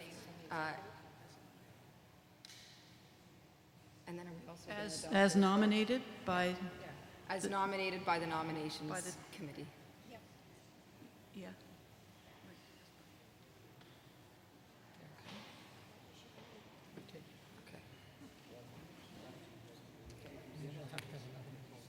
Microphone number 2. Margaret Martin from Portland United Church. Given the amount of transformation and change and the kind of steep learning curve, I recall getting that expression of interest form, and I appreciated being polled and being asked what I was interested in the wider church. And so I just wanted to add to what Joanne Fletcher said, that I appreciate that that was something that came twice, and there was an opportunity just to express what you wanted to work on in the future of the church. Thank you. Microphone number 1.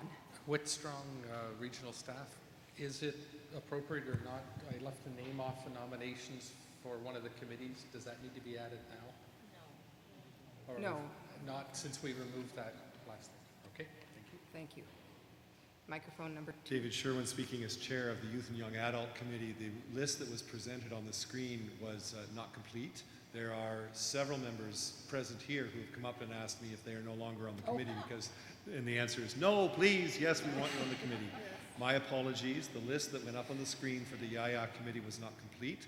If we need a complete set of names, I'll try to have that for the regional council tomorrow. I can't get it right now. I need to go home and pull a file.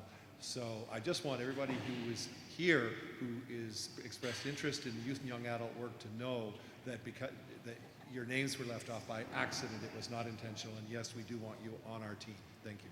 So it sounds like for most of those, it's a question of for information. So it is helpful to know who's on what committee for information, but not as a matter of it limiting who's on and who's not. Microphone number 1. Kim Baird, Knox St. Paul's, Cornwall, and a 45-year member of the United Church of Women. In response to my question on the members at large, it was said to us that 2 people asked to be sitting at the table, United Church Women and La Table. I see that out of the 8 members at large, the 9's down to 8, La Table has a designated seat. I would like to make a motion to amend that the United Church Women have a seat as a designated seat on the executive of the Eastern Ontario Outaouais Regional Council. Looking for a seconder. Is that it? We already have a motion. So there we have an amendment to the motion, and your name one more time, please? Kim Baird. Kim Baird. And the seconder to that amendment? Nancy Hazen, Barhaven United Church. I second it. So now we're speaking to the amendment. Is there discussion on the amendment to the motion? If I may, seeing I made the motion,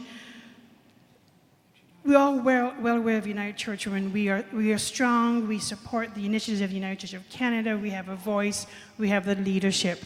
We have been fighting for seats on conferences for many, many years. We've changed into regionals. We are into this change, and we really feel that we need a designated spot on the executive, not as a member at large. And I just support that the work that we do and what we bring to the table. Microphone number 2. Wendy Snellgrove first in Ottawa. I would speak against that motion. It seems to me that the nomination committee has a difficult job and has to reconcile many differences between young and old, male, female, trans, queer, not queer, urban, not urban, francophone, anglophone, experienced, not experienced, certain kinds of expertise. I think all of those things are important, and once we start sort of designating specific spots for those people, it just makes the job very difficult, and I would support maintaining the current protocol, which leaves those decisions in the hands of one committee that can look at them holistically. Yeah, I'm just going to speak to that. I would like to just let everybody know that there is a UCW member who will be around the table for the next 3 years, and she's over there, Linda Stronsky. She's very committed to the region and has been part of our local arrangements committee. And we are very pleased that she's part of the group. What we decided at the executive, which fits the last speaker, was that we wanted to leave it kind of open. So one of the categories in our list of decision-making guidelines was UCW. So it's one of the ways that we might choose someone to be on the executive. So that's how we got to this list. And yes, there isn't a separate line, but there is, at least on this round, a representative. May I just ask a question to follow up on that, on what were the decision, how was La Table got on as a specific seat and not under the 9 members at large?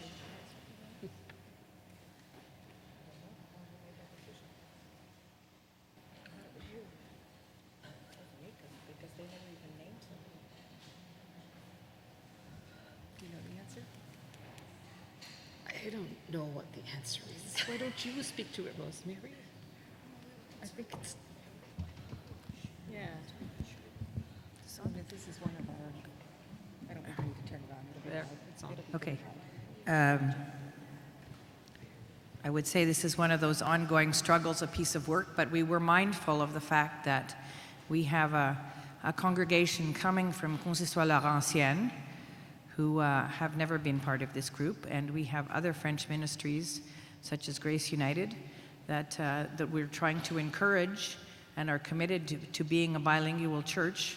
And at La Table, we have a new covenant agreement, which you will hear about this evening, that we are being asked to address and respond to and make a commitment. And therefore, it's helpful to have somebody that is more involved in that work that can help us walk through that process. So that is part of the answer.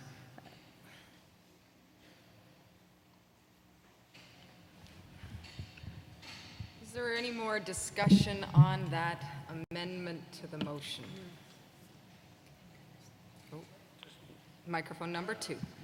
Carolyn Penhale, Orleans United Church, and a question about the implication of the amendment, just for clarity. If it were to pass, would that seat come out of the members of large, or members at large, or would you be adding an extra seat at the table? Still 13? Is the total number still? Not 8. Yeah, we're not changing the number. Well, I guess at this point, if the motion passed, because Linda Stronsky is already on that list, it wouldn't change those names. It would only change the line. So there is so that helps, and I think what I'm hearing you say is that there's already somebody as part of the members at large that you would just swoop up into a seat designated for the UCW? Yes, that's correct. Thank you, that clarifies things. Microphone number one, you're speaking Sorry, to the I don't amendment. want to be a pill poison here, but I think you better Can get clear. Can you identify yourself? Oh, sorry, Ron Bulmer, Johnstown. I think you want to get clear here. You've got a motion to adopt a nominating report that has two elements in it, an executive committee and named leadership teams. No, we're at the moment, we're just dealing No, with... you have a motion duly moved and seconded. You can't just stand up and arbitrarily start amending the motion as you go. Okay? So I think you better get the original motion withdrawn and then structure a motion that adopts an executive team and yes or no to this other amendment. But honestly, if you're operating under Robert's Rules of Orders... We're not. We're operating under Borno's. Okay. But so thank you for your comment. Right. The motion that we are working off, the mover and the seconder approved changing the motion just to deal with the slate of officers for the executive. So that's the only thing, that's the only motion that is before us, and we are now working on an amendment to that motion to include a line for a UCW. So it would be a sort of a permanent line and mean that there would be 7 members at large. Is there any more discussion on the amendment to the motion? If not, I'm going to encourage you to get your... We can't.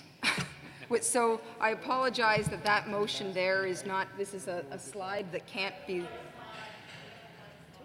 To put a blank... Oh, so Karen could do it. They're working on it. Okay, so let's just pause for a minute.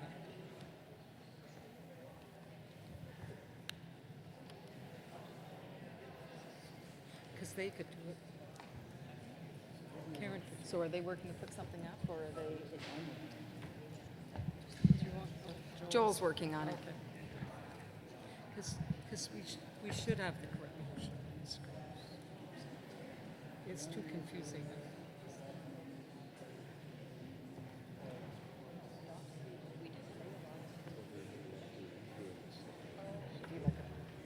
So turn around, stand over.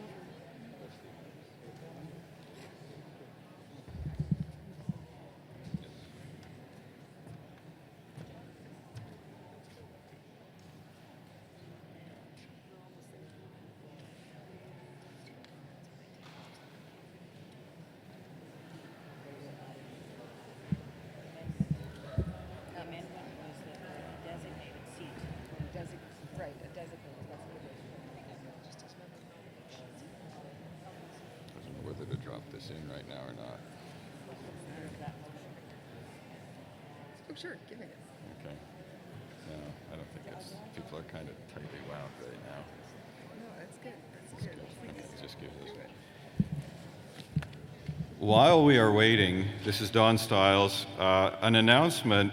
Shoppers Drug Mart on Beckwith Street North here is giving the participants of this gathering 10% off their purchases when you show them your name tag. Oh, wow.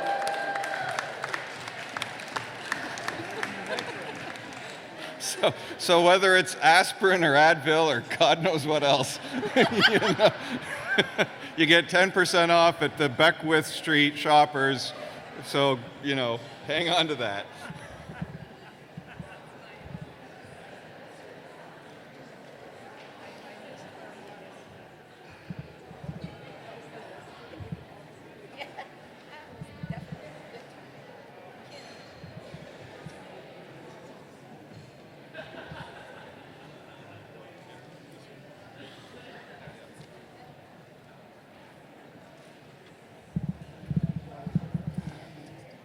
We've also been asked if anybody represents the local LCBO or beer store.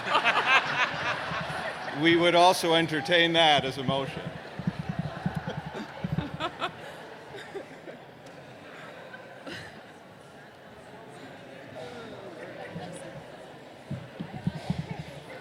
What's that?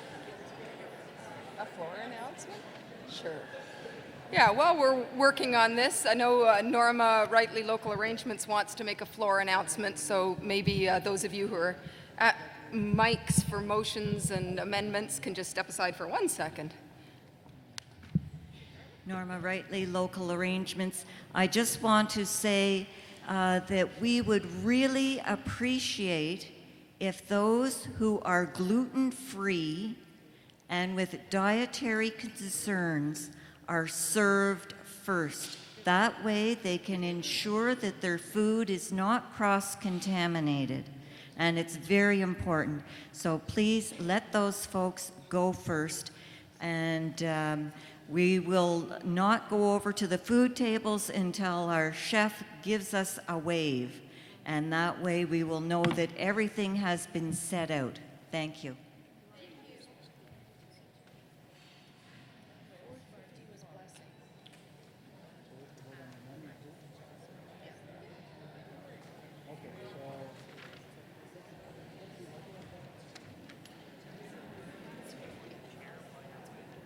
My chair's right there.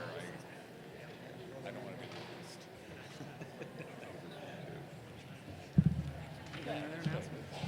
I've been sitting enough.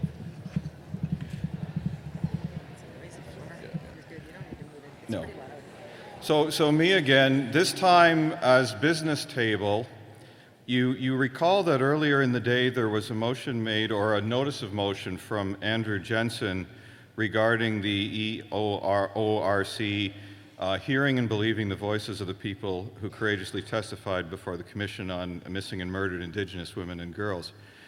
We consulted with Teresa Burnett Cole, who is our Indigenous people's representative on the executive, and she was sharing with us that if we go to the powwow tomorrow, the powwow is a controlled exercise, and there is a person who is sort of the leader of this, and that it would be very much unusual. They have no, they don't have to hear us. They would have to make changes in how they do things for it to be heard. So we thought that, and in consultation with Andrew, that it would be appropriate for us to continue to address this motion as it's being made to us, but that rather than attending the powwow tomorrow to bring that to the people, that we would really focus on what we're doing to our own constituent ministries, all levels of governments and all Canadians, and that we would also forward this information to the National Indigenous Council, which is an organization within the United Church of Canada that is meeting this summer, and that they would appreciate us hearing that voice if that's what we decided to do. So we will still discuss this motion, and it will come before the court, but it may not come, depending on what our schedule is like tonight, but that doesn't mean that it's no longer relevant to us. We will discuss it at some point during this meeting and then carry it on forward rather than going to the powwow tomorrow. So we haven't lost sight of it. It will still be dealt with, and it will then, if it's passed, be sent forward to the National Indigenous Council of the United Church of Canada. Thank you. All right. So let's pull those motions up. I'm aware of the time, so I'd like the court to be aware as well that we have hit a 5 o'clock mark, which I believe is technically supper time. When you look at the motions on the screen, the second one is our primary motion, that this inaugural meeting of the Eastern Ontario Outaouais Regional Council approves the slate of officers for the executive as presented in the nominations report. And we are now working on the amendment, which is the first one there, that there be a designated seat for the UCW on the executive of the Eastern Ontario Outaouais Regional Council. Microphone number 2. Do you wish to speak to the amendment? Margaret Torrance, Glebe St. James United Church.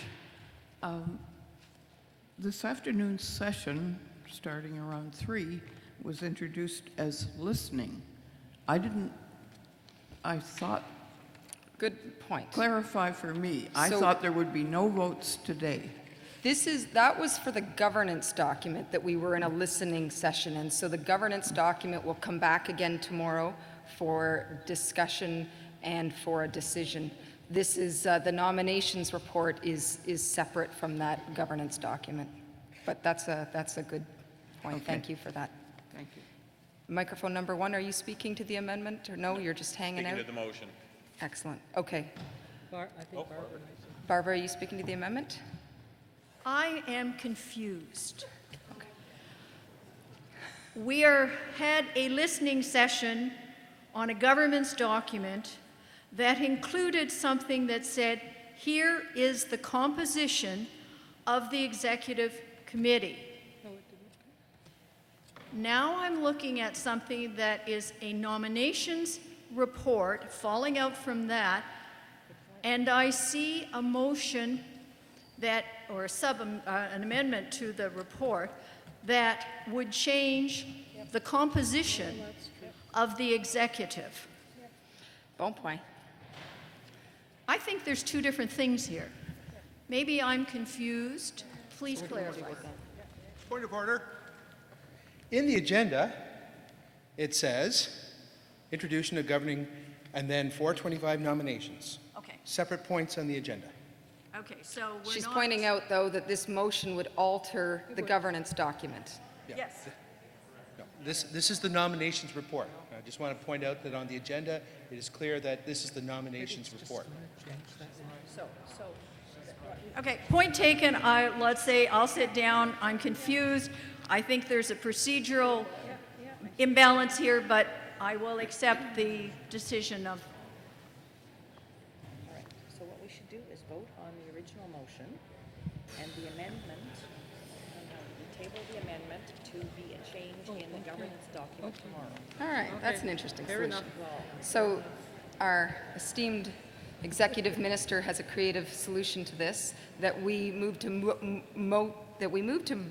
voting on the motion itself, and that we table definitely the amendment for after the time that we've had discussion, because it's the amendment that would change the governance document. The motion itself does not change tomorrow's governance document. Does that make any sense? It makes sense to me, but... Shaking heads over here. Shaking heads, all right. Shaking heads, would you like to speak at microphone number 2? Stefan Vermette, I would like to gracefully ask the chair of a meeting to put that aside. Let's vote on the governance and then come back to this. There's no obligation to vote on nomination this afternoon. It can be voted on tomorrow after we're done dealing with the governance. It will be clear. We will know what we're voting on, and we move to the next subject. So I'm asking the chair if it's agreeable to you to do Should we this. do that? I just want to, from the business table, can we just move this till tomorrow then? Can we just move this till tomorrow? Postpone definitely? It's 5 o'clock now. That's what I'm At the thinking. time anyway, sure. Given that we are at the supper hour, that we're at 5 o'clock, I'm going to take that as good advice. And so we will table this definitely until, well, I'll let them figure out the definitely part, but definitely till tomorrow after the governance discussion. So I believe that we have somebody coming forward to offer grace for the evening meal. Is there any down there? Very nice. She said she was leaving, so... Are there... all the stuff, so I've already arranged it. Oh, okay. I don't think so. Go for it. These 3 items so that she could, Reverend Stiles, do you have... Well, I don't know about you, but I needed to get up and stretch. So I invite you to stand and body your spirit. And my name is Reverend Carla Van Dalen, and I'm a minister at Barrhaven United Church, and I also served on the Transition Commission. So you can just sort of put a face to the name. So I invite you, let us pray. O wondrous God, we rejoice in our time together to this day. a time to get caught up with old friends, and a time to make new friends and new memories with those around us today. We give thanks for this sacred time, this sacred space that we have shared in one another's lives this day. Bless us, bless our various ministries, and bless the food that is before us, so that we might be sustained and built up to respond to your call of justice seeking, to love and to serve one another. In Christ's names we pray. Amen. Bon appétit.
I'm here with Sue and Diane. We're going to be talking about a very interesting.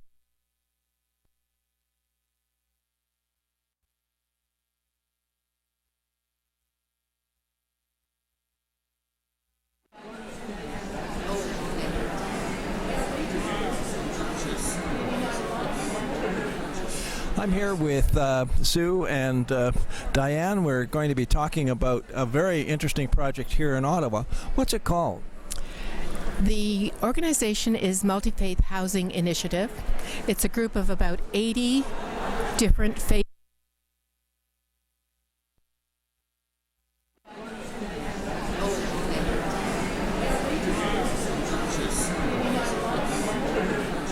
I'm here with Sue and Diane. We're going to be talking about a very interesting project here in Ottawa. What's it called? The organization is Multi-Faith Housing Initiative.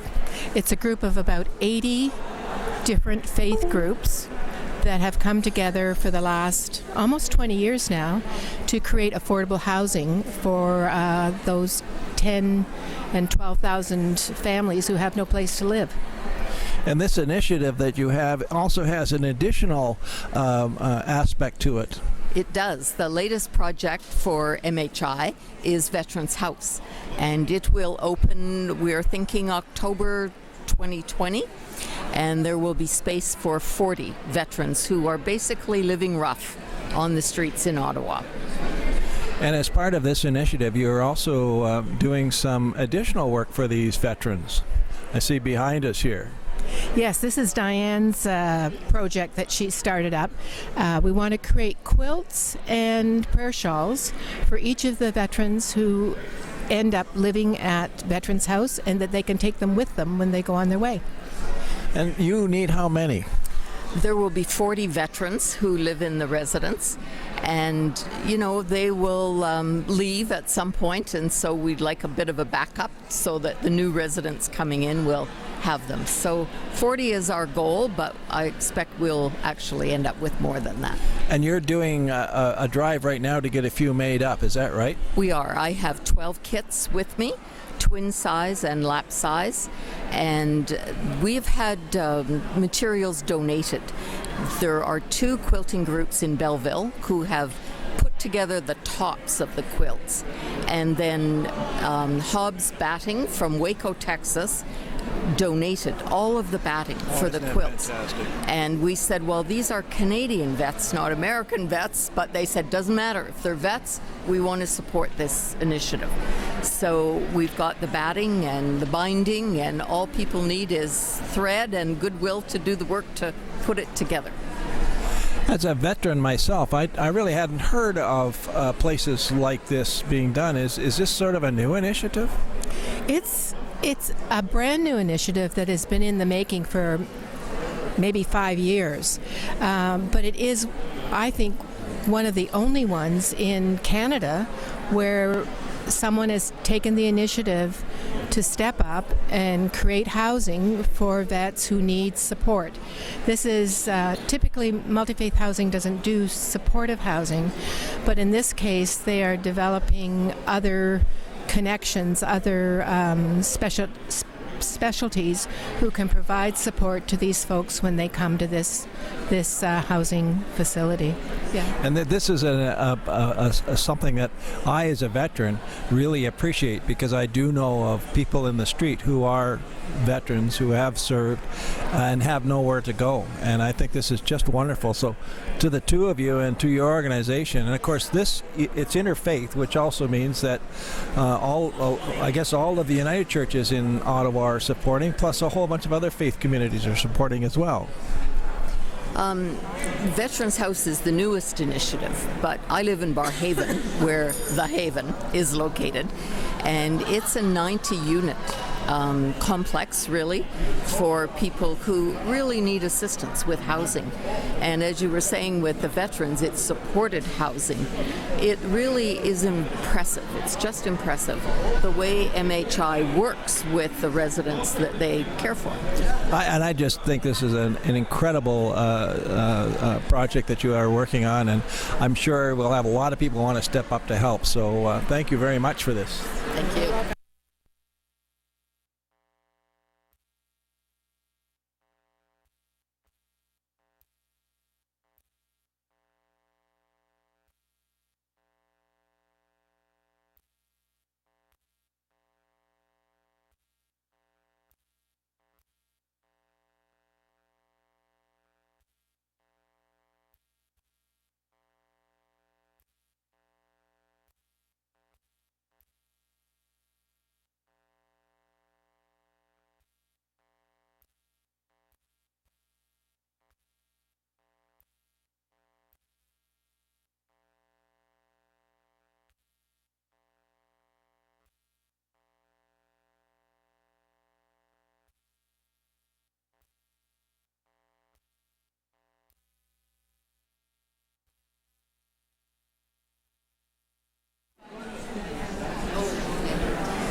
going so far? Good. Yeah. Well, it's 10%. Listen, I'm here to do an interview with Marilyn Roger. Marilyn, tell me what's behind us here. Well, behind you is fair trade, and the United Church of Canada are very, very into sponsoring fair trade around the world, and so here I am at Region 13 or 12 rather inaugural meeting to bring you and make aware of fair trade through the United Church. This is amazing what you have here. You've got all sorts of stuff going on here. What are some of the goods you got? Well, we have Camino products, which is very well known, and I also have Just Us products, which is down just outside of Halifax, Nova Scotia. Right, yes. And then, of course, I have Mountain View Estates, coffees. Oh, my and favorite. That I'm coming is back for that. awesome stuff. And, of course, I support the Palestinian situation with the growing of olive trees and so on through Robert Massoud and the Zatu program. And you do a lot of traveling around yourself. I do. They tell me I'm like the energetic bunny. Anyway, it's my mission, my passion, and of course, most of the money goes back to mission and service. And it's starting to show now in the countries where women and girls especially are being able to go to school, learn a trade, and become more educated. And that's really was my goal in the first place. Great. Well, listen, you have an online service. You got a website, I believe? No, I don't. Every once in a while I'll put something up on my Facebook page if there's new products come in, or I'm doing what I'm doing right now before the public. So if people want to get a hold of you, they can go to your Facebook page then? They can, yes. Well, great. Thank you very much, and carry on with such a wonderful service. That's wonderful service you're doing for us. Thank you very much for stopping by to see me. Okay. Bye for now.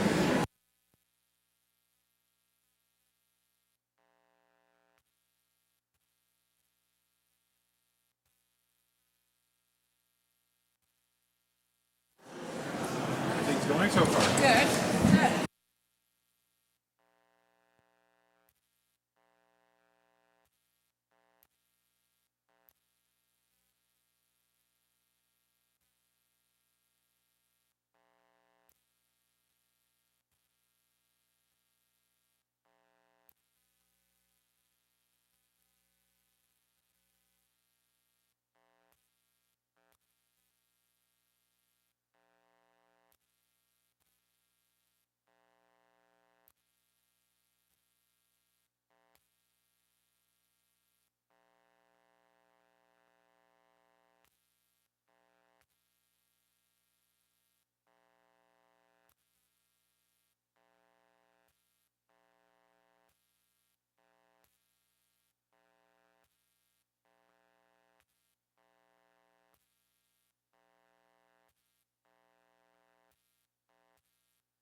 Uya Emose.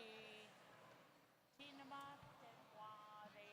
Uya Emose. Tinama Temware. Uya Emose. Tinama Temware. Uya Emose. Sino. Uya Emose. Tinama Temware.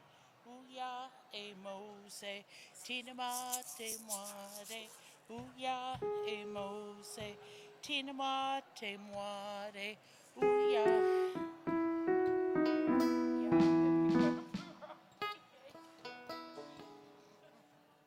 Now, I don't know what slides are going to come up. Got your message? Good. No problem. Whenever.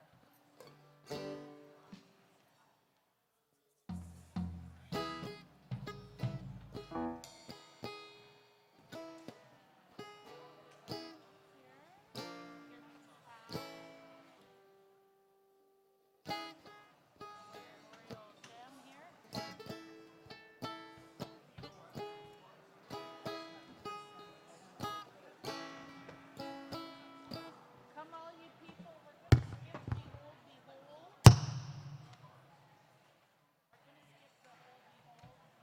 did it earlier. That is so cool. I have no men in my choir.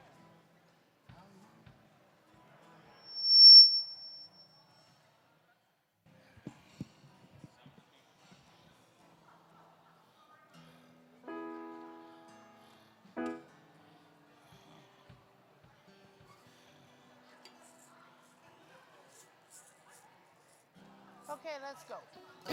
1 and 2 and 3 and 4 and 1 and...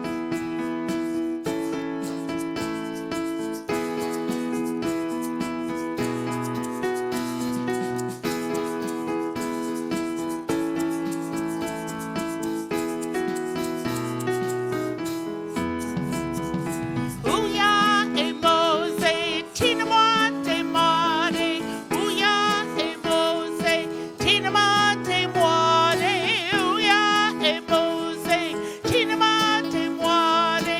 Uya Emose, Timwa. Come all ye people, come and praise your Maker. Come all ye people, come and praise your Maker. Come all ye people, come and praise your Maker. Come now and worship the Lord. Again, come on, ye people, come and praise your Maker. Come all ye people, come and praise your Maker. Come all ye people, come and praise your Maker. Come now and worship the Lord. Come on, your Maker. Come all ye people, come and praise your Maker. Come all ye people, come and praise your Maker. Come now and worship the Lord. And it's another time with the potluck band.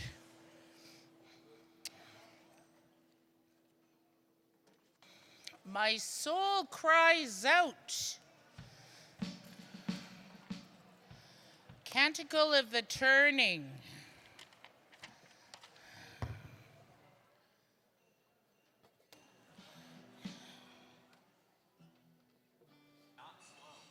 Not slow. 1, 2, 1, 2.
Though I am small, my God, my all, you work great things in me. Yet your mercy will last from depths of the past to the end of the age to three. Your very name puts the proud to shame. Those who adore you, Lord. So you show your might, put the strong to flight, for the world is about to turn. My heart shall sing of the day you bring. Let the fires of your justice burn. Wipe away all tears, for the dawn draws near. The world is about to turn.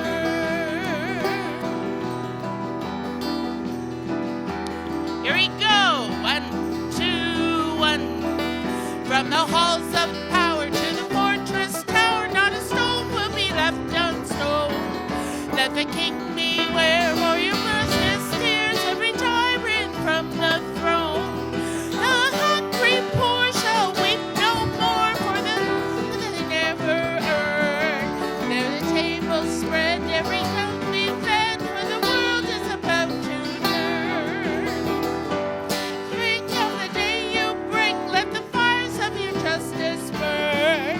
Wipe away all tears, for the dawn draws near, for the world is about to turn.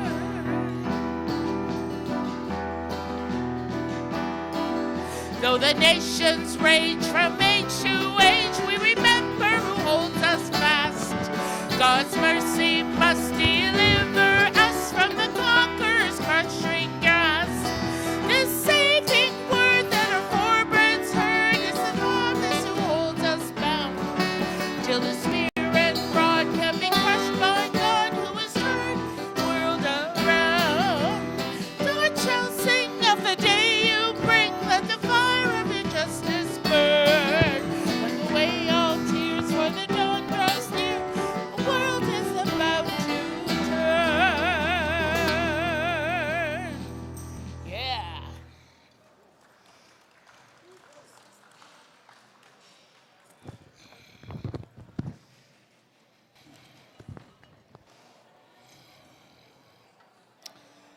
And a special request by Reverend Don Stiles. Who is my mother? Coming to sing? Lay it on us. And a 1 and a 2 and a 1, 2, 3, 4.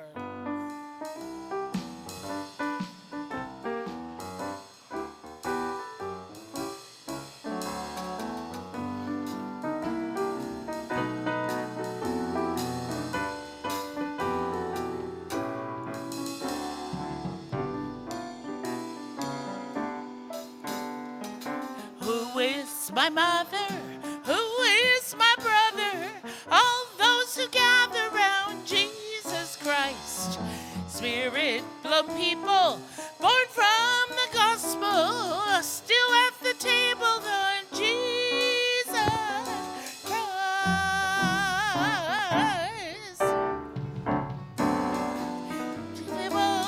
Friendly able, in the circle round Jesus Christ. Crutches and stigmas, cultures, enigmas, all come together round Jesus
Draw the circle wide, we should. Second verse in French.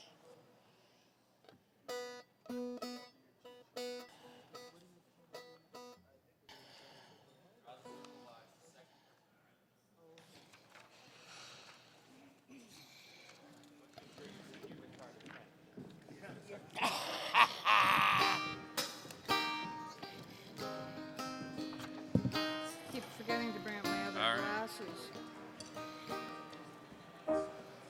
1, 2, 3, 4. 1, 2, 3, 4. 1. Round the circle. 1.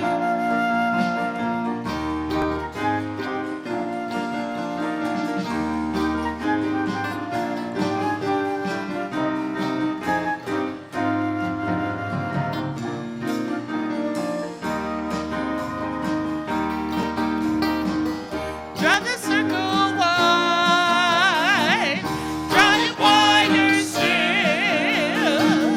Let this be our song. No one stands alone, standing side by side. Draw the circle wide. Love the still point of the circle, round to all creation turns. Nothing goes with hell forever in God's gracious arms. Draw the circle wide, draw it wider still. Let this be our song. No one stands alone, standing side by side. Draw the circle wide. Que nos pas touchent les horizons et le penche de chaque lieu. Notre amour sans faire répondra et l'appel de Dieu. Traquons nos pensées, traquons du plus grand. C'est notre seul chant et même solitaire de mon solitaire. Traquons un grand ciel. Let the dream, sweet dream, be larger than we've ever dreamed before. Let the dream of Christ be in us, open every door. Draw the circle wide, draw it wider still, draw it wider still. Let this be our song. No one stands alone, standing side by side. Draw the circle wide.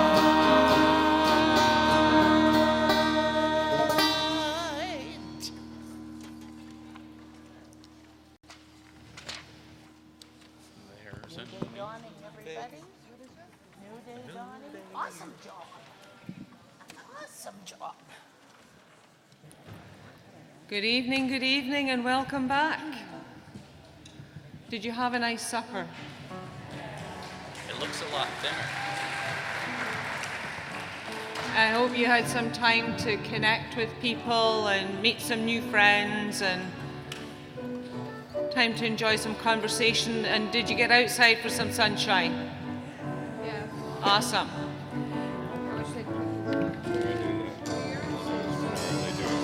There's a new day is dawning. There's a new way to see.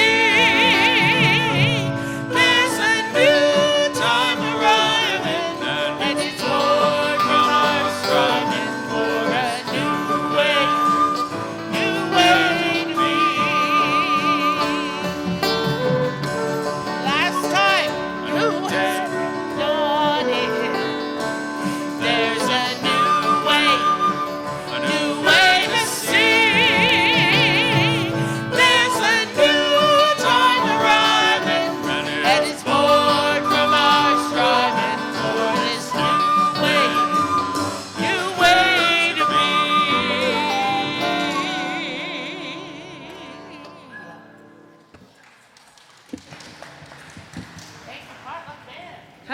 forgotten we were going to sing that song. Oh, how silly am I? We have some wonderful reports for us all to enjoy and listen to. First report is the United Church Women, and we have Linda Stronsky and Kim Baird. Can I just do my announcement first? Or? Oh yeah, you can do your announcement first. I got to get an announcement in. Sorry. I'm not UCW. This is a request from Brian Cornelius in our finance. There's a sign-up sheet for mileage out there, and they'd really like to have, if you're going to sign up for mileage, make sure you do that tonight so that they can have everything ready for tomorrow. So that's a plea from finance. If you're going to claim mileage, there's a sign-up sheet out at the front. Just do that, and that'll make things a lot easier for them. Thank you.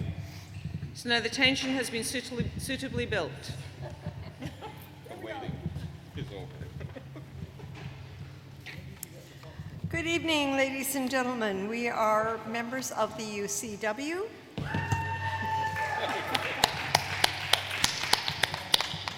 I'm Linda Stronsky. And I'm Kim Baird. And we are co-leaders of Eastern Ontario Outaouais Region United Church Women. Next. Slides, please. One more? You can see it down there. Linda, look down on the, there's this monitor right there. The purpose of the United Church Women is to unite women of the congregation for the total mission of the church and to provide a means through which we may express our loyalty and devotion to Jesus Christ in Christian witness, study, fellowship, and service. Next. Our vision.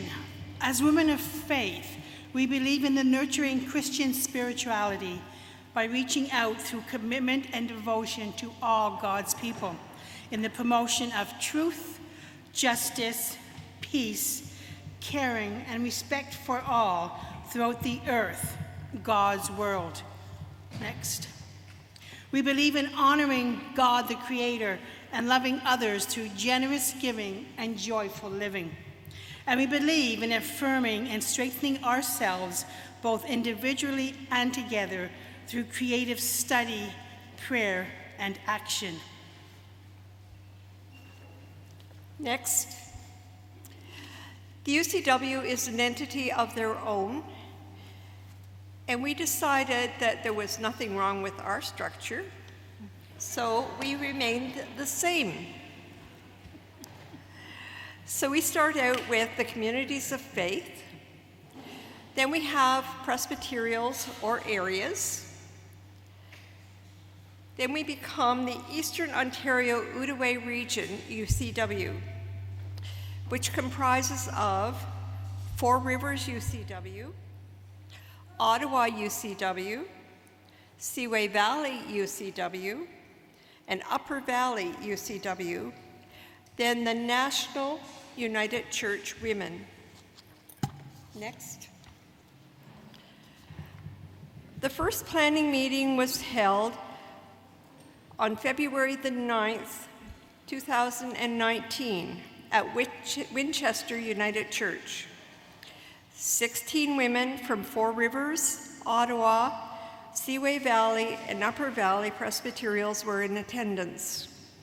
Also joining us was Karen Hanson Gardner, the newly appointed National United Church Secretary. The first item of business was to form the structure of the executive. Some of the positions were filled by those around the table, and a few more have volunteered to sit on the executive as we reported at various annual meetings. Next.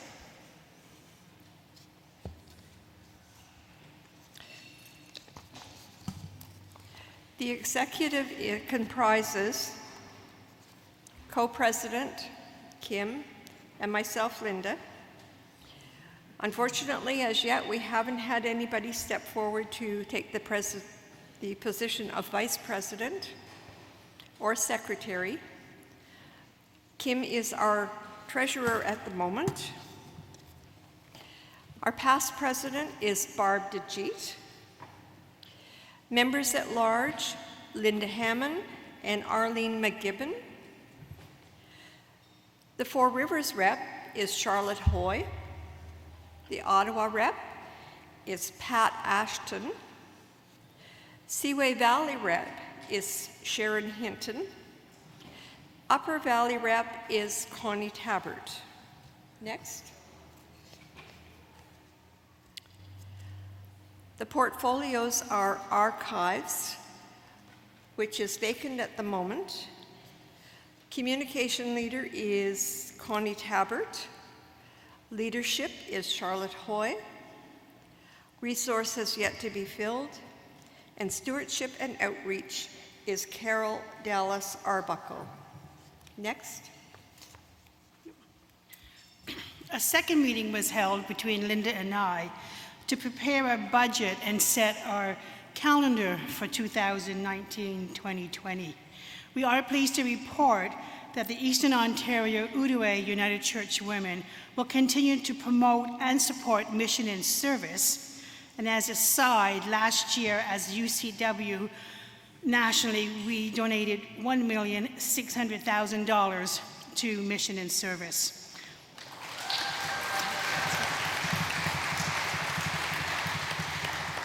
As well, we will continue to support and assist local participants with mission trips.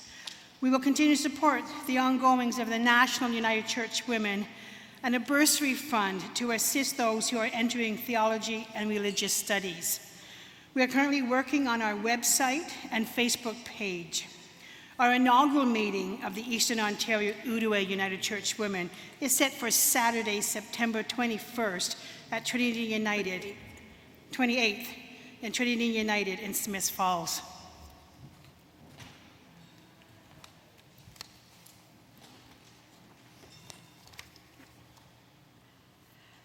The four pillars of the UCW are witness, study, fellowship, and service. The 5 W's in the UCW. To witness. What is God's plan for us? What path to follow? What we discern in our daily lives. What gifts and talents to share. To study who we are in God's plan, who are our biblical mothers, who to follow in prayer and praise, who are the women on our journey, to fellowship, where each day God gives us courage, where we can celebrate, dance, and sing, where we build community. We are all welcome and our circle grows. To service, when we learn to rely on God, when Jesus speaks with us, when we are called to listen, when we hear and respond. Why? Now to God, who by the power at work within us is able to accomplish abundantly far more than we can all ask for or imagine. This was in the book called Ordinary Women, and it was written by Anne Haynes Clark. Next.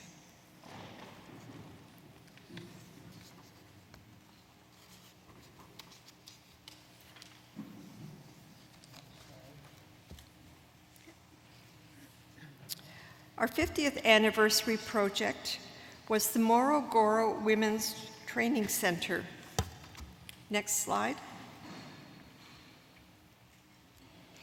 Celebrating its 50th year in 2012, the UCW chose the midwifery courses at the Morogoro Women's Training Center as the recipient of a special anniversary fund. Hoping to raise $50,000, the UCW thought they could support 3 or maybe more, maternal health care programs. They exceeded all expectations. UCW's groups across the country raised some $264,548.88.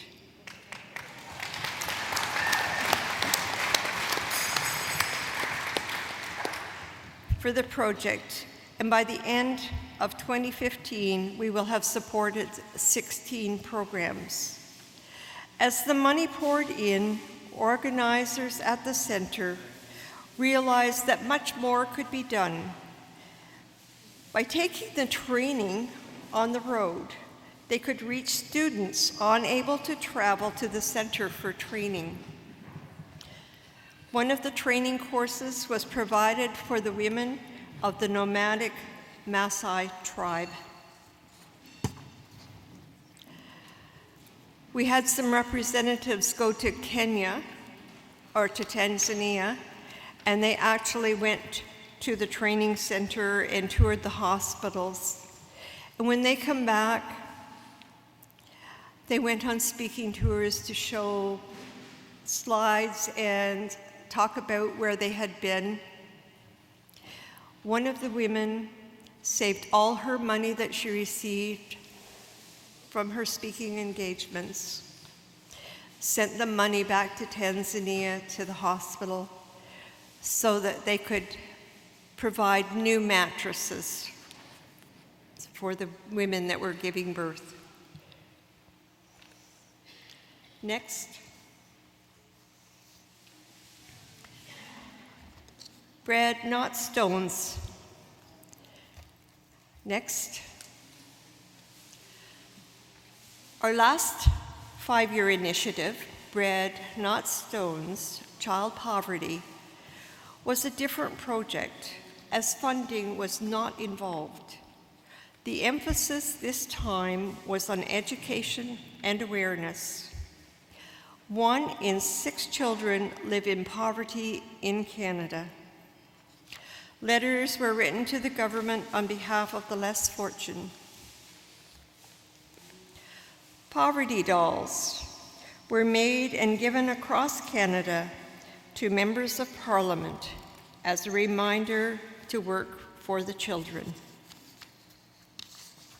Next. At the National United Church Women's meeting held last fall, we agreed to support the Women for Change Zambia for our 60th anniversary project.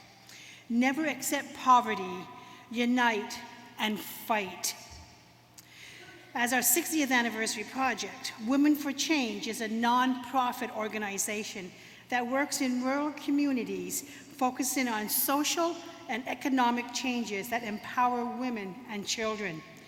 Access to education for everyone, regardless of income, is an essential part of securing greater justice, broad-based participation in society, and the eradication of poverty. We did not set a goal, as we know we will surpass it. We've challenged ourselves to go higher.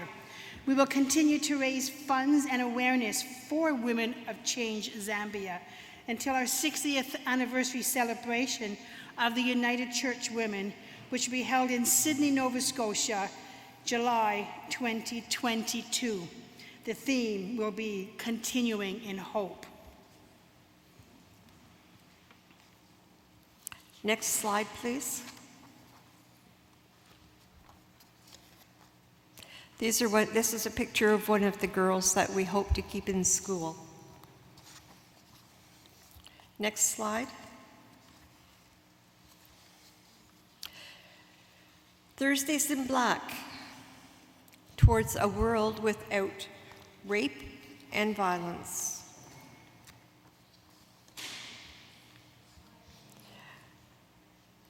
Zero tolerance for violence against women. Why wear black on Thursdays? Wearing black on Thursdays indicates that you are tired of putting up with rape and violence in your community. It demonstrates a desire for a community where we can all walk safely without fear of being beaten up, verbally abused, afraid of being discriminated against due to your sexual orientation, political affiliation, gender, or ethnicity. It is estimated that each year Canadians collectively spend $7.4 billion to deal with the aftermath of spousal violence alone. Half of all women in Canada have experienced at least one incident of physical or sexual violence since the age of 16. 67% of Canadians say that they have personally known at least one woman who has experienced physical or sexual abuse. Approximately every 6 days, a woman in Canada is killed by her intimate partner. On every given night in Canada, 3,491 women and their 2,724 children sleep in shelters because it isn't safe to be at home. On any given night, about 300 women and children are turned away because shelters are already full, and the list goes on. God of life, lead us to justice and peace. Next. Next slide, please. Again, a reminder of all invited to our inaugural meeting of the Eastern Ontario Outaouais Region United Church Women on September 28th, Trinity United Smiths Falls.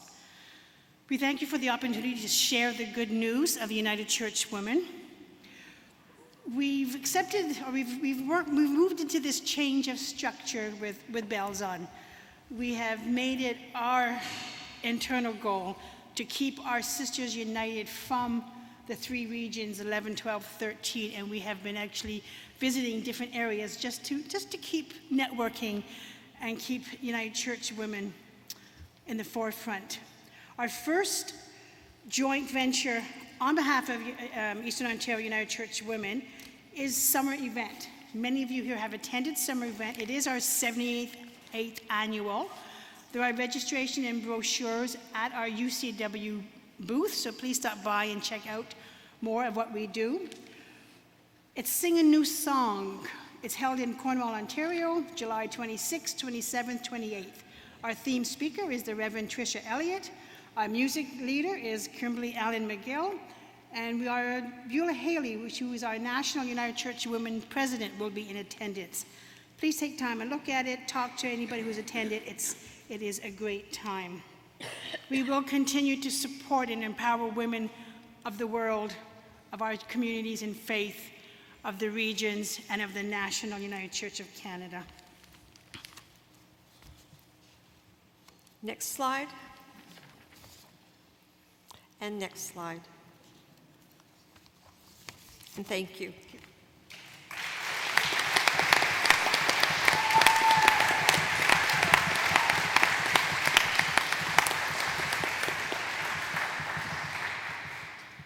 Thank you, ladies. I'd like to invite Sue Smarkala, who's going to speak to us about the Multi-Faith Housing Initiative.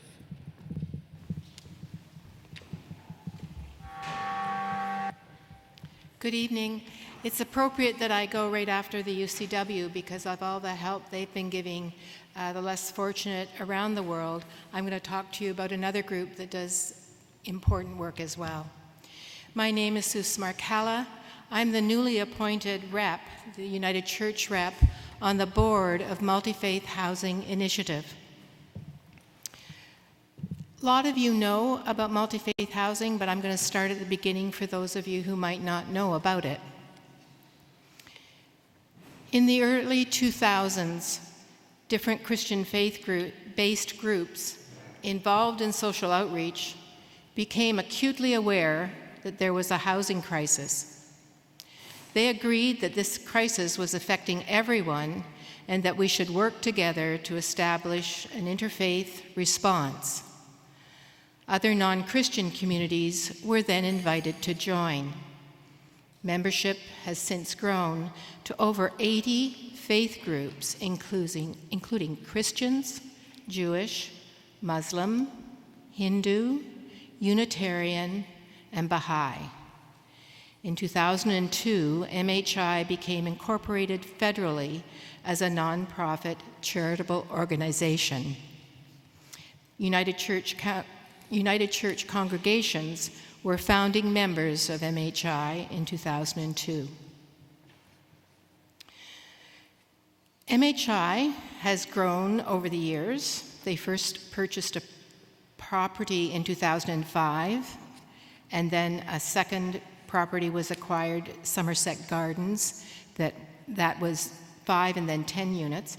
Blake House is 26 units, and it's home to 85 individuals. In the early 2015, City Action Ottawa awarded Multi-Faith Housing Initiative with 3.43 acres of land in Barrhaven, along with a $10 million grant to help solve the problem of affordable housing for 98 Ottawa families. The new community is a family-oriented, mixed-income project comprised of townhouses and low-rise apartment buildings from 1 to 4 bedroom units. The Haven is now home to about 400 people.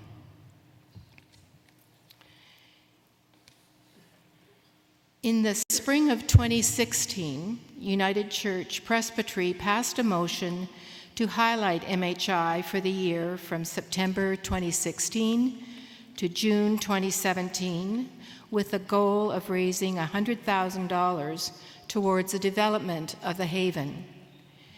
The community room at the Haven has been named after Dr. Ann Squires, a founding member of MHI.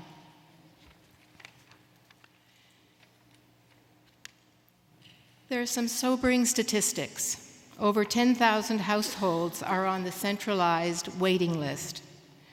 Average wait time of nearly 5 to 10 years.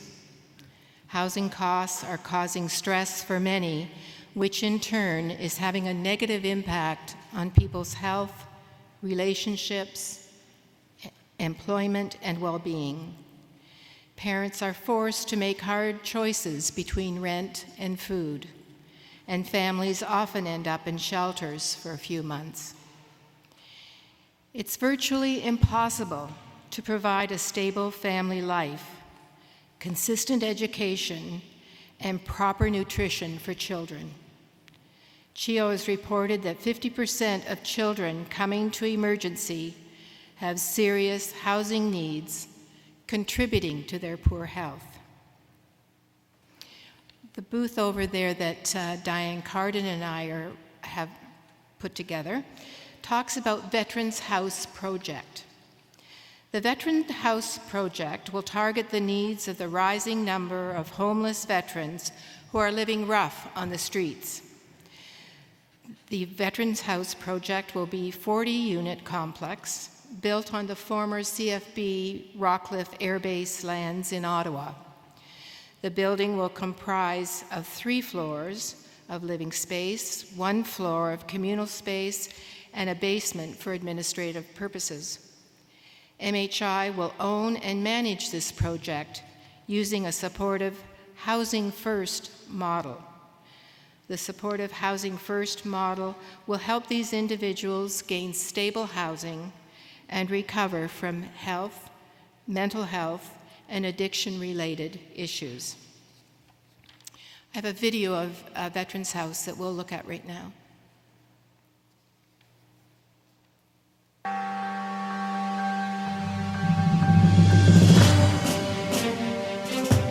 Over a century and a half of Canada, millions of Canadians have worn our uniform and fought to defend Canada and promote peace and security around the world. We've learned to recognize that there's those who used to wear the uniform, the veterans amongst us who have served, who we also seek to recognize and support in their life beyond service. But surprisingly to us, and shockingly to many of us, we didn't know until relatively recently that amongst those veterans were men and women who were living without a home, were homeless.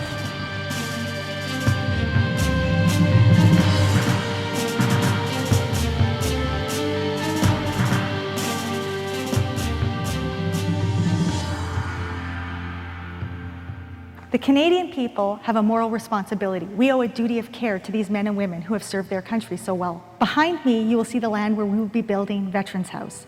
It's a 40-unit facility that will be serving the men and women who have served us. The Veterans House is going to be built on the former Rockcliffe Air Base, and we're going to commemorate this history of this space by using it to continue to serve our brothers and sisters in arms who now need service themselves.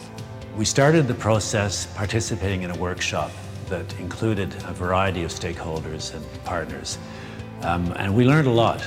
We learned a lot about the military culture, and we learned a lot about the needs of the veterans. It was really important that the building respond to those sets of requirements. But what's really exciting about this is we've got a site that allows us to create landscapes and outdoor spaces and rooms that are different across the site. Everything from a community garden, a dog park for the therapeutic dogs that will be there, and enjoy a calm atmosphere.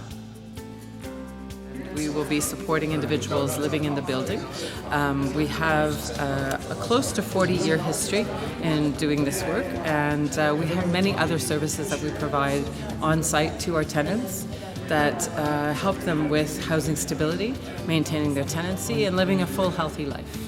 To this point, we've found almost 400 homeless veterans over the 3-year period that we've been operating in the downtown core of Ottawa. So we do our best to then reconnect them with benefits and/or services that they can benefit from. The biggest challenge I'm finding since getting out of the military is finances. Trust me, right now I'm spending 80–90% of my income just for housing. And that leaves me nothing for food, that leaves me nothing for my bills, leaves me nothing. Now this is where Veterans House could be a definite help. There's some of the vets that come back, they're not the same as when they left. Right? So the vet actually has a chance to have a life instead of just a struggle. Veterans are federal responsibility, and we've got to do more to help them at the federal level. But also at the local level, we've got to make sure that we raise funds for suitable accommodation for these remarkable Canadians who've risked it all to help keep us safe and secure. Your help is desperately needed.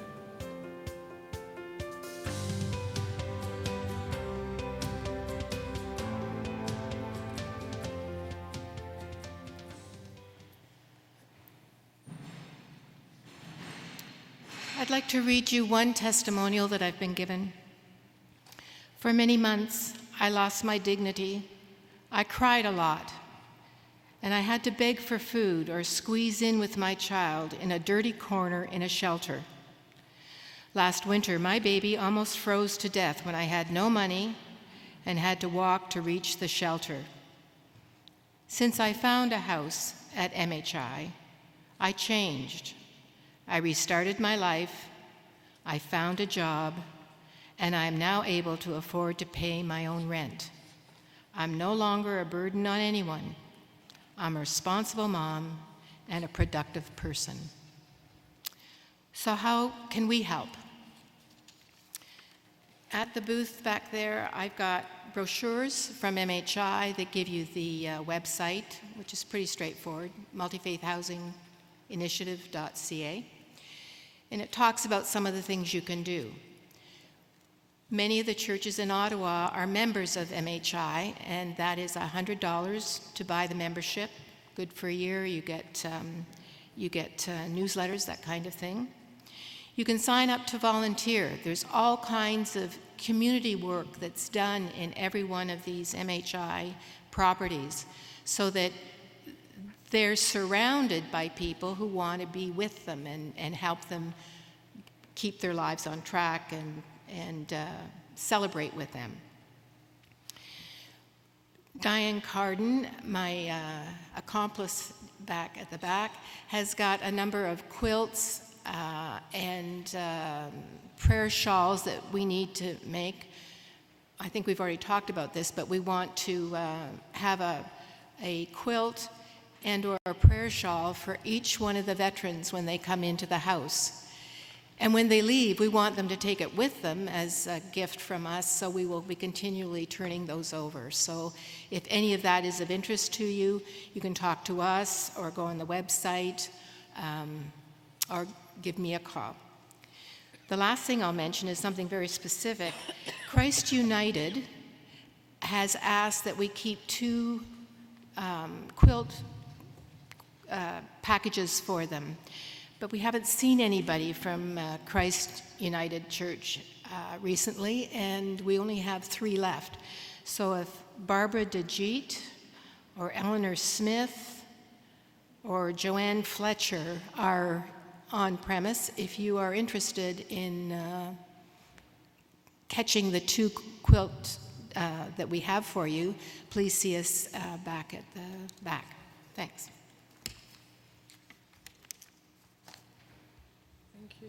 Thank you, Sue.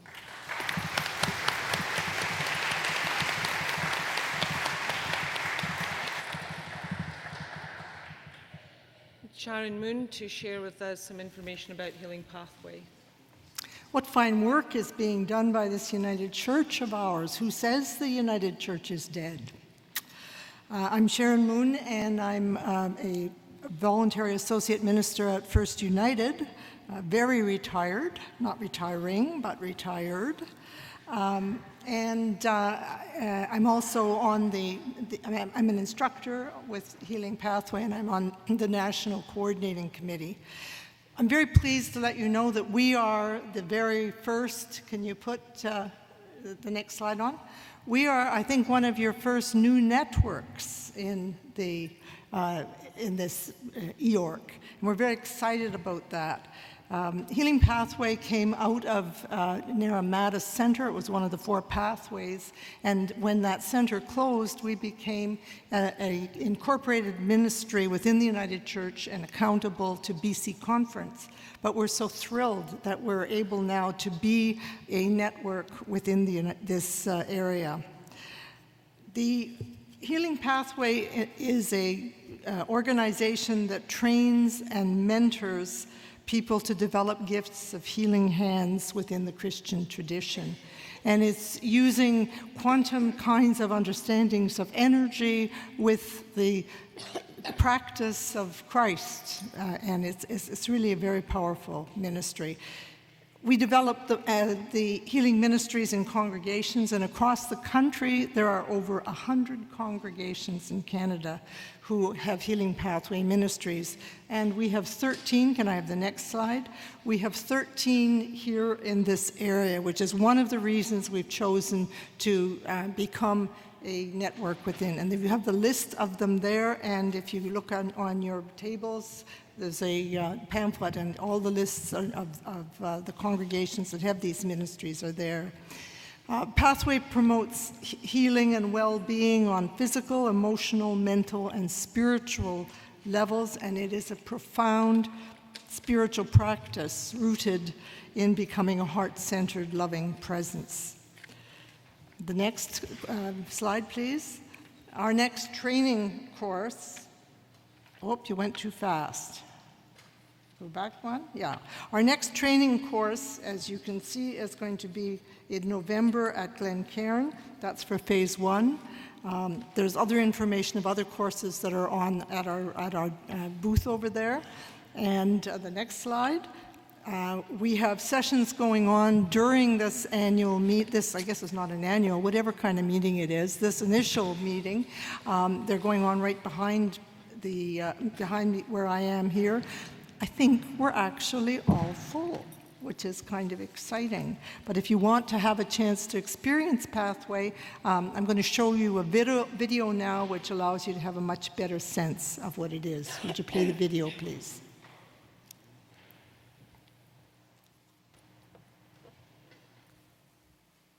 Would you play the video, please?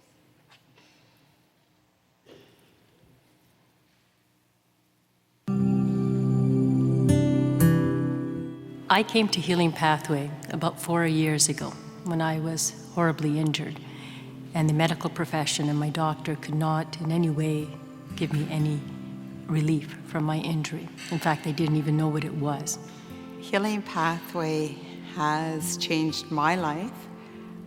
It's been a huge positive change in providing healing in my mind, body, and spirit, and connecting me into places where I didn't know that there was brokenness. I went to an evening service one time, and I watched someone offering a chair session of energy, which I was quite certain was hocus pocus.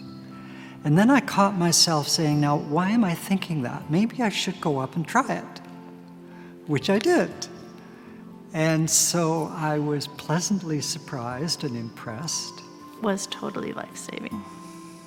I felt that my body, mind, and spirit began talking to each other for the very first time. I ended up going through 2 surgeries and a lot of complications. After the first surgery, I had a brain infection, and in the context of that, I really felt held and loved. I felt cohesive. For the first time, I felt that I was in control of what was going to happen to me. Healing Pathway is such a gift for me in my daily life. The more I practice and the more I learn about the pathway, the more I learn about myself and the way God wants me to be. It changed the way I was in my family, in my workplace, in everything I did. I experienced energy work. I felt it was very powerful, but it was only when I was working with my partner in his last days that I felt a very sacred, incredibly powerful connection with his spirit. I didn't have a discipline or a framework before I did Healing Pathway. I might have held his hand, I might have sat by his bedside, but I think with Pathway, I felt that there were ways in which I could connect more powerfully and more directly, and at many different levels. Healing Pathway is a way for us to embody God's unconditional love. I found that it resonated with what I'd been looking for since I was in my 20s, as something that was both a healing ministry within the Christian tradition that involved prayer, but not a lot of the melodramatic healing that one has often seen in some Christian circles. I found out in the training that there's a lot of history to Healing Pathway, or to the techniques used, that is not new. It's been around for a long time, and it resonated well with me, the use of energy and bringing the divine into it. It's not about me doing the healing, it's about me being literally a healing pathway. The pathway is made up of phases, 4 different phases of a study curriculum that you can do in a weekend course. The courses happen wherever the community calls for them, so they spring up when a community is ready and interested, and people gather there. They get an instructor, they come out and work in pairs, a team of 2 instructors together, and the program is based on working in pairs, as Jesus sent his disciples out in pairs. Well, in the pathway, we have a very strong code of ethics and boundaries, and those are in place for every session. They are in place for every workshop and in every practice group, and every time Healing Pathway practitioners are working with someone. We get permission every time to touch or not to touch. We tell the person that they have the responsibility, that they are in charge and can say yes or no and change their mind at any time. We work in pairs so that there's safety for all the people involved. We maintain confidentiality of everything that happens in that session. The things that people have talked to me about after they've received sessions are things like, it's been like an hour spending time with God, that they feel so connected during that time. They feel very relaxed and comforted. They find that it's something that de-stresses them, that makes them feel quite different than they did when they first came in. All of us learned in high school that energy is neither created or destroyed, it just changes form. So if we can think of a cluster of energy that feels like a disturbance or even gathers together as a pain, we can think of it moving along and changing, that it has a chance to change. And this is one way of working with it, offering energy work to somebody from the healing pathway. There are increasingly studies being done that show that we can actually influence or affect by our presence the energy fields of people that we work with in positive ways, if that's our intention. Healing Pathway Ministry can act as an outreach for a group, where it's a way of being with people in your community, from within your church community and in the neighborhood around where you live. It's a way of being with people where you can be totally present to what's happening for them in that time. And it gives us skills, it gives us learnings on how to listen to people, how to hear their story, how to be with them, how to use our hands and our hearts to help them, support them with the energy of God's light and love. Basically, what I say to people is, try it. You have nothing to lose.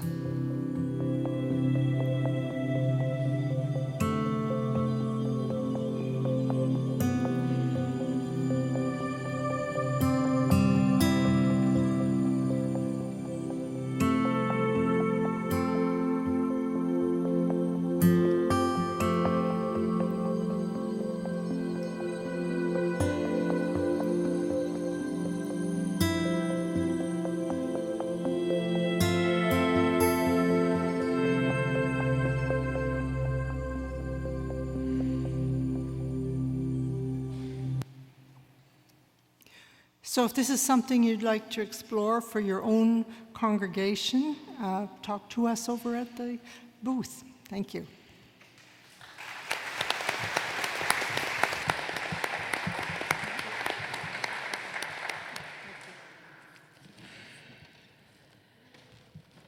We are now going to discuss the covenant of relationship between La Table, the General Secretary, and the Eastern Ontario Outaouais Regional Council.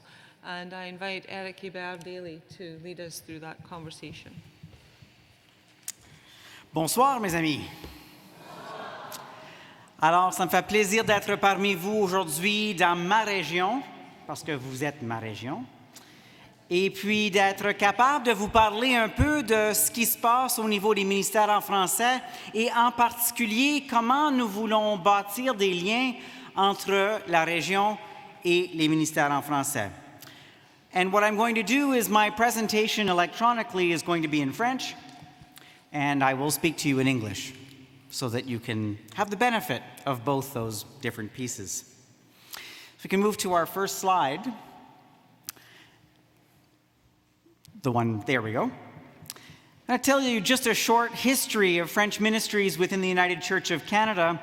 The oldest French Protestant church in Canada is currently in Belle-Rivière, which is near Mirabel, Quebec. It was built and has been occupied and an active ministry since 1840.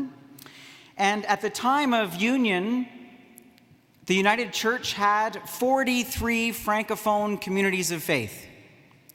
And they were so excited to join the United Church of Canada because it was a great moment in their history. And a lot of them were non-denominational, but they joined with the excitement of what this church could be. But by 1940, only 11 communities of faith remained in that short period of time. Because, to be honest, the United Church of Canada didn't was very excited about the rest of its ministry, but didn't really think that what was going on in the French communities was all that exciting and didn't invest in it. And it took until the 1970s and 80s when, at the middle of the Quiet Revolution, or at the end of the Quiet Revolution, that the United Church of Canada started to go, oh, wait a minute, we got to do something. And with the 9 communities of faith at that time in French, decided to create a francophone body, a presbytery that was not geographic, but was linguistic. And so was created the Consistoire Laurentien. Well, as you may have heard, presbyteries are no longer.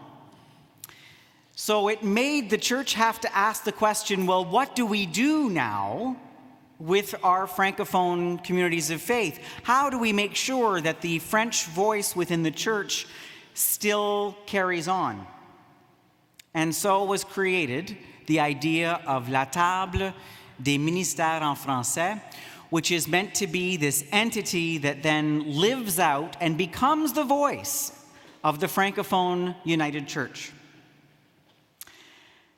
Next slide. And there are 3 primary objectives for this body. One is to support existing ministries in French through resources, administration, sharing. The other is to make sure that we can find ways to build new communities of faith, to find ways to tap into what I believe is a untapped gold mine of opportunity amongst Francophones in this country. And so that means working with bilingual communities of faith. That means starting new missions and being able to do the kind of work that we need to do. And so Winnipeg, Toronto, Moncton, Whitehorse, Vancouver, all starting to sort of find their way when it comes to this particular piece of work. And then, of course, part of the responsibility is to make sure that the United Church of Canada can live out its French existence, its bilingualism, supporting the moderator who recently did 2 very significant media interviews entirely in French, including one 1-hour interview on the radio, if you can imagine. And he insists on doing his own French liturgy and is doing quite a bit of work. So the support, frankly, that we need to give him is quite minimal in the end. But we do translations for the church. We do communications from an external perspective with our own website and these sorts of things. And so to give you another sense of physically what this looks like, La Table de Concertation des Ministères en Français is a small decisional body, but a really large network. And the idea here is that the network is the big chunk of work that La Table would like to do, but that there are certain responsibilities that La Table would like to have that aren't meant to separate Francophone communities from the rest of the regional ministries, but instead to enhance their ability to be connected to the region and to make sure that they can live out their ministry in French. And so what does that look like in terms of a support network? We're working on liturgical resources. You will see that we are trying to create a season of gathering in French for folks to be able to lead services. We are preparing services and that people can then just take on where there are no Francophone ministers and they can actually do lay-led services. We are working on making sure that our lay leadership is supported and that this understanding that the Francophone culture in Canada has come from Roman Catholic background and being able to be sensitive to that particular piece. But the reason, of course, I'm here and why this is so important for this region is because, frankly, this is a region where Francophone ministry can and should thrive. This is a place where so much is possible. And so we need to make sure that La Table can take on some of the decisions that are culturally sensitive. that allow the church to be able to live out its French ministry in a culturally sensitive way. And so on the next slide, you'll see there are specific responsibilities. Oh, I think I may have jumped over the opportunity. Sorry. Let's go to that slide. The opportunity exists here because there are a lot more seekers in French Canada because of the results of the Quiet Revolution. Because we now have almost 2 generations of people who are unchurched and who are spiritually seeking, who don't have the baggage of previous generations. And for them to hear that there is such a thing as a church that is inclusive, democratic, social justice-oriented, is something that we think is an interesting attraction. And so in the next few months, we are doing a massive survey of Quebecers in French with Léger Marketing to find out if our instincts are right. And so 2,000 Quebecers will spend 20 minutes with us telling us about what we need to learn about this work. So supporting this work, developing unique resources that are appropriate to our theology, all really good opportunities for us, particularly in a world where in places like France and others, they're eagerly moving to an inclusive church and are now looking for Francophone resources that reflect that theology. And wouldn't you know, here we are.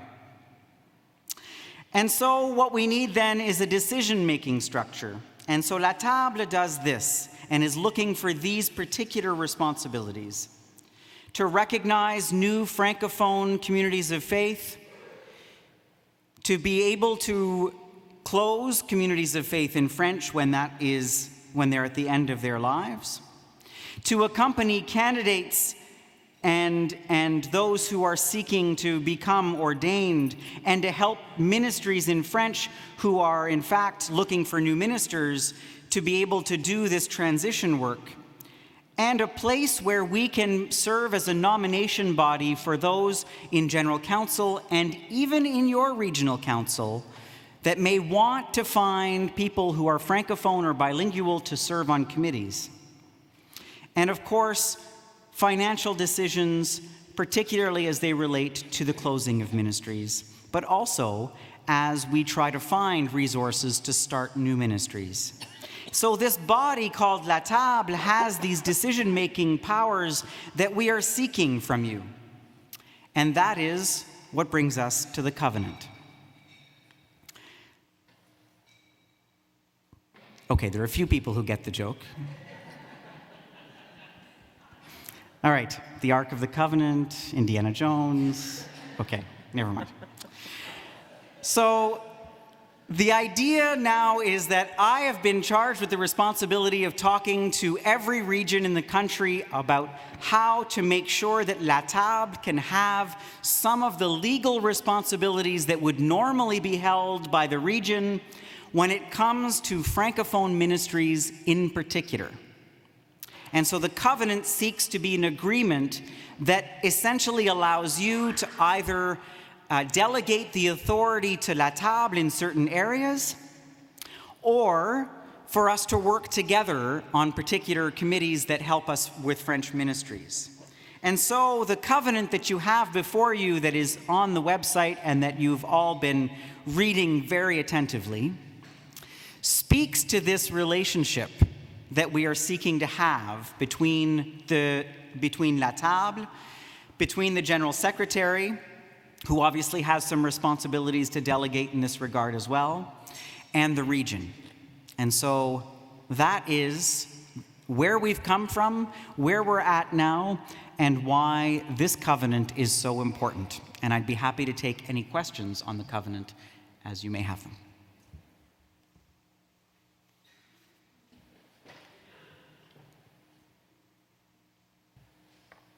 Microphone 2.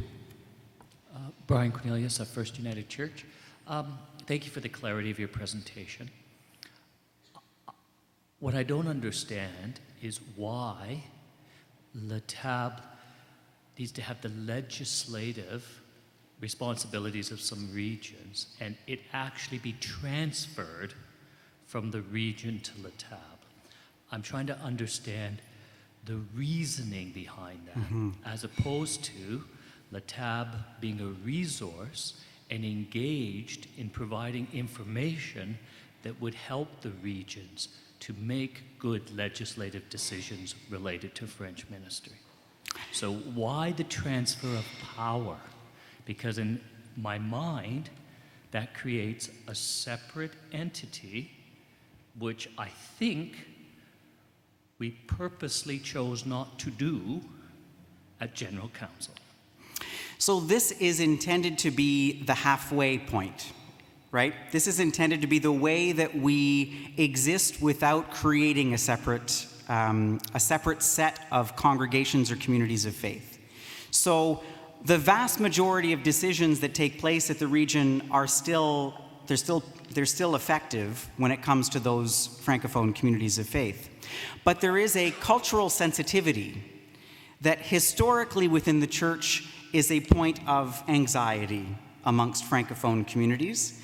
That, for example, there have been instances where French congregations have shut down, their churches have been sold, and the property decisions around those churches have gone to non-Francophone ministries or have not continued to support the kind of work that those ministries had a long history of. There's a cultural sensitivity question, and that's why these are the specific responsibilities rather than asking for all of the responsibilities that La Table has identified as the ones that are the most, where anxiety and cultural sensitivity seem to be the biggest factors. Microphone one. Sorry, Eric, I'm looking at there, but you're here. Phyllis McRae from Emmanuel United in Ottawa. I had a couple of points, and on page, it's the second page of the covenant, and maybe this is a petty question, but when you're talking about the decision to disband and establish Ministry of French would require approval of both La Table and the Regional Council, and then you've got a binding arbitration provision, and you have a person or persons familiar with Quebec issues. Well, our issues are not Quebec issues. Here in this region, these are issues of possibly of, la francophonie hors de Québec, which would also be the case if you were in Winnipeg or Moncton. So I just question the focus on Quebec issues because these congregations, for us anyway, are not in Quebec. I mean, some of our congregations, maybe Grace United and so on, in the Gatineau and the Pontiac are, but so I'm questioning the use of Quebec issues, and maybe this is a small thing there, but. Yeah, and in fairness, this particular covenant is modeled on the one in Montreal, which is probably why that specific language is there, and it isn't, for example, in Toronto or in other places. So I think that is an absolutely fair point, that the reference to Quebec in this circumstance may not be as, well, it is relevant, but it is not as relevant as it might be in other places. And my other question, and there's no one at that microphone, about in that same paragraph, you're talking about, so there's an issue, are you talking about when a property, a congregation winds up and their property is sold, and then you're talking about what happens to the results of the proceeds of that property? So you're saying the TAB would make the final decisions about the disposition of that property? That's correct, in consultation, obviously, with the region. Okay, maybe in consultation with the people in the congregation. Well, obviously, they're ultimately the ones who are likely to make those decisions. Yeah. But La Table will have what would otherwise be the authority of the region. Mm-hmm. Okay, thank you.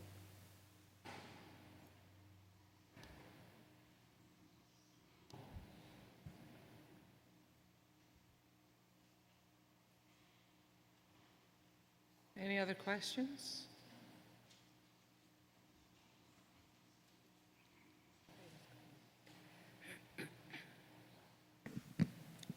I have one. It's Cheryl McLeod from Admaston Pastoral Charge. And it's my understanding that in our region there are 2 Francophone congregations. Are they interested in being part of La Table? Yeah, in fact, they are currently active within La Table, Okay. and so yes, there is a definite appetite on their part. Okay. Yeah. Thank you.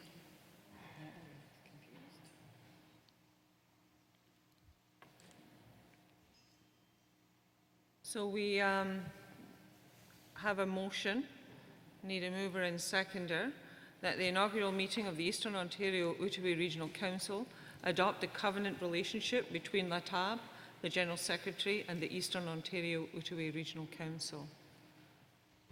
Stéphane Vermette will move. Seconder. Cindy Casey. Any other discussion?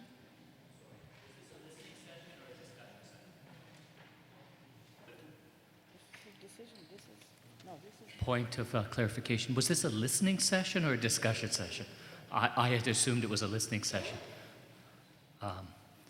So I asked a question. I didn't say my thoughts. Feel free to say your thoughts. I think the hope was to complete this piece of work this evening. Okay. Sorry. I'm still processing a lot of the information, all right? Because there's an actual transfer of power.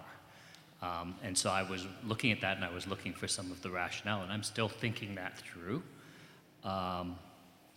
Because I'm trying to understand the implications of that, maybe to other areas of the church and things like that. So I think fundamentally I'm supportive of it, but I do have some concerns where to really understand so pastoral relations, for example, would continue to be the responsibility of the region. Would it not? Would it or would it not? No, the pastoral relations as part of is a committee of La Table that would look after those particular communities of faith. Yes. So that is a responsibility in the covenant that Great. goes to La Table. So what responsibilities stay with the region? What responsibilities? All other financial decisions, all other policy matters, all other, like pretty much everything else. So other than property matters, pastoral relations. Those are the powers of the region. We don't set the budget of a pastoral charge. They do that themselves. Yeah. We don't set their governance model. They do that themselves. I'm trying to think what it is that pastoral communities of faith come to the region to do. And that tends to be pastoral relations and property. And those are the 2 powers that are being shifted. Mm-hmm. So I'm just trying that, like, this is for me fairly significant, and so I'm trying to think it through, and that's why I feel a little rushed, because I'm not necessarily arguing against it. There may be some wisdom in it. I'm just surprised that, in essence, I feel like the pastoral charges are being taken out of the region because around the most significant factors, another body is making those decisions. And I think that has implications, and I'm just trying to think that through. Sure. So I'm not so sure I'm ready to vote on it, but... Well, let's take out your orange and your... Eric, isn't there a place in here where it talks about cooperation in those kinds Oh of yeah, situations? I mean every piece of this has some shared jurisdiction and shared responsibilities in following the. Understand better. Yeah. So there's no question that when it comes to pastoral relations, it doesn't happen in isolation. In fact, the covenant itself speaks to making sure that there is representation from the region. There are places where, when it comes to creating new ministries and recognizing new ministries, it's actually a joint responsibility, right? It has to be done by both. And the reason for those kinds of things is because, on one hand, you don't want to have the region going off and recognizing a Francophone community of faith against the Francophone elements of the church. And at the same time, the region doesn't want, La Table to go off and recognize, communities of faith that are Francophone without having their connection. So there are a number of those places where the powers are shared and intended to be shared in collaboration with, because ultimately we can't do this in isolation. We shouldn't do this in isolation. But at the same time, we can't ignore the history, the culture, the sensitivities around how far we've been, and what I think has been a real anxiety about the step back from a structural perspective for a voice for the Francophone Church, and what that voice means in terms of actual authority over, it's a self-determination question in many regards, and that's kind of how it plays out politically in the church as well. And I should also maybe just point out that there are 3 covenants already signed in other regions, just so folks know this is not an unusual thing. We're moving ahead in a number of places. It is clear to me that in Naganaka and here and the Maritimes are the places where it has the biggest, it carries the biggest weight, right? It is where the biggest potential and the biggest possibilities are. Microphone 1. Phyllis McRae, so on the document where there's only 2 congregations that are listed as being impacted by this, I guess at this point. So Église Saint-Marc in Ottawa, which was a member of Consistoire Laurentienne, is now a member of this region. And the other one is Namur, Église Unie Namur, which I understood was a bilingual, I'm not quite sure of who they are. That's they correct. are in Quebec, and I mentioned that name when we were discussing this on the executive, and I mentioned in the context of, has anybody talked to the people at Namur? So I'm asking, has anybody from the La Table reached out and talked to the people on Namur, at Namur, about how they consider themselves or their future? No, absolutely. And we've had those conversations with Namur, and they've at this point said that they couldn't send a representative to La Table as part of the council, but they do intend to continue to be connected with it. Yes, for sure. Good, thanks. Microphone 2. Thank you. Wendy Snellgrove first. I'm wondering why there's a need for a designated representative on the executive of council if you're going to take responsibility for these churches in these key areas. I have to say that it was not a specific request of La Table to have a representation on the regional council. It is what's happened in Naganaka, in part because they really wanted a more organic link that existed between the two in a decision-making spot. And so I have to tell you that it was only in the last couple of days that I learned that the region was looking for that. And so I can't speak to the history or the connection to that. That was a conversation that at executive and with nominations that we felt that was one of the important places, seats at the table, that we felt that was important. I'm going to ask if you would like to choose a warm or cold. If you feel that you're ready to move into a decision, then raise your warm. If you feel that you want more time, then raise your cool. Pretty divided. Okay, so could we hear from some of those cool voices what the questions are? So I'm going to ask those of you who are feeling kind of cool if you have specific questions that you would like clarified, or are you feeling kind of cool because you just need some more time? If it's a question of time, could you raise your hands, you folks who are kind of blue? Just a question of time. Okay. Is there anybody Any more points on clarity?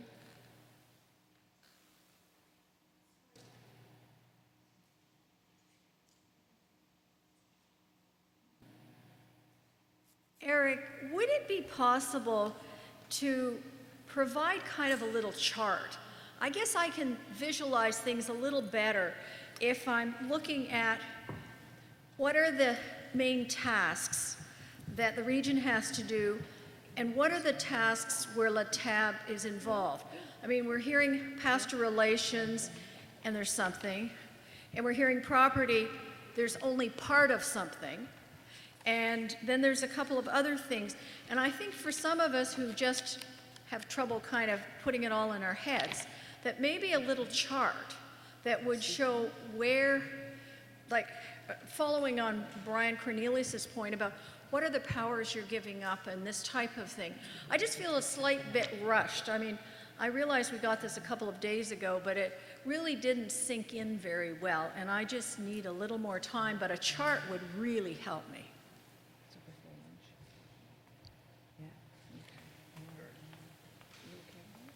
Ron Bulmer, I'd like to just take that the next step, because I'm looking at the list here of the leadership teams, and you're going to have exclusivity on 6 and 7, pastor relations and property, but now at the same time we're going to give you guys a seat so that you have a hands-on on communication decisions, licensing lay worship, leadership decisions, etc. It seems a little confusing to me as to why it's so necessary that you have a seat on the table to influence decisions in 8 of the areas when the 2 that you're really interested in, the rest of that people will have nothing because they become exclusively your areas of domain. Again, it doesn't sound very well thought through to me. Explain that it's not exclusive. It's not exclusively your decisions. Yeah, I mean, if you read the covenant, and I'll pull it up here again. The areas where there is, even in the exclusive pieces, you have to understand that there are areas that even in those in that regard, there are pieces that are jointly decided. So, for example, the ending of a ministry is a decision that gets decided by both, right? It's a double, I don't want to call it a double veto, but it's that kind of thing. On the areas of property, yes, that in that case there is conversation with the regional council, obviously, but it is in fact an authority asked by LATAB. So I mean, it's a bit trickier because when it comes to things like the pastoral relations, I'm just looking for it here.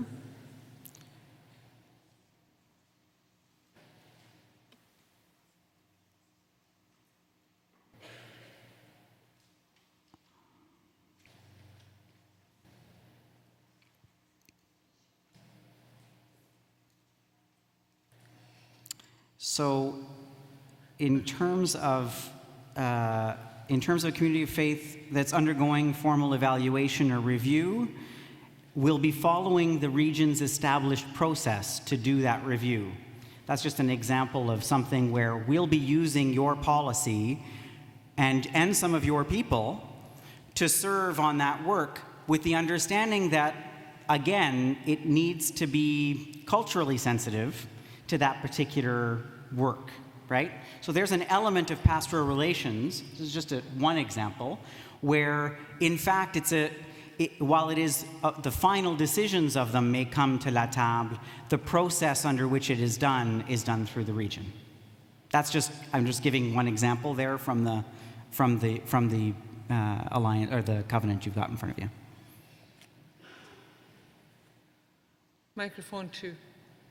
First of all, comment. I don't think it's very helpful for us to be talking about us and them. I think it's us and another part of us. Yes. So I think that's important that we are talking all about United Church and about our common desire for ministry. Eric, the other question is, which other regions have signed covenants? You said 2 have? Yeah, so Naganaka, which is the Quebec, the big Quebec region, the big chunk of Quebec region, and Toronto, Shining Waters Presbytery. And we're about to, I think we're on the verge of getting assigned one that has been agreed to in negotiation from Prairie to Pine. Microphone 2. Hi, this is Takuhi, the Mirijan Petro. And I just was wrestling as I was sitting at my table because I kept on hearing the word power over and over again. And I really would love to bring to our attention that we are called to do ministry. This just happens in French. We are here to support the Word of God, the light of Jesus in every language. So that's all I wanted to say. Let's bring Jesus back here. Thank you. Are there any other questions or clarification?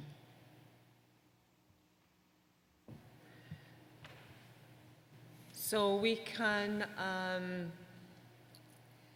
move to vote just now, or some of you are still needing time. I feel that you're just I feel a heaviness, and so I have a suggestion that we postpone this vote until tomorrow afternoon at about 4 o'clock.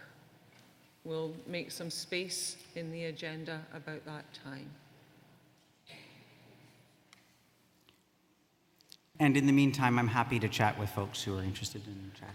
And if you have any questions, you can catch Eric and have a chat and read through the covenant again prayerfully, and we'll come back to this tomorrow. Thank you all. Thank you, Eric. Thank you.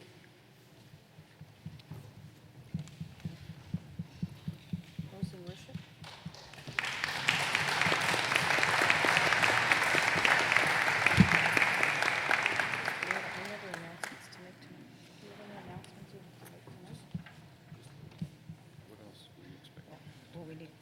Closing worship? Yes. And I want the table group facilitators. Okay, so just let me take that. So we'll call the worship team back up to the front for closing worship, and Kevin, you're up for that.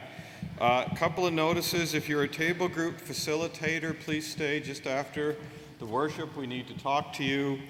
And the other thing is, somebody went for a walk outside here in the grass, and there are ticks in the area. Not politics, just ticks. So there may be politics in the area too. But the ticks are in the area, so just be aware of that and be careful. So.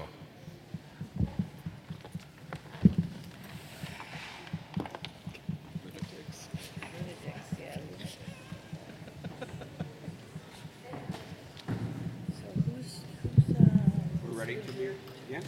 Yep. As soon as they're ready. All right. Who's cheering for me? We're ready to begin. We only have the one song right at the end. Okay. Lunchtime, me. And you got the affirmation of hope, Gary? You got, all right. One second. Let me talk for a minute and I'll. Okay. So we have that. Good evening. And we have. I see a few empty seats after supper. I hope my reputation hasn't preceded me. My name is Kevin Moratz. I'm the minister at Beachburg and Forsters Falls, up in the valley, near the whitewater rafting on the Ottawa River. So later, I think we should probably sing How High's the Water, Mama?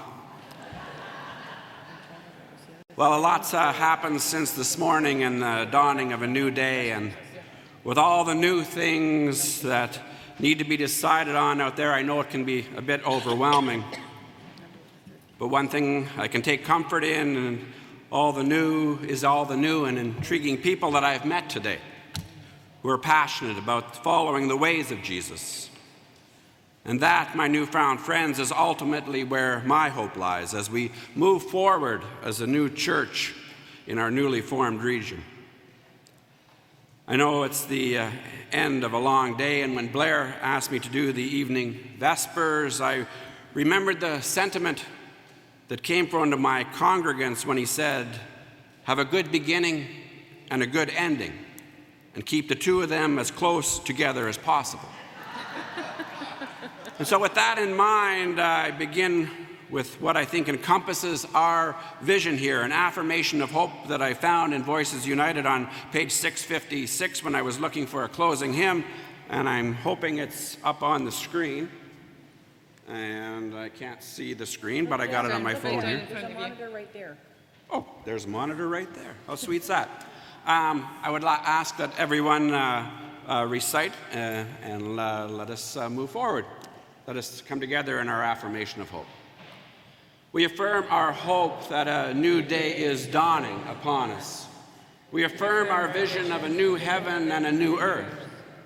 We affirm our belief that the love of God, which is greater than all understanding, has the power to unite us, to participate in the creation of a new world.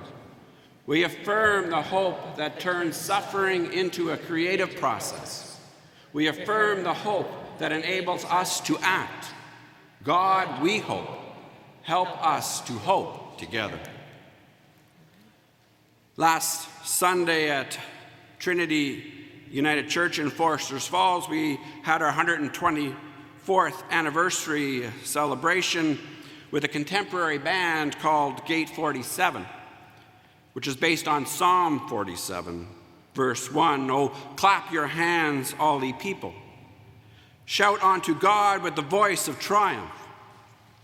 And a member of that band, Rob McKenzie, a local farmer, wrote this piece, and I have asked his permission to share this with you this morning. It's entitled, this morning, okay. It's very late in the evening. How about very late in the evening? It's entitled, "God, I Wonder." If I were to walk for 3 years, how much dust would my feet stir? Where would the path lead me, and how many would follow? Could I stay focused on the journey while rocks and boulders came tumbling down the hills I climbed? And would I be able to stay upright, going down the other side with sharp cliffs and slippery slopes hindering my descent? Would I be able to complete the journey? God, I wonder. If I were to meet a woman at a well, how would that go? If I were to listen to her story, what thoughts would go through my mind? Not only a woman at a well, but all the people I meet. They all have their own story, their own journey. Could I offer acceptance with no judgment? Could I offer a kind, listening ear?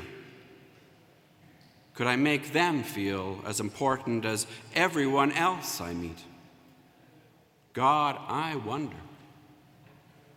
Could I calm the storms in the lives of others? Could I recognize a worrisome mind, a troubling heart, and offer words of assurance and encouragement? Could I show the storm will not last?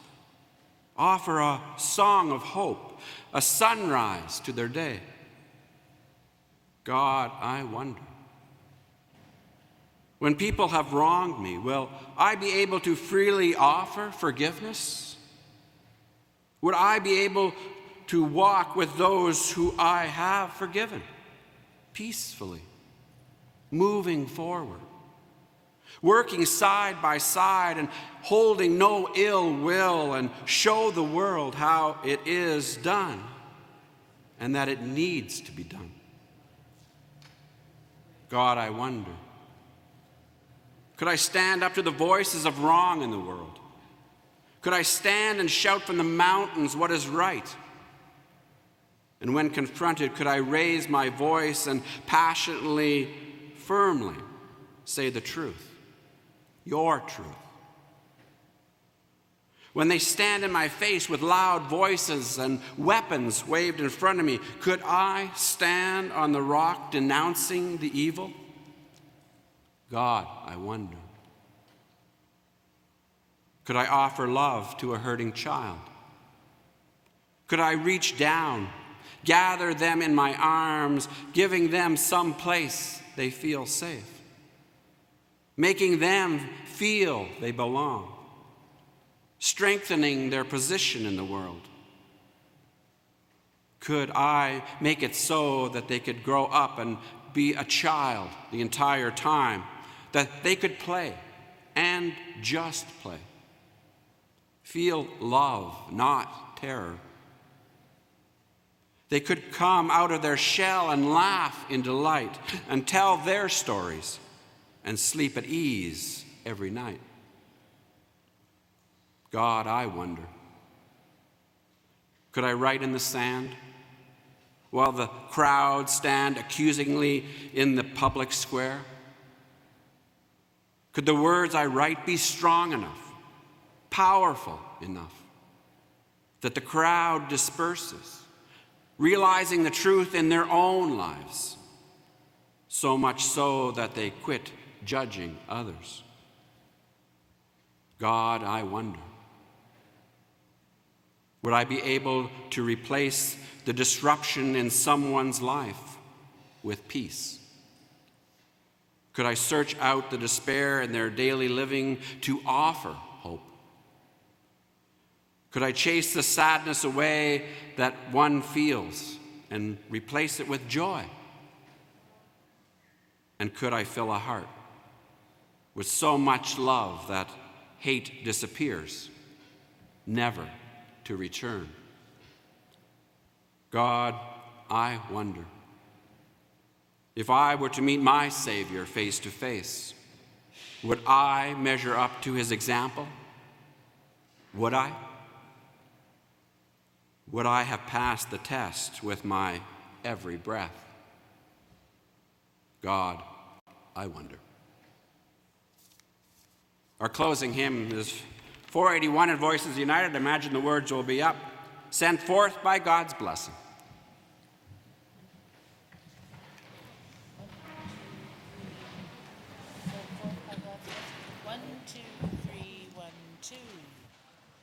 Oops, piano. 1, 2, 3, 1, 2. Oops. There we go. 1, 2, 3, 1, 2.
the Lord.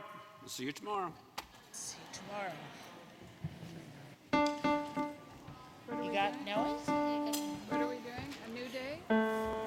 It's a new day, Dawn, and just give it 1, 2, 1.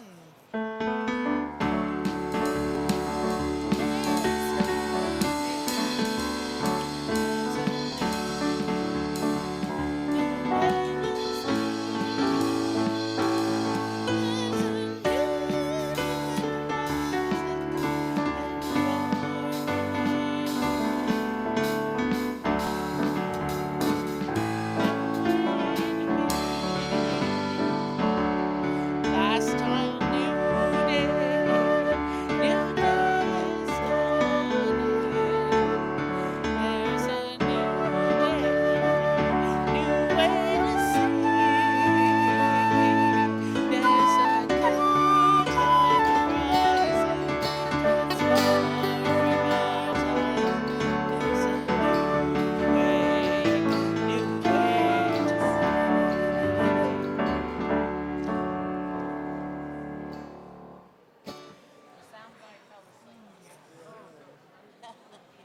Except the flute.